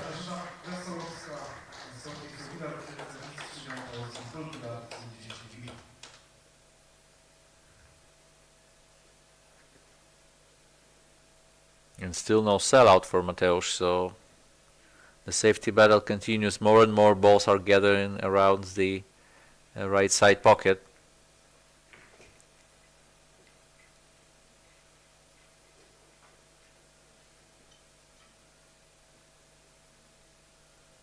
I think Daniel can bend this a little bit and shorten the angle with bottom spin. 1 or 2 rails into the 4 and maybe even make it down the rail into the bottom right corner pocket. Or go softer just for safety. So he did. A short jump is possible probably, just over the 9. A bit easier to do because only part of the ball is blocking the view. Still a bit of work to do, especially on the shot clock, short on time. Nice, really good shot, but no reward for Mateusz Śnigocki.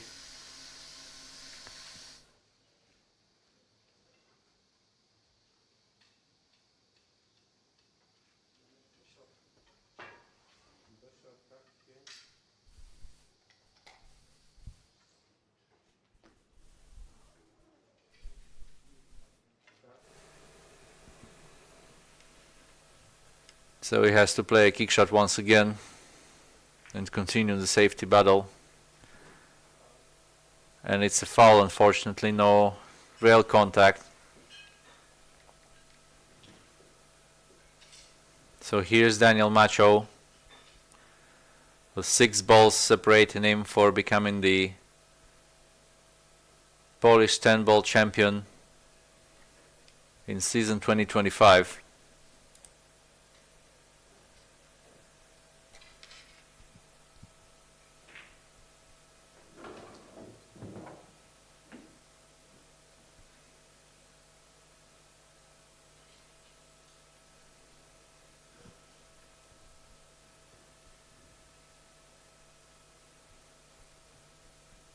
Still an amazing result for Mateusz with 1 bronze medal and 1 silver medal, and 1 game still going. Just started today with the first round in 9-ball. Tomorrow we'll play up to the quarters and close the whole thing on Saturday.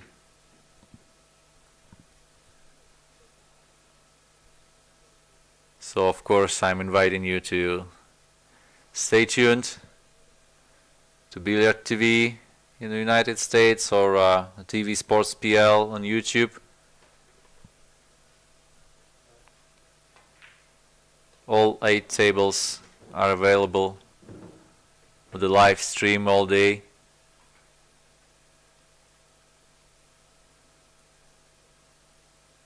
The live scores are available on pzbil.pl, the Polish Billiard Federation website.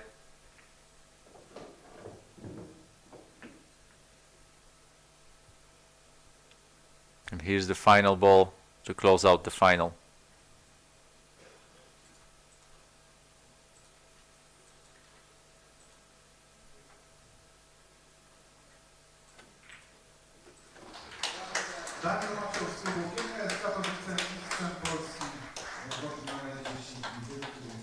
And Daniel is the winner. He's got the title. He's happy about it, of course. We still have some work to do in the upcoming days. So, see you tomorrow. Thank you for watching.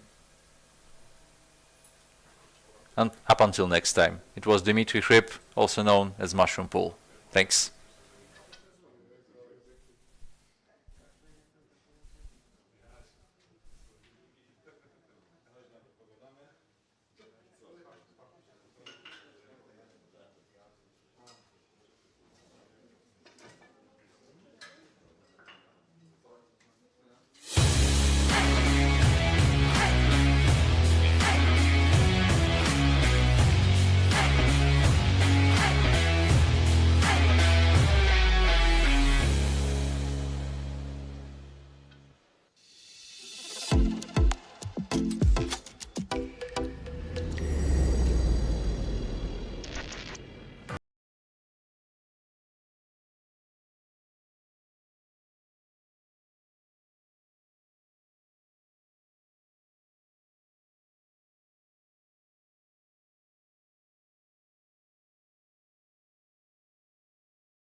W mojej karierze nie było takiego konkretnego momentu zwrotnego, który jakoś był dla mnie trampoliną do dalszego rozwoju.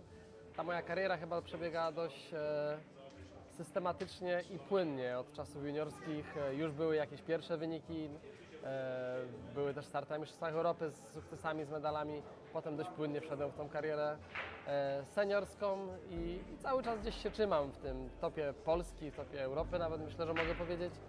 I nie miałem chyba takiego momentu zwrotnego. Przy czym czuję też, że ta kariera i moje podejście do bilarda gdzieś się delikatnie rozwija od pewnie młodzieńczych takich lat gniewnych, nieanalizujących, skupionych tylko na wygranej. gdzie teraz jak już mam trochę więcej tych lat i jest jakaś perspektywa rodziny, też człowiek pewnie się staje może trochę bardziej empatyczny, trochę patrzy bardziej holistycznie na siebie, docenia też inne rzeczy. Przed chwilką właśnie miałem mecz bardzo fajnym młodym juniorem. Cieszyłem się ja również, że mogę z nim zagrać, że miałem nadzieję, że gdzieś tam też będzie moja cegiełka w tym wszystkim, że on ten bilard dalej będzie kochał.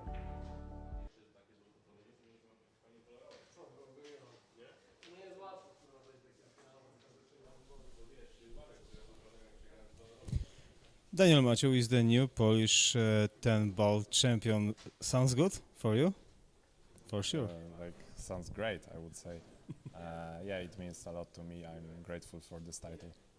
But it wasn't easy because Mateusz Śniegocki played for the last ball. Yeah, definitely. The match was tough. I mean, we played some safeties in almost every single rack, so it could go completely different way. And I'm happy that I managed to make some good shots and hold the title in the end. And in my opinion, it's so important for you that yesterday Wojciech Szewczyk won the 8-ball title. Today, title goes for you, and that's really good information for your club, GKS Katowice. Yeah, definitely. It couldn't be better, actually. 2 titles for our team, and I hope the third one will go also to our team, maybe Dominik, maybe Paweł. We have a very strong team in this Polish National Championship, so I'm looking forward for the nine-ball. This is the goals of your team, but what's your goals on the nine-ball? What's my goals? Yeah. Of course, now I have bigger chances to be second in the ranking and also to be MVP. So I will try my best. I will focus on every single match and try to be a champion also in 9-ball. Thank you for interview. Good luck for the next competition, and keep going. Thank you very much.